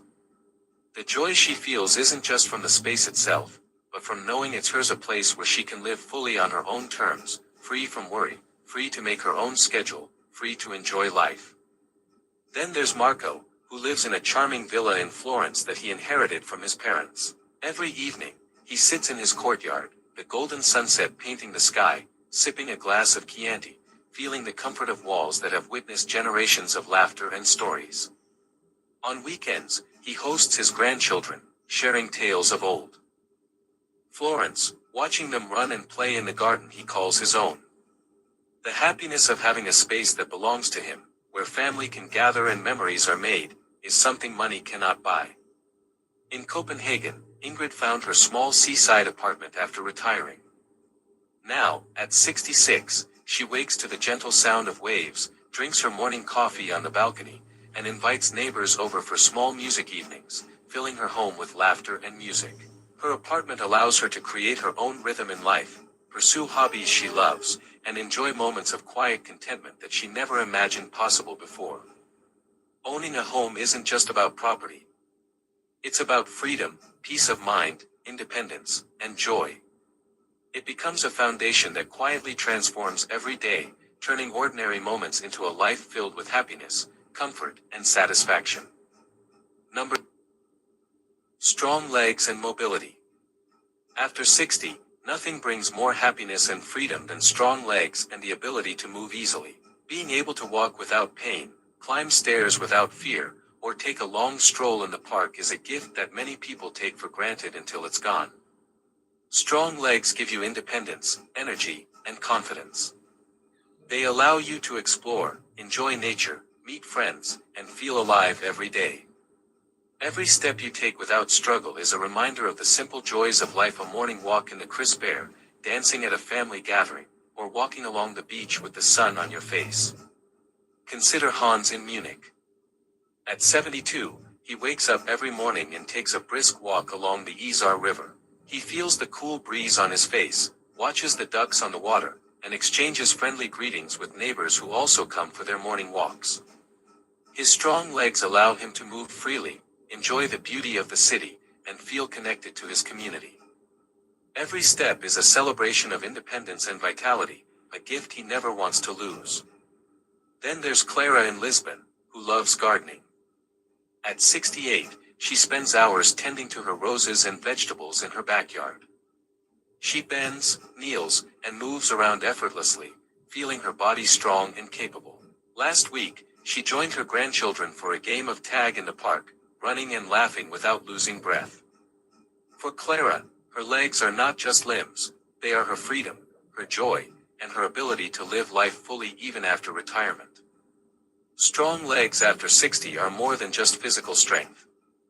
They are a doorway to happiness, independence, and everyday adventures. They let you live life on your terms, enjoy every moment, and feel the simple joy of being able to move freely, without limitation or worry. If you're enjoying these tips for a happier, more fulfilling life after 60, Don't forget to subscribe to the channel. I share stories, advice, and simple secrets that make your later years truly joyful. Also, I'd love to hear from you. Comment below and tell me which of these things do you already have in your life. Number 3. Deep friendships and social connections. After 60, nothing adds more warmth, joy, and meaning to life than true friendships.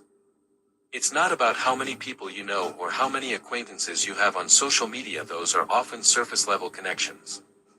What truly matters is having real friends who understand you, support you, and bring happiness into your life. Friends who celebrate your successes, lift you when you're down, and walk beside you through challenges are worth more than dozens of casual relationships that fade when life gets difficult. Think about the quiet mornings when you wake up feeling tired or worried, or the evenings when memories of the past make you feel nostalgic or lonely. True friends are the ones who notice these small things and respond with kindness. They are the ones who make you feel seen, valued, and understood. Having just a few friends like this after 60 can completely transform your life, giving you emotional stability, joy, and a sense of belonging that no money, status, or material possession can ever replace. Take Henrik from Copenhagen, for example. At 71, Henrik had spent much of his life focused on work and appearances. He knew many people, attended countless events, and had dozens of friends on social media. But when he suffered a minor stroke, most of those people disappeared. They didn't call, didn't visit, didn't offer help. It was only Jens, his friend since university, who immediately came over, helped him with daily chores, accompanied him to medical appointments, and stayed by his side through recovery. For Henrik, that experience taught him the invaluable truth: quality matters far more than quantity. One true friend who genuinely cares is worth more than 100 shallow connections. Then there's Sophie from Paris, who met her friends decades ago in a small painting class. Now at 67, these friends meet every week at a cafe in Montmartre. They share stories, laughter, and sometimes tears. Sophie remembers when she lost her husband 5 years ago. She was heartbroken, lost, and didn't know how to cope with life's emptiness. Her friends didn't just comfort her with words, they helped with practical things too, accompanied her to appointments, shared meals, and simply sat with her in silence when she couldn't speak. That support gave her strength, peace, and the courage to rebuild her life. In Barcelona, Isabel at 68 spends her evenings with a small circle of neighbors who play music and share stories. One winter, she fell and injured her hip, leaving her temporarily immobile. Her friends immediately organized a schedule to help her cook, clean, and attend medical checkups. This act of care showed her the real value of friendship. It's not just about shared laughter, but about standing together when life becomes difficult. Number 4. Regular income/financial stability. Let's talk about something many people don't think about enough: regular income. At this stage of life, money isn't just numbers. It's freedom. It's dignity. It's the ability to make choices without feeling helpless. Let me share a couple of stories with you. Mr. James is 68, a retired school teacher living in Ohio. His children live out of state, and he has some health problems. Every month, he receives a small pension. Because of that pension, he can buy his medicines without worrying, treat himself to a small coffee at the cafe, even help a neighbor or donate a little to his local church. He once told me, "This little income gives me independence. I don't have to ask anyone for help, and that makes me feel alive." Now let's meet Mr. Robert. He's the same age, also retired, but he never had a stable income or savings. Last year, he ended up in the hospital after a minor heart procedure. He needed money for his co-pays, medications, and daily care. He had to borrow from friends and even his adult children. Every day felt stressful. Every decision, even taking medicine on time, was a struggle. The difference between Mr. James and Mr. Robert wasn't just the money. It was peace of mind. The ability to make choices without fear. The freedom to live life on your terms. If you have a regular income, even a small one, consider yourself lucky. It allows you to enjoy life, stay independent, and avoid stress that many people face at this age. And here's the truth, it's never too late. Even small steps today, like starting a modest savings plan or organizing your finances, can give you this freedom and peace in the years ahead. Think about it for a moment. Do you have this freedom today, or are you still depending on others for daily expenses? Share in the comments. Your story might help someone else realize they're not alone. Mrs. Helen is 68 years old. She lives alone in her small apartment in Chicago. A retired nurse, she spent decades caring for others, but now she faced a challenge of her own. Last year, she had to be admitted to the hospital after a sudden health scare. While lying there, she realized how vulnerable she had become. She needed money for her medications, co-pays, and basic care, but she didn't have enough saved. She had to call her daughter and even borrow from a friend just to cover her hospital stay. She told me later, her voice shaking, "I felt powerless. I had spent my life helping everyone else, and suddenly I couldn't even take care of myself. It was terrifying to feel so dependent." Now imagine someone with even a modest pension or regular income. They could handle the same situation without panic. They could pay for medicines, get help when needed, and maintain their independence. The difference isn't just money. It's peace of mind. It's the freedom to live with dignity, choice, and calm. Number 5, children/family support. Let's talk about something that touches every heart: children and family support. At this stage of life, it's not about how many people you know, or how many friends you have. It's about having someone who truly cares, someone you can rely on when life gets tough. Let me tell you a story. The story of Mrs. Clara. Mrs. Clara is 72 years old. A widow, she lives in her home in Atlanta. Her health isn't perfect. She has arthritis that makes moving around painful, but her heart is still full. What keeps her going, she told me, is her daughter. Every morning, her daughter calls to check on her, helps her with appointments, and even just sits with her to share a cup of tea and conversation. Mrs. Clara said to me, "I don't have millions in the bank, and my body isn't what it used to be. But knowing my daughter cares, knowing I am not alone, that is everything. That is what keeps me going every day." Now, imagine someone the same age, living completely alone, with no children or family nearby. Every small problem, groceries, medicine, even a doctor visit, becomes a stress, a reminder that they have to do everything by themselves. Children and family don't have to be perfect. They just have to show up when it matters. Their love, presence, and support can make life lighter, happier, and more meaningful. If you still have your children or close family involved in your life, you are truly blessed. Even a single person who cares about you can make all the difference in your daily happiness and peace of mind. Then there's Mrs. Linda, 69, living in a small town in Texas. She had a minor fall at home and couldn't get up for hours. She doesn't live with her children, but her son, who works long hours, dropped everything to come and help her. He arranged medical care, stayed with her for 2 days, and even called neighbors to check in. Mrs. Linda said, "I realize that even if my children are busy with their lives, when it matters most, they will be there. That feeling, it's priceless. It made me feel loved and safe, even in the scariest moment." These stories show something important. Children and family don't have to be perfect. They just need to show up when it matters. Even one person who truly cares can make life brighter, safer, and more meaningful. If you still have your children or family involved in your life, you are truly blessed. Their love and presence are more valuable than anything else at this stage of life. Think about it: who in your family makes your life better just by being there? Share in the comments. Your story might remind someone else how important family support really is. If you're finding value in this video, if these stories are making you reflect on your own life, or reminding you of what really matters, hit that subscribe button. Thank you so much for staying with me till the end. I hope today's video gave you some useful insights, or maybe even inspired you to make small changes that can make a big difference in your life. Remember, it's never too late to take care of yourself, to strengthen your body, to nurture meaningful relationships, or to follow your dreams even after 60, 70, or 80. If you found value in this video, please hit the like button. It may seem small, but it helps more people discover these tips and stories that can improve their lives. And don't forget to subscribe and click the bell icon. That way, you'll get every new video I make, full of advice, real-life stories, and small habits that can make your life healthier, happier, and more fulfilling.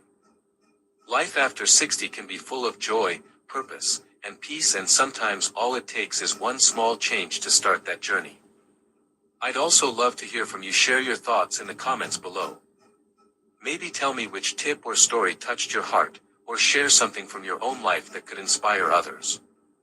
Your experience matters, and you never know who you might help by speaking up. Always remember, taking care of your mind, body, and heart isn't selfish. It's the best gift you can give yourself, and it's never too late to start. So take a deep breath, smile, and step into today with purpose. I'll see you in the next video. In 2026, scams are no longer obvious. They don't sound suspicious. They don't feel dangerous. And many times, you don't even realize it's a scam until much later. These new scams are very quiet and very secretive. They don't rush you loudly, use familiar language, and appear completely normal. That's why even careful, intelligent people sometimes fall into them. In this video, I will walk you through 5 fast-spreading scams that are affecting seniors right now. I'll explain how each scam works, how to recognize the early warning signs, and exactly how to protect yourself from them. You'll learn what scammers say, how they guide conversations, and the small details they use to confuse people. Once you understand these patterns, it becomes much easier to stop a scam before any damage is done. Before we continue, I want to share something personal. Not long ago, even a scammer approached me. The conversation started calmly and felt completely normal. Nothing felt suspicious at first. But I didn't rush. I listened carefully, asked a few simple questions, and noticed small things that didn't make sense. That's how I realized it was a scam and ended the conversation safely. Please stay with me until the end.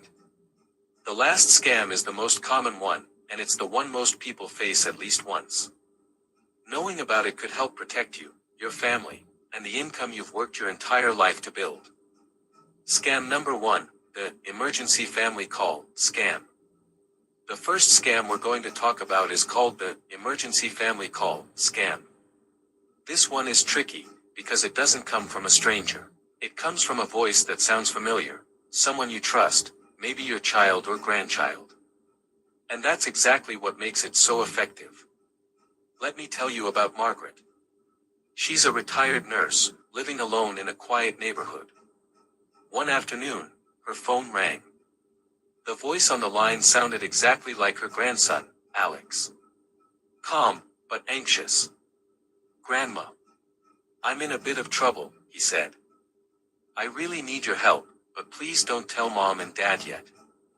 I don't want them to worry." Margaret's heart tightened.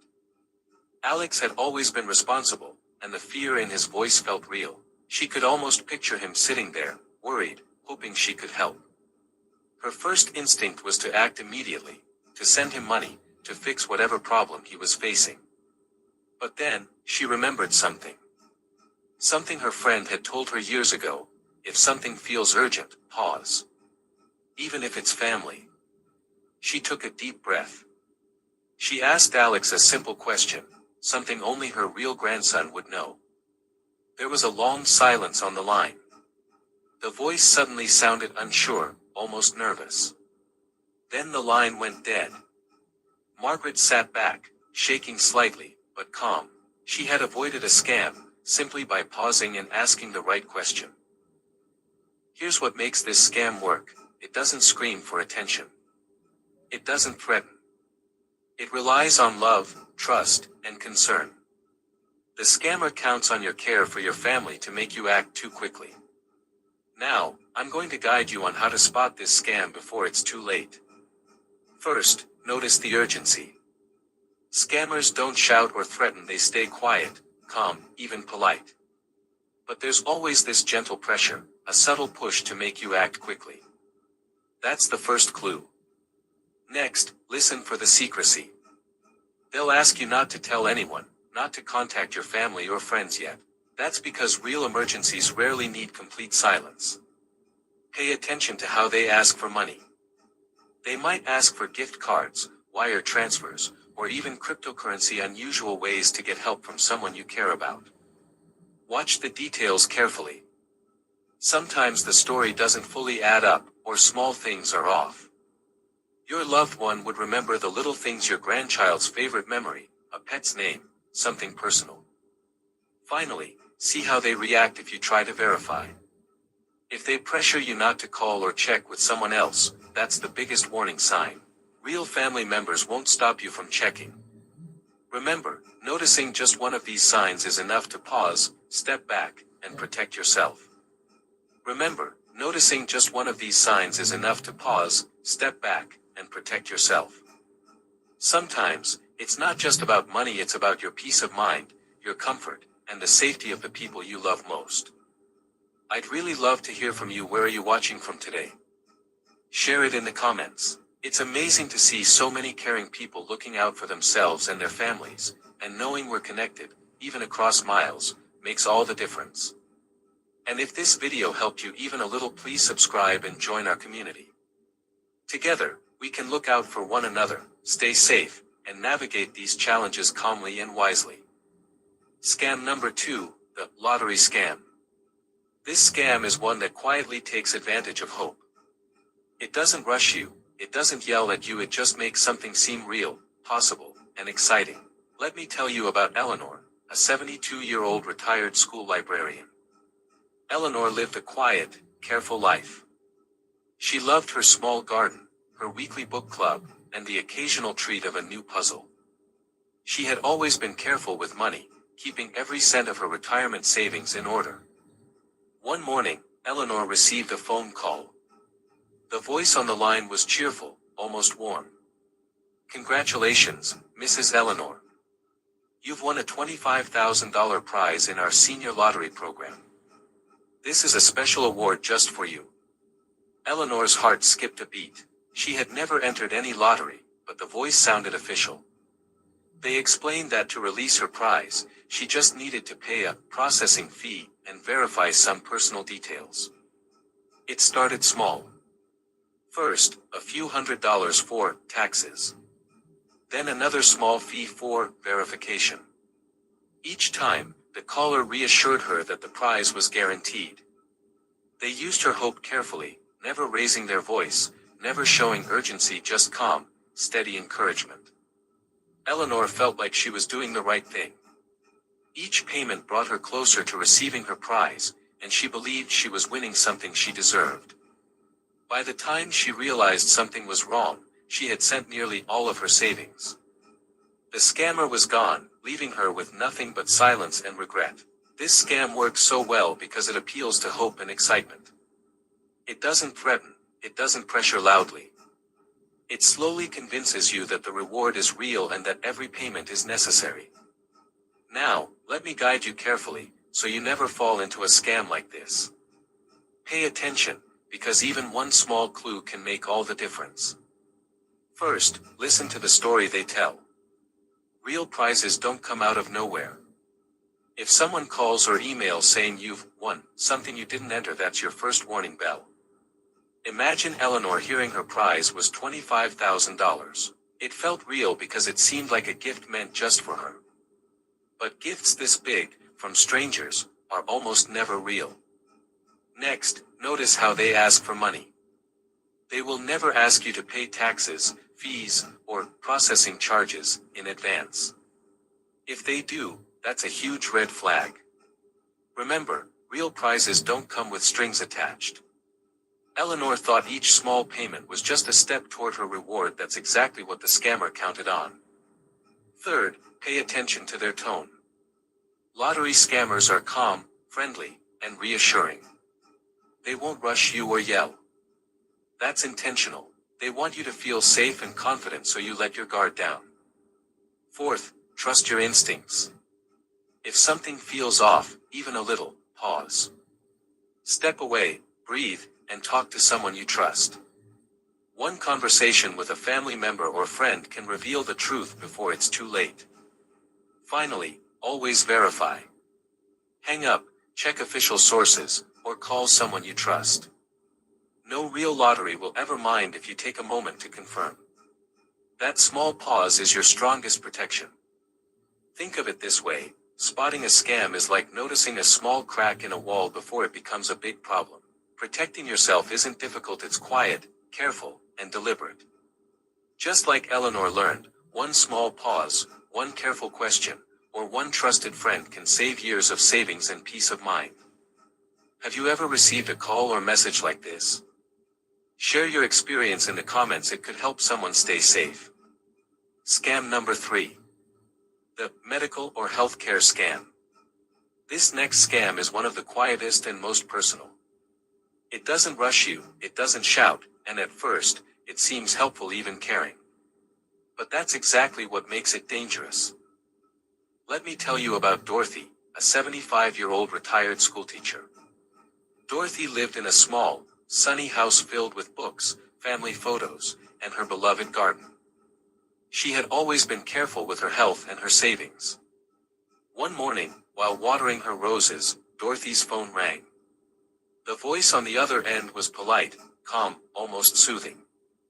"Mrs. Dorothy, we're offering a free health checkup and a special wellness supplement package for seniors in your area.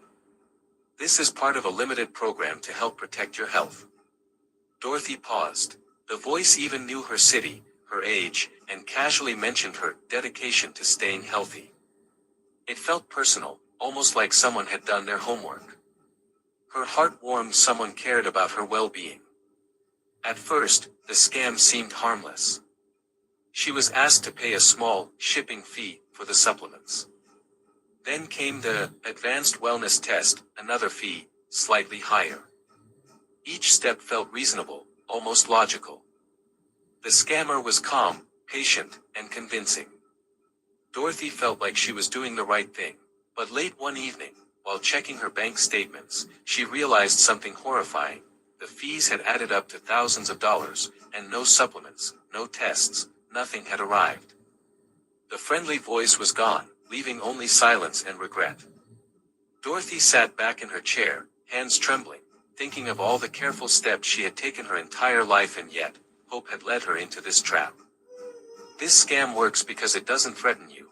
It gently convinces you that the reward, better health, care, protection, is real. How to spot and protect yourself, guided. Now, let me guide you, step by step, so you can recognize this scam before it even touches your life. First, notice the helpful beginning. The call or message may sound caring and professional. But if it's unexpected, that's your first clue. Pause and think. Next, watch the money. Real health programs don't ask for fees up front. Shipping costs, special test charges, or advanced payments are red flags. Even a small fee is a signal to slow down. Third, sense the pressure. Scammers make it sound urgent, limited program, today only, or seniors in your area must respond now. Real programs give you time to decide. Fourth, check the details. If they cannot provide verifiable information, or if documents and numbers seem vague, step back. A real organization will always answer clearly and let you verify. Finally, pause and verify. Hang up, call your doctor, a trusted friend, or the organization using an official number. Ask questions. Take your time. That pause is your strongest protection. Think of it this way, spotting a scam is like noticing a small crack in a wall before it becomes a big problem. Acting carefully now can save your savings, your peace of mind, and even your health. Before we move on to the next scam, I want you to stay with me until the very end of this video. The last scam I'm going to share is the most common one, and it's one that I myself have faced, just like so many other seniors. It's a scam that often takes advantage of our loneliness and trust. Many of us, after years of life's ups and downs, look for friendship, care, or even love, and unfortunately, scammers know that. They play with the heart, not just the wallet, and it can happen to anyone, no matter how careful you are. So please stay till the end. Understanding this scam could save your money, protect your heart, and even prevent someone you love from being hurt. Scam number 4, the card skimming and tap-to-pay trap scam.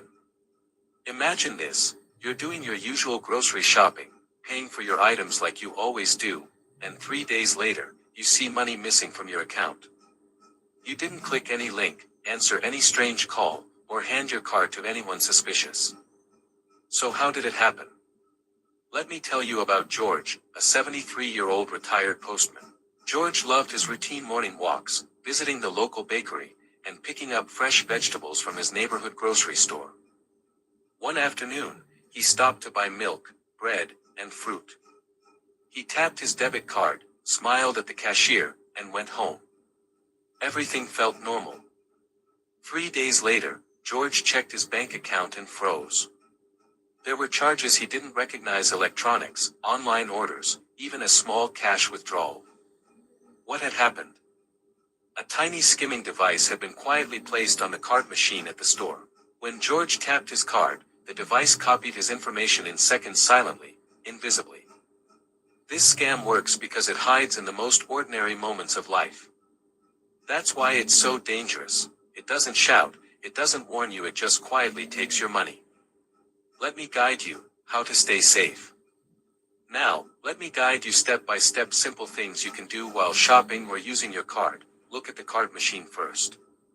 If anything looks loose, bulky, or unusual, don't use it. Take your time. Don't let anyone rush you. Even a polite nudge from a stranger can be a trick. Notice repeated requests. If the machine fails or asks for confirmation more than once, pause. It could be a warning. Check your bank account often. Even small charges matter. Scammers test with tiny amounts first. Set up transaction alerts. A text or email notification can catch a problem immediately. Call your bank immediately if something feels off. Use the number on the back of your card, not a number sent by email or text. Think of your card like your house key. You wouldn't hand it to a stranger, and you shouldn't ignore signs that someone may have copied it. Scam number 5, the romance scam. Before we begin, I want you to stay with me till the end. This scam is the most common one seniors face, and it's very personal.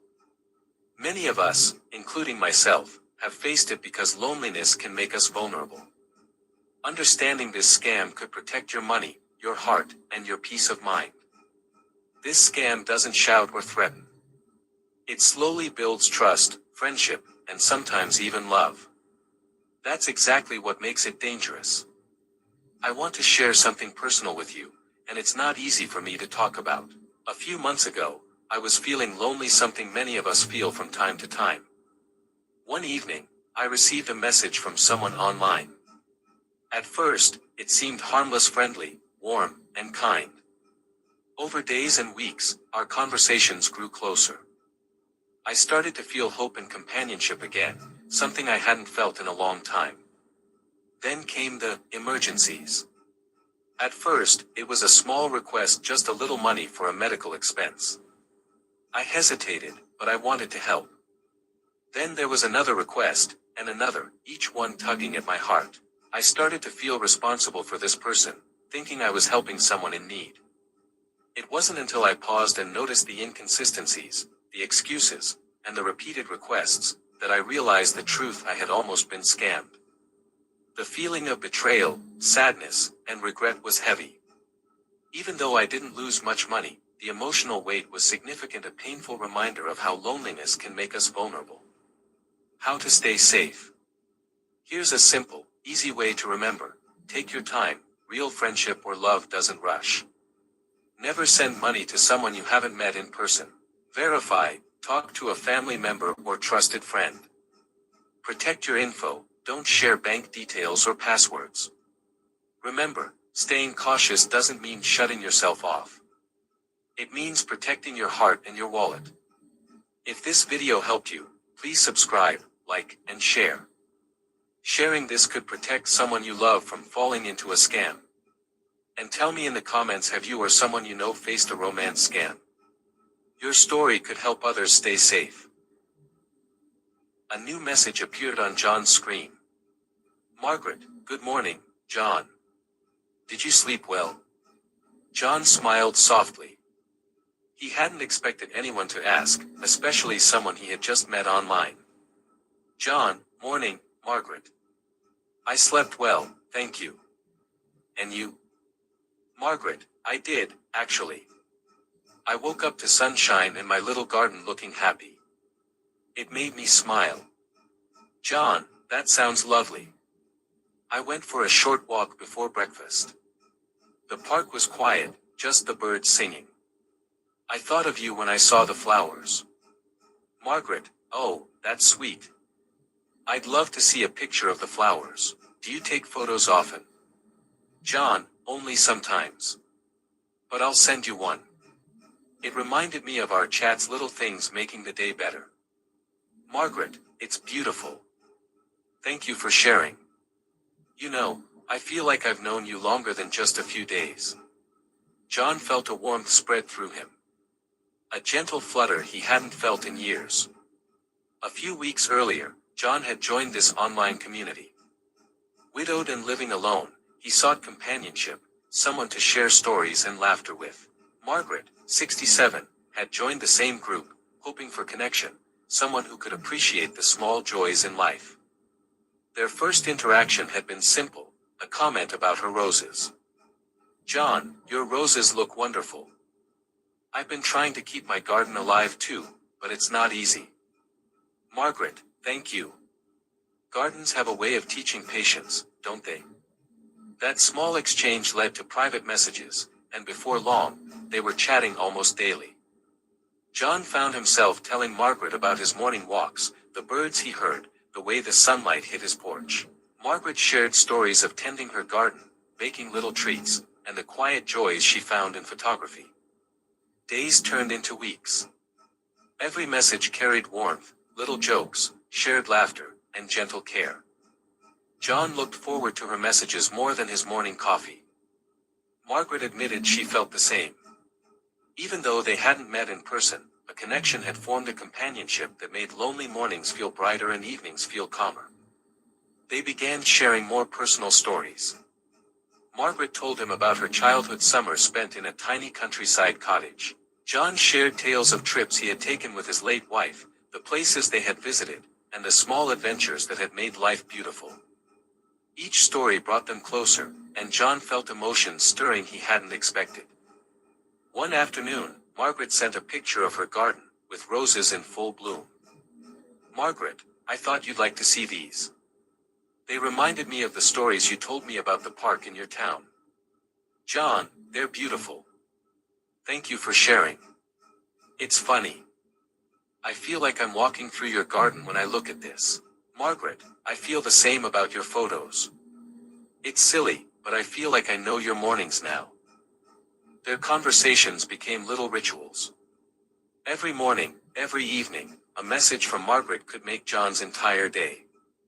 There was laughter, gentle teasing, and the kind of care that slowly seeps into your heart without you realizing it. John began to feel alive again, like the world had a little more color in it. Then, one day, Margaret sent a message that made John pause. Margaret, John. I hate to ask, but I'm in a bit of trouble. My cousin borrowed some money from me, and I can't cover it. I just need a small amount, $500, and I'll pay it back in a week, I promise. John's chest tightened. He had grown to trust her completely. Her kindness, her warmth, the connection they had built, all of it made him want to help. John, I want to help you. I hope everything is really okay. Margaret, I wouldn't ask if it weren't urgent. I feel awful asking, but I don't know what else to do. So John sent the money. When she thanked him, with her words full of gratitude and affection, he felt a small glow of happiness. He had helped someone he cared about, someone who made his days brighter. But the requests didn't stop. A week later, another message arrived. Margaret, John. I hate to ask again, but this time it's urgent. Something unexpected came up, and I don't know what to do. I promise it's the last. John hesitated, a flicker of doubt in his mind. Yet, the warmth of her previous messages, the laughter, the companionship it pulled him in. How could he refuse? John, all right, Margaret. I'll send it. Just, please be safe. And he did. Days turned into weeks. Each message was filled with care, humor, and affection. She asked about his morning walks, his tea, his books, always attentive, always personal. John felt valued, needed, and alive in a way he hadn't for years. He trusted her completely, and every act of generosity seemed justified because of the connection they shared. Then, slowly, signs of betrayal began to appear. Some of her stories didn't match. But John clung to hope. He had shared laughter, small joys, and tender moments. Maybe he was just imagining it. One afternoon, while running errands at the mall, John saw something that shattered everything. Sitting in a small cafe, laughing and sharing coffee with a younger man, was Margaret, the very woman he had trusted completely. Her smile, the familiar gestures, even the way she laughed, it all looked the same. But she wasn't alone. She was clearly enjoying someone else's company while he had been sending money and opening his heart. John froze, unable to breathe for a moment. The warmth, the companionship, the shared moments, every sweet memory now felt like a cruel lie. He had been deceived, manipulated, and betrayed. The heartbreak was profound. He felt miserable, lost, and foolish. He had trusted, given, and allowed himself to hope, only to have it all stripped away in an instant. The money was gone, yes, but the pain was deeper. It was the emotional betrayal, the violation of trust, and the crushing weight of realizing that those weeks of warmth had been carefully constructed lies. Days passed.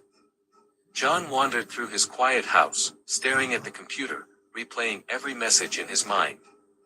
How had something so sweet turned into such misery? Yet, amidst the heartbreak, a lesson began to emerge. Determined not to let this happen to anyone else, John decided to take action. He collected every message, every email, and every transaction he had made. With careful documentation, he reached out to the authorities, the local cybercrime unit and online fraud helpline. He reported the scam in detail, explaining how he had been deceived and providing the evidence he had saved.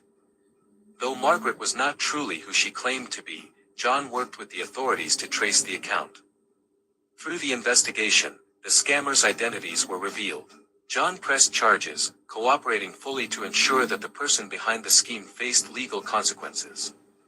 It wasn't easy. The process took time, patience, and persistence, but John felt empowered. He realized that while he couldn't undo the betrayal, he could prevent it from happening to others. His courage turned the heartbreak into a purpose. In the weeks that followed, John shared his story with senior groups online, warning others about the subtle tactics scammers use: emotional manipulation, stolen photos, and staged emergencies. He became a voice of awareness, helping many seniors recognize the signs before it was too late. Through the pain and betrayal, John discovered something important. While scammers may take advantage of kindness, knowledge, action, and awareness are powerful shields. He couldn't undo the past, but he could protect the future for himself and others. Even after heartbreak, the heart can heal, and wisdom can grow. John learned that connection is precious, but trust must always be balanced with caution, and that even after betrayal, one can rise stronger, wiser, and more aware. Have you ever walked into an older person's home and quietly wondered, how is it always so clean, calm, and peaceful? It's not luck. It's not money. And it's definitely not hours of heavy cleaning. It comes down to 12 small daily habits, simple things seniors with clean homes do every single day, without even thinking about it. Number 1. They make the bed every single morning. Seniors who live in clean, calming homes almost always begin their day with one quiet habit: making the bed. It doesn't happen in a rush. There's no pressure to do it perfectly. They smooth the sheet, pull the blanket into place, maybe straighten the pillow, and that's enough. Yet this small action instantly changes the energy of the entire room. A made bed gives the bedroom a feeling of order. Even if a chair has clothes on it or a book is left open nearby, the room still feels settled. Clean home seniors understand something many people overlook. When the biggest surface in the room looks neat, the mind relaxes. For many older adults, this habit carries emotional meaning. As life becomes less predictable with age, health changes, schedules slow down, people come and go, making the bed becomes a gentle reminder. I still have a routine. I still begin my day with intention. Some seniors say making the bed helps them separate sleep from the rest of the day. Once the bed is made, the night is over. The day has officially started. This simple boundary can lift mood, reduce morning heaviness, and even help with mild feelings of loneliness. There's also a practical reason. Seniors who make their beds daily tend to keep the rest of the bedroom cleaner. They're less likely to toss clothes onto it, less likely to pile papers or bags on top. The bed becomes a clean space and people naturally protect clean spaces.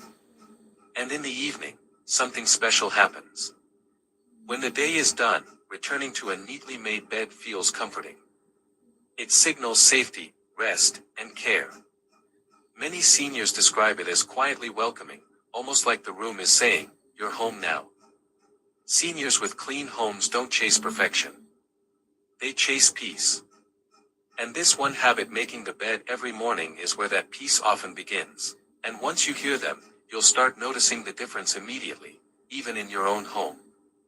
Number 2, they wipe kitchen surfaces after every use. Seniors with clean homes understand something very important. The kitchen sets the mood for the entire house.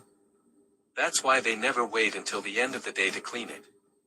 After preparing a meal or even making a simple cup of tea, they take a moment to wipe the countertop, the stove area, and sometimes the sink. It doesn't take long, often less than a minute, but the effect lasts for hours. This habit prevents mess from building up. Grease doesn't harden. Crumbs don't spread. Spills don't turn into sticky stains. Clean home seniors know that once a mess dries or sits too long, it feels heavier and harder to deal with later. There's also a sense of pride involved. Many seniors grew up in homes where the kitchen was a place of respect. Food was valued. By wiping surfaces right away, they're not just cleaning, they're honoring a lifelong value. Another reason this habit matters is safety. Clean counters reduce the risk of ants, insects, and bacteria. A dry, clear surface also lowers the chance of slips or accidental spills, which becomes more important as we age. If you're enjoying these simple daily habits and want to make your home feel calmer and cleaner too, consider subscribing and joining our community. I'd also love to hear from you. What's one small habit you already do every day that keeps your home peaceful? Share it in the comments below. I read every single one, and your tip might help someone else today. Emotionally, a clean kitchen brings peace. Seniors often say they feel more relaxed sitting down when the kitchen looks tidy. Even if they're tired, knowing the kitchen is clean lets them rest without worry. And the next morning? That's the real reward. Walking into a clean kitchen to make breakfast or tea feels calm and welcoming. There's no mess waiting, no reminder of unfinished work. Seniors with clean homes don't clean harder, they clean sooner. And wiping kitchen surfaces after every use is one of their simplest, smartest habits. Number 3. They put things back immediately. One of the simplest but most powerful habits seniors with clean homes follow is this: everything has a place, and everything goes back to its place immediately after use. It sounds almost too simple, yet it makes a huge difference. A pair of reading glasses left on the table might seem harmless, a book on the couch might feel small, but little by little, these small items create clutter. Over time, clutter can make a room feel chaotic, even stressful. Seniors who maintain clean homes understand that a few seconds now saves hours later. After using a mug, it goes straight to the cupboard. After reading, the book returns to the shelf. Keys, remotes, and even mail are put away immediately. There's no waiting, no "I'll do it later," because they know later often becomes never. There's also an emotional benefit. Returning items to their proper place gives a subtle sense of control and order. Life may feel unpredictable in many ways, but the home remains a calm, predictable environment. Every object is exactly where it belongs. Some seniors even make it a small ritual. As they walk through the room, they scan for anything out of place. A little nudge here, a tiny adjustment there, and the room feels settled again. It's almost like a gentle meditation, a quiet act of care. This habit also reduces stress. When everything has a place, there's no frantic search for glasses, keys, or favorite items. Each day flows more smoothly. Seniors with clean homes don't let items linger. They put things back immediately, small moments of order that add up to a lifetime of calm and peace. Number 4. They open windows daily for fresh air. One habit many seniors with clean homes swear by is surprisingly simple, opening the windows every single day. It doesn't matter if it's just a few minutes in the morning or afternoon, the fresh air changes everything. Dust that lingers in the room feels lighter. Stale odors disappear. Even the sunlight streaming in seems brighter, warmer, and more welcoming. For seniors, this habit isn't just about cleanliness, it's about well-being. Fresh air improves circulation, clears the mind, and even lifts the mood. A room filled with stagnant air can feel heavy, almost oppressive. Open a window, and suddenly, the space feels alive, open, and calm. Many seniors also pair this habit with a small moment of mindfulness. While the window is open, they may take a deep breath, enjoy the morning sounds, or simply watch the world outside. This transforms a simple chore into a tiny daily ritual of health and peace. There's also a practical side. Regularly airing out the home reduces the buildup of moisture, prevents mold, and keeps fabrics, curtains, and furniture smelling fresh. For seniors, who may be more sensitive to allergens, this simple habit protects both the home and their health. And the subtle magic? After a few minutes, the air feels cleaner, the home feels lighter, and even tasks like making breakfast or reading a book seem more pleasant. It's a small act that brings peace, health, and energy into the home. Seniors with clean homes don't just tidy, they breathe life into their space every single day. Number 5. They sweep or vacuum high-traffic areas daily. Seniors with clean homes know something many people overlook. Dirt and dust gather where you move the most. Hallways, the kitchen floor, the living room near the sofa, these are the areas that see the most footsteps every day. And that's why they sweep or vacuum these spots daily. It doesn't have to be a long, exhausting chore. Even a quick sweep or a few passes with a vacuum makes a noticeable difference. The floor looks cleaner, the room feels lighter, and there's a subtle sense of accomplishment. This daily habit prevents small messes from turning into overwhelming tasks. A little dust, crumbs, or dirt left unattended can build up in just a day or two.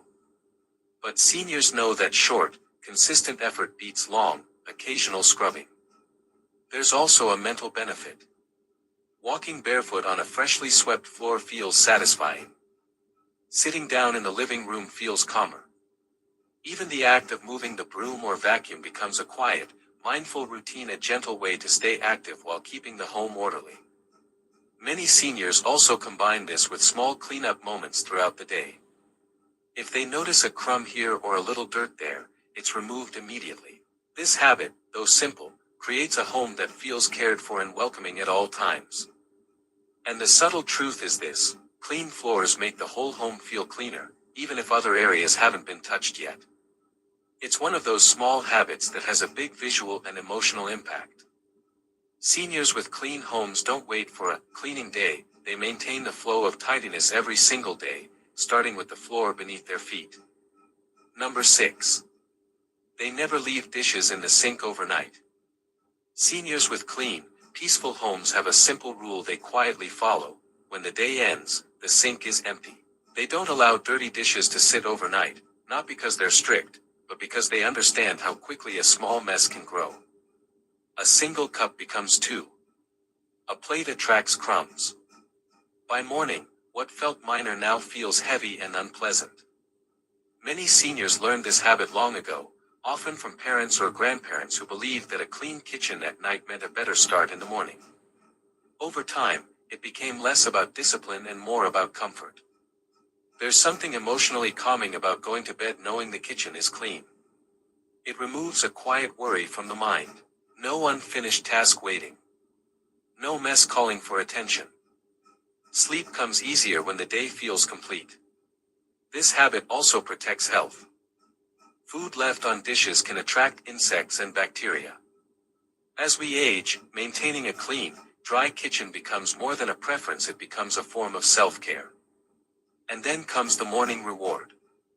Seniors wake up and step into a kitchen that feels fresh and welcoming. The sink is clear. The counters are ready. Making a cup of tea or breakfast feels peaceful, not stressful. Seniors with clean homes understand this simple truth. Tomorrow feels lighter when today is fully finished. That's why they never leave dishes in the sink overnight. Number 7. They clean as they move. Seniors with clean homes rarely wait for a big cleaning day. Instead, they follow a simple principle: clean as they move. Every time they leave a room, they take a small action to keep it tidy. A chair straightened here, a blanket folded there, a pillow fluffed. These tiny efforts may take only a few seconds, but over the course of a day, they make a huge difference. This habit prevents clutter from piling up. Instead of facing a messy room at the end of the day, they maintain a sense of order continuously. It also reduces the mental burden of cleaning later because the home is never truly messy. There's a mindfulness aspect too. Seniors often describe this habit as a quiet way to stay connected to their space. While moving from the kitchen to the living room, they notice crumbs on the counter and wipe them immediately. Walking past the bathroom, they straighten towels or hang up a bathrobe. Each small act is a way of caring for both the home and themselves. Cleaning as they move also saves energy. Instead of bending or lifting heavy items all at once, seniors spread out the effort throughout the day. This gentle approach prevents fatigue and even reduces the risk of accidents, which becomes more important with age. Finally, this habit creates a subtle rhythm in the home. Rooms never feel stagnant or neglected. There's a quiet flow of activity, where order and peace are maintained almost effortlessly. Seniors with clean homes understand one key truth: small, consistent actions matter more than occasional, intense cleaning. And cleaning as they move is one of the simplest ways to practice that daily. Number 8. They manage clutter every single day. Seniors with clean homes don't let clutter pile up, they handle it every single day, even if it's just for a few minutes. It doesn't take long. Sometimes, it's as simple as putting a stack of mail into a drawer, tossing a few old receipts, or folding a stray sweater. These tiny moments of tidying prevent small piles from becoming overwhelming messes. Clutter isn't just a visual problem, it can affect the mind. A messy table, scattered papers, or random items lying around can make even the calmest home feel chaotic. Seniors understand this intuitively. They know that a few minutes of daily decluttering keeps both the home and the mind at ease. There's also a joyful side to it. Seniors often find small treasures hidden in clutter: an old photograph, a book they forgot about, or a letter from a friend. Taking a moment to manage clutter can feel like reconnecting with memories, not just tidying the room. Many seniors also set up simple systems: a basket for items that belong elsewhere, a small box for paperwork, or a drawer for daily essentials. This makes the decluttering process effortless and even enjoyable. By keeping clutter under control, seniors maintain peace, order, and calm energy throughout the home. It's a daily habit, not a chore, and over time it becomes automatic, a quiet practice that preserves both space and serenity. Seniors with clean homes know this truth: a few minutes each day keeps clutter from stealing your calm. If you're enjoying these simple daily habits and finding them helpful, don't forget to subscribe and join our community. I'd also love to hear from you. What's one small habit you do every day that keeps your home calm, clean, or peaceful? Share it in the comments below. I read every single one, and your tip might inspire someone else today. Number 9. They wash or change clothes regularly. Seniors with clean homes know that cleanliness isn't just about floors and counters, it's about personal habits too. One habit they rarely skip is washing or changing clothes regularly. It may sound obvious, but many people underestimate the impact of fresh clothes on the overall feel of a home. Clothes that are worn too long can bring odors, wrinkles, and a sense of disorder. By keeping clothes clean and fresh, seniors help the home feel lighter, calmer, and more inviting. This habit is also about self-respect and comfort. Wearing clean clothes can lift the mood, even on ordinary days. Seniors often describe it as a simple way to honor themselves, their health, and the spaces they live in. Many seniors take it a step further. They put away clean laundry immediately, fold it neatly, or hang it properly. By doing this, they prevent piles of clothing from becoming clutter, and their closets and drawers stay organized. Interestingly, this small habit often inspires other behaviors. When seniors see clean clothes, they are more likely to keep the rest of the home tidy. A neat wardrobe encourages a neat mindset. Ultimately, washing and changing clothes regularly is about more than hygiene. It's about creating a home that feels cared for, comfortable, and peaceful every day. Seniors with clean homes don't let laundry pile up. They maintain freshness and order consistently, and it shows in the calm, welcoming atmosphere of their space. Number 10. They keep trash and bins empty. Seniors with clean homes have one habit that seems simple but makes a huge difference. They take out the trash regularly and keep their bins empty. It's not about obsessing over garbage. It's about preventing small problems from growing. Even a half-full bin can attract odors, flies, or clutter, and over time, it makes the home feel less clean. By emptying bins daily or as needed, seniors maintain a fresh, welcoming environment without effort. Many seniors also separate their trash carefully: recyclables in one bin, compost in another, and general waste in a third. This small practice keeps things organized and makes disposal easier, so taking out the trash never feels like a big chore. There's also a subtle mental benefit. A home without overflowing bins feels lighter and more peaceful. Seniors often describe it as a quiet way of caring for the home and themselves every day. Finally, empty bins prevent messes before they happen. Crumpled papers, food scraps, or small trash items don't have a chance to spill over, and the home stays neat and orderly. Seniors with clean homes don't wait for garbage to pile up. They treat their home like a living space that deserves daily care, and it keeps the entire house feeling fresh, calm, and welcoming. Number 11. They keep cleaning tools handy. Seniors with clean homes know a simple secret: keeping cleaning tools within easy reach makes tidying effortless. Instead of waiting until the weekend to gather brooms, cloths, they keep what they need where they use it most. A small cloth in the kitchen drawer, a duster near the living room, or a mini broom by the entrance. These tiny conveniences make it easy to clean as they go, without thinking twice. This habit turns small tasks into natural, almost automatic actions. Notice a crumb on the counter. Wipe it immediately. See a dust layer on a shelf. Dust it off. Because the tools are right there, the effort feels minimal, and the habit sticks. There's also a safety aspect. Seniors don't have to bend or stretch excessively to reach cleaning supplies, which reduces the risk of strain or accidents. It's a simple way to stay organized and safe while keeping the home clean. Emotionally, it's satisfying. A home where tools are ready feels cared for, manageable, and calm. Cleaning stops being a chore and becomes a series of gentle, effortless actions that maintain peace throughout the day. Seniors with clean homes don't struggle with cluttered cupboards or misplaced brushes. They plan ahead in small, practical ways that make daily tidying simple and natural. Number 12. They end the day with a quick reset. Seniors with clean homes always take a few minutes at the end of the day for a quick reset. It doesn't have to be a long, exhausting cleaning session. Often, it's just a gentle walk through the main rooms, fluffing pillows, putting stray items back in their place, wiping a countertop, or straightening a chair. In just 5 to 10 minutes, the home is ready for the night. This small habit creates a powerful effect. Waking up the next morning to a tidy, calm home feels peaceful. There's no sudden mess to confront, no stress waiting at the doorway. The home feels lighter, calmer, and more welcoming. Many seniors also use this as a quiet moment of reflection.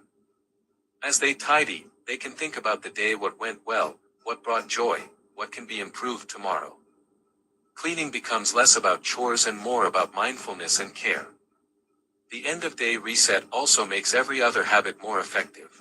When surfaces are cleared, laundry is folded, and floors are swept, the home never feels overwhelming. Every small habit from earlier in the day, making the bed, wiping counters, putting things away, comes together to create a home that's consistently calm and organized. Seniors with clean homes understand one simple truth: peace is maintained, not achieved in a single day. And this nightly reset is their quiet way of caring for both their home and themselves, ensuring that order and calm carry into the next day. That's it, 12 simple daily habits seniors use to keep their homes clean and calm. If you found this helpful, subscribe and join our community. Which habit will you try first? Comment below and share your tip. What if I told you, some of the most common foods in your kitchen are being slowly damaged inside your refrigerator right now? Not spoiled, not expired, but quietly changing in ways you cannot see. A few months ago, I met an elderly man who lived alone. His routine was simple, peaceful, predictable. Every morning, he would walk into his kitchen, open his refrigerator, and prepare his meals for the day. Bread from the fridge, vegetables from the fridge, even his bananas were kept there. To him, it felt right. After all, he believed he was protecting his food. But over time, he started noticing small changes. His meals didn't taste the same anymore, his stomach often felt heavy, and he didn't enjoy eating like he used to. Nothing serious, just small discomforts, the kind most people ignore. Until one day, someone told him something very simple: not everything belongs in the fridge. At first, it sounded strange. But when he made a small change, just removing a few everyday foods from the refrigerator, something unexpected happened. His food started tasting better again, his digestion improved, and he felt lighter after meals. No medicine. No complicated diet, just one small habit, corrected. The truth is, in homes all around us, we are making the same quiet mistake every day. By refrigerating foods like potatoes, bread, onions, and bananas, we may be changing them in ways we don't understand. In today's video, you'll discover 5 common foods you should never refrigerate, and how this simple awareness can make a real difference in your daily health. Before we start, I have a small favor to ask. If you enjoy learning simple tips to keep your food fresh and healthy, please consider subscribing to this channel. Also, I'd love to hear from you. Which food do you usually keep in your fridge, thinking it stays fresh, but maybe shouldn't? Write your answer in the comments below, and we can see how many of us are making the same mistakes. Now, let's start with the first food you should never refrigerate: bread. Number 1. Bread. Let's start with something almost every household has: bread. Many of us think we're doing the right thing, so we put the loaf in the fridge, hoping it will stay fresh longer. But here's the surprising truth. The fridge doesn't actually help bread stay fresh. Instead, it dries it out, makes it hard, and causes it to go stale much faster. I remember talking to Mrs. Smith, a grandmother in her late 60s, who always stored her bread in the fridge. Every morning, she would make toast for her grandchildren, but no matter what she did, the toast came out hard, crumbly, and just not the same. Her grandchildren even started skipping it, choosing cereal or bagels instead. It wasn't that the bread was old or that she bought the wrong type. It was the fridge quietly ruining it. For older adults, this really matters. Hard, dry bread is more difficult to chew. It can be harder to digest, sometimes causing mild stomach discomfort. And when meals don't feel enjoyable, it can subtly affect your appetite and overall nutrition. The best way to store bread is at room temperature, in a bread box or a paper bag. If you want to store it longer, you can freeze slices and toast them when needed. Only refrigerate in very hot or humid climates for a short time, but even then, it will affect the texture. The bread in your fridge isn't keeping it fresh. It's secretly aging it faster than you realize. Number 2. Potatoes. Potatoes are something almost every home has. They are simple, comforting, part of so many meals. Mashed potatoes for dinner. Roasted potatoes for lunch. A baked potato as a quick snack. For many seniors, they are familiar. They remind us of home-cooked meals, of family dinners, of comfort. Many people think the best way to keep potatoes fresh is to put them in the fridge. Cold preserves food, right? But here's the surprising truth: the fridge actually changes potatoes. The natural starch in potatoes turns into sugar when it's cold. That might seem harmless, but it changes the taste. It changes the texture. Cooked potatoes start to taste a little sweeter. Roasted potatoes don't brown the way they should. For seniors, this can make familiar, comforting meals taste different. Almost off. I remember talking to Mr. Johnson, a retired teacher in his 70s. He always made mashed potatoes every Sunday for his grandchildren. But after he started storing them in the fridge, he noticed something strange. The mashed potatoes tasted sweeter than usual. The roasted potatoes browned unevenly. At first, he thought he was doing something wrong. Maybe the potatoes were old, or maybe he cooked them differently. But it wasn't him. It was the fridge, quietly changing the potatoes. This matters for more than just taste. For seniors, it can affect digestion and health. The extra sugar that develops in cold potatoes can raise blood sugar more than normal. For anyone managing diabetes or other blood sugar concerns, this is important. Even if you don't have these issues, eating potatoes that have been in the fridge can feel less satisfying. Meals may feel less enjoyable.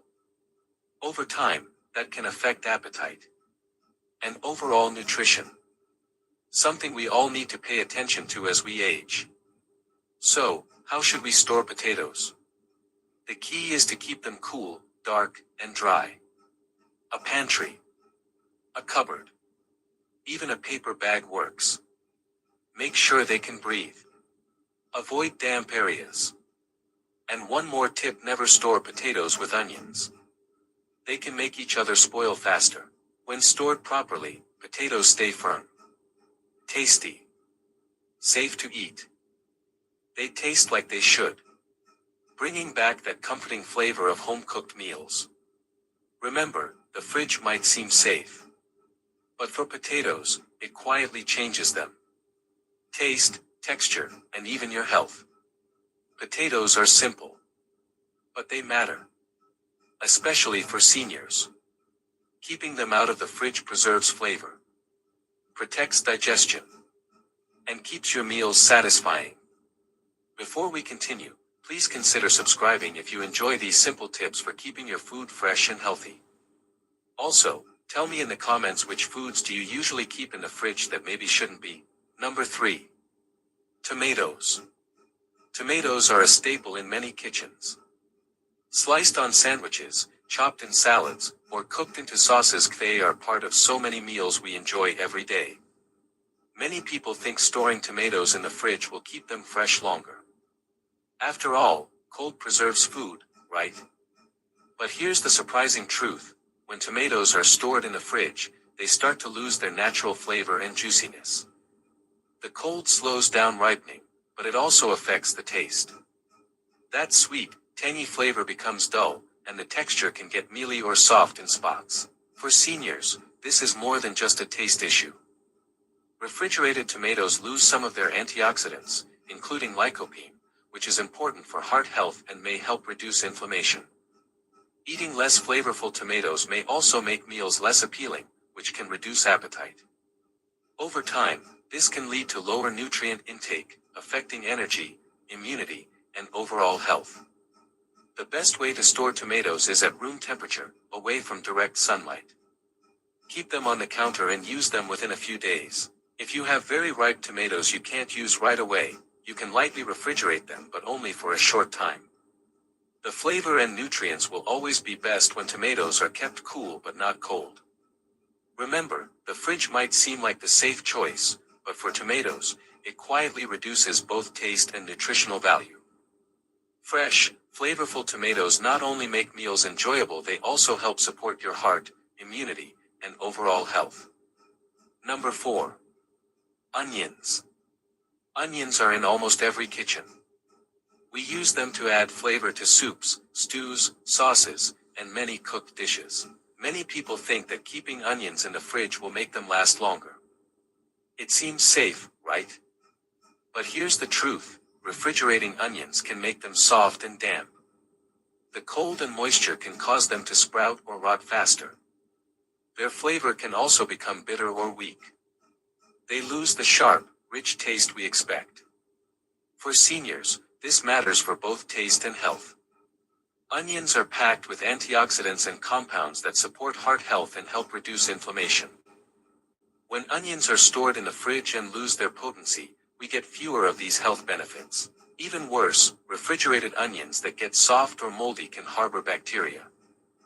This can increase the risk of stomach upset, especially for older adults whose digestive systems are more sensitive.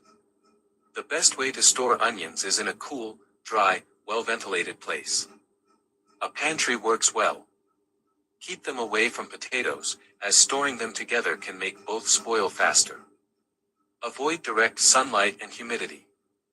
By storing onions this way, they stay firm, flavorful, and nutritious. Your meals taste better. And you get the full health benefits onions can provide, including heart support and reduced inflammation. Remember, the fridge might seem like the safe choice, but for onions, it can quietly reduce both taste and health benefits. Number 5. Bananas are a favorite in many homes. They are easy to eat, full of natural sweetness, and packed with nutrients like potassium and fiber. Many people think storing bananas in the fridge will help them last longer. It seems logical, right? Cold keeps food fresh. But here's the surprising truth. The cold actually stops bananas from ripening properly.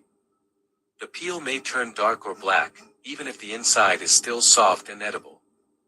The texture can become mushy, and the flavor loses its natural sweetness. For seniors, this is more than just a taste problem. Bananas are gentle on the stomach and provide important nutrients for heart health, blood pressure, and digestion.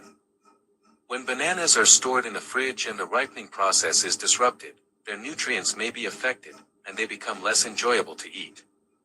This can make it harder to get enough fruit in your diet, which is important for seniors to maintain energy, proper digestion, and overall health. The best way to store bananas is at room temperature, away from direct sunlight. Keep them on the counter, and allow them to ripen naturally. Once fully ripe, if you want to keep them a little longer, you can place them in the fridge for a short time. The peel may darken, but the fruit inside will remain soft and tasty. Remember, bananas are best enjoyed at room temperature. The fridge might seem safe, but it quietly changes their flavor, texture, and nutritional benefits. By storing bananas the right way, you keep them sweet, soft, and full of nutrients, perfect for a healthy and enjoyable snack. And there you have it. The 5 common foods you should never refrigerate: bread, potatoes, tomatoes, onions, and bananas. Keeping them out of the fridge may seem like a small change, but it can make a big difference in taste, nutrition, and your overall health. Now I'd love to hear from you. Which of these foods do you usually keep in the fridge? Have you noticed a change in taste or texture when you do? Share your thoughts in the comments below. Your experience might help others too. If you found these tips helpful, please consider subscribing to the channel. It helps us bring more easy, practical advice for seniors who want to enjoy healthy, flavorful meals every day. And don't forget to hit the like button if you learned something new today. If you're worth something later, you're worth something now. For most of my life, I believed I had to earn my worth. I told myself, when I get that promotion, I'll finally matter. When I lose this weight, I'll finally feel good about myself. When I have enough money, then I'll be worthy. I spent decades waiting. Waiting for permission. Waiting for validation. Waiting for someone, anyone, to tell me I was enough. I remember one particular morning, I had finally landed the job I'd been chasing for years. It had the title, The Office. The corner window. I poured myself a coffee, sat by that window, and looked out at the city, and felt nothing.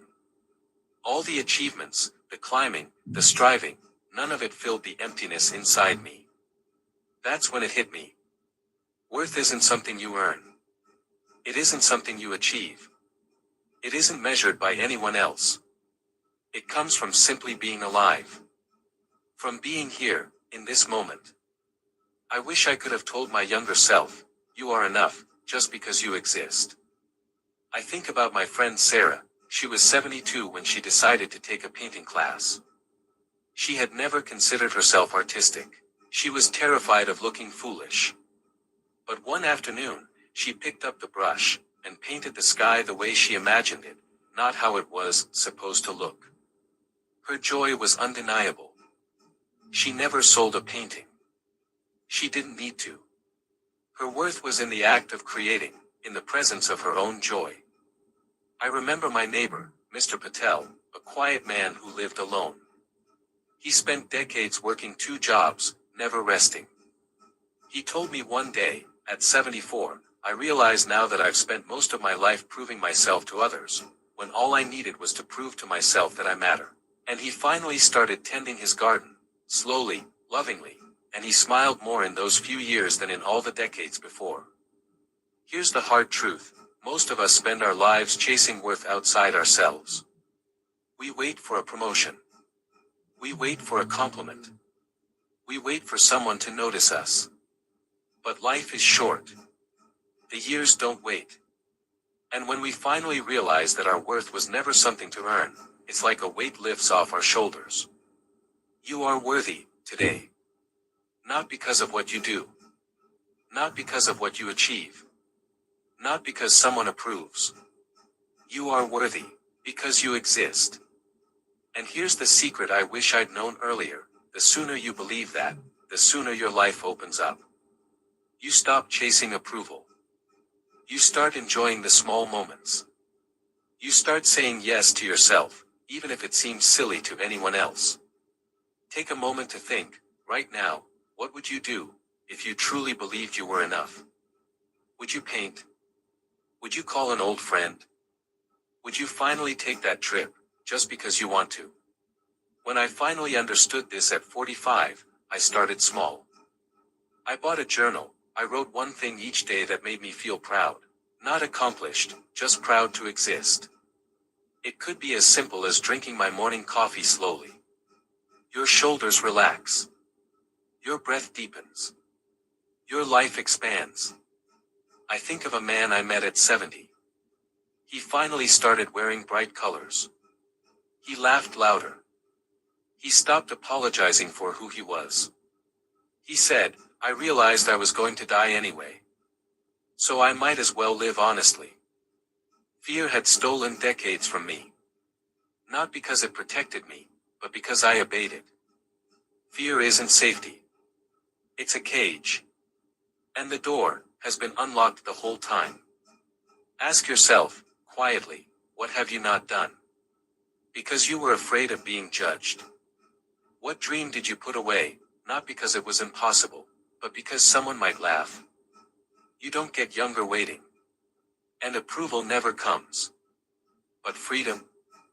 Freedom begins the moment you stop asking permission to be yourself. Everyone has 2 lives. The second begins when you realize you only have one. For most of my life, I lived as if time were unlimited. As if tomorrow was promised. As if I could delay everything that mattered. I kept saying the same words, next year. Someday. When things calmed down. I thought I had time. I was 68, when that illusion finally broke. It was a small stroke. The doctors said I was lucky, but lying in that hospital bed, listening to the machines, watching the ceiling tiles, something inside me shifted. For the first time, I wasn't thinking about work. Or plans. Or responsibilities. I was thinking about everything I had postponed. The trips I never took. The conversations I never had. The forgiveness I never offered. I realized something terrifying and beautiful at the same time. I don't have forever. None of us do. That day, my second life began. Not because my body failed, but because my eyes finally opened. There's an old saying, everyone has two lives. The second begins when you realize you only have one. Before that moment, I was sleepwalking. I woke up every morning focused on routine, on obligations, on survival. But after that hospital stay, every morning felt different. Every sunrise felt borrowed. Every conversation felt important. The first thing I did was make a call. I called my brother. We hadn't spoken in 15 years. Not because of something serious, but because of pride, and stubbornness, and time that quietly hardened into distance. We talked for 3 hours. We laughed about things we barely remembered. We apologized for things that didn't matter anymore. 2 years later, he was gone. I still thank that hospital bed for giving me the courage to make that call. Then I stopped postponing joy. I booked the trip to Italy. I had been planning for 30 years. I walked slowly through old streets, sat alone in small cafes, watched people live.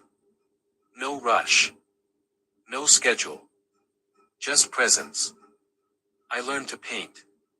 Badly, clumsily, but joyfully. Watching the sun rise, or helping my neighbor carry groceries. These small acts, these quiet acknowledgments, were proof that my worth was already here. And slowly, life started to feel lighter. That's the first lesson I wish I had learned much earlier. Your worth is not in the future. It's not something you earn. It's already yours, right now, today. No one's headstone ever reads, "I wish I worked more." For most of my life, I believed being busy meant being important. Early mornings, late nights, weekends that disappeared without notice. I told myself I was being responsible. I told myself I was providing.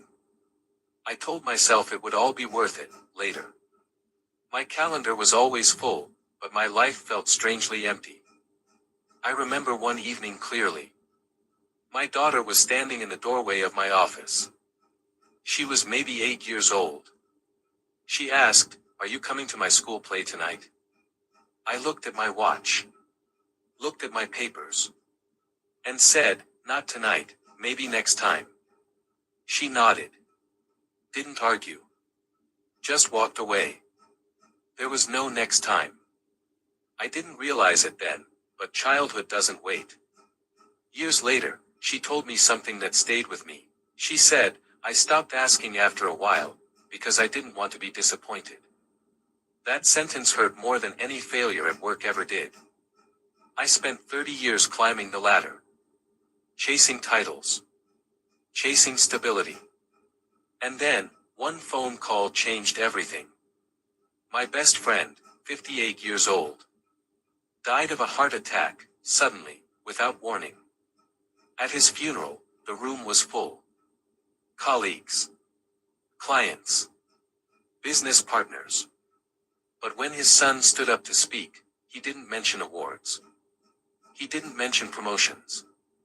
He said, "My dad was always planning to enjoy life later." Later never came. That's when it hit me. No one, at the end of life, wishes they answered more emails. No one wishes they stayed later at the office. What they miss are ordinary moments. A quiet breakfast. A slow walk. A laugh that came out of nowhere. I think about a Tuesday morning I once took off. Called in sick, just to sit with my wife at a small cafe. We didn't talk about anything important. We watched people walk by. We shared a piece of cake. That memory means more to me now than any achievement I ever earned. Life is not made of big moments. It's made of small ones that only matter later. We keep telling ourselves, "I'll rest after this project. I'll enjoy life after retirement. I'll slow down someday." But someday is not guaranteed. I know a man who retired at 65. He said, "Now I can finally live." 6 months later, his health declined. 2 years later, he was gone. And I know another man, same age, who started walking every morning, joined a small community group, learned to cook for himself. 10 years later, he's still here. Still smiling. The difference wasn't money. It wasn't luck. It was presence. Don't sacrifice today for a tomorrow that may never come. Because one day, you'll look back and realize the moments you thought were ordinary were actually your life. Today is not a rehearsal. This moment is not a placeholder. Today is your someday. Pause for a moment, think about the people you love. The moments you keep postponing. The life you keep delaying. Don't wait. Because no stone, no grave, no final goodbye has ever said, I wish I worked more. Life is wasted when we live in fear of what others think. For a long time, I thought I was being careful. I told myself I was being realistic, responsible, mature. But the truth is, I was afraid. Afraid of judgment. Afraid of looking foolish. Afraid of being talked about after I left the room. So I learned to stay quiet. To stay small. To blend in. And slowly, without noticing, I began living a life designed by other people's opinions. I remember being 40, standing in the kitchen late at night, holding a business idea I had written on a scrap of paper. It was something I truly believed in, something that excited me. But then the voices came. What will people say? What if you fail? What if they laugh? So I folded the paper and put it in a drawer. That drawer became a graveyard for many dreams. At 50, I wanted to travel alone. Not to luxury resorts. Just to see the world slowly. To sit in small cafes. To walk unfamiliar streets. But I thought, a man my age, traveling alone. How embarrassing. So I stayed home. Safe. Comfortable. And quietly unfulfilled. Now, at 75, I finally understand something simple. Most people are not thinking about you. They are thinking about themselves. Their own fears. Their own mistakes. Their own unfinished lives. And the ones who judge the loudest are often the most trapped. Free people don't judge. Only caged people do. I learned this from a woman named Lila. She was 68 and had always loved singing, but only when she was alone. One evening, she joined a small community gathering. Her hands were shaking. Her voice cracked. But she sang. And when she finished, the room was silent, then full of applause. Later she told me, I spent my whole life afraid of being seen. Tonight, I felt free. That's when it clicked. The moment you stop living for other people's approval is the moment you begin living for yourself. You start speaking honestly, even if your voice shakes. You try new things, even if you might fail. You allow yourself to be real, instead of perfect. And something miraculous happens. I joined a walking group, not to exercise, but to talk. I started saying yes. Instead of, maybe someday. And here's what surprised me most. Life didn't get harder. When I stopped planning endlessly, it got lighter.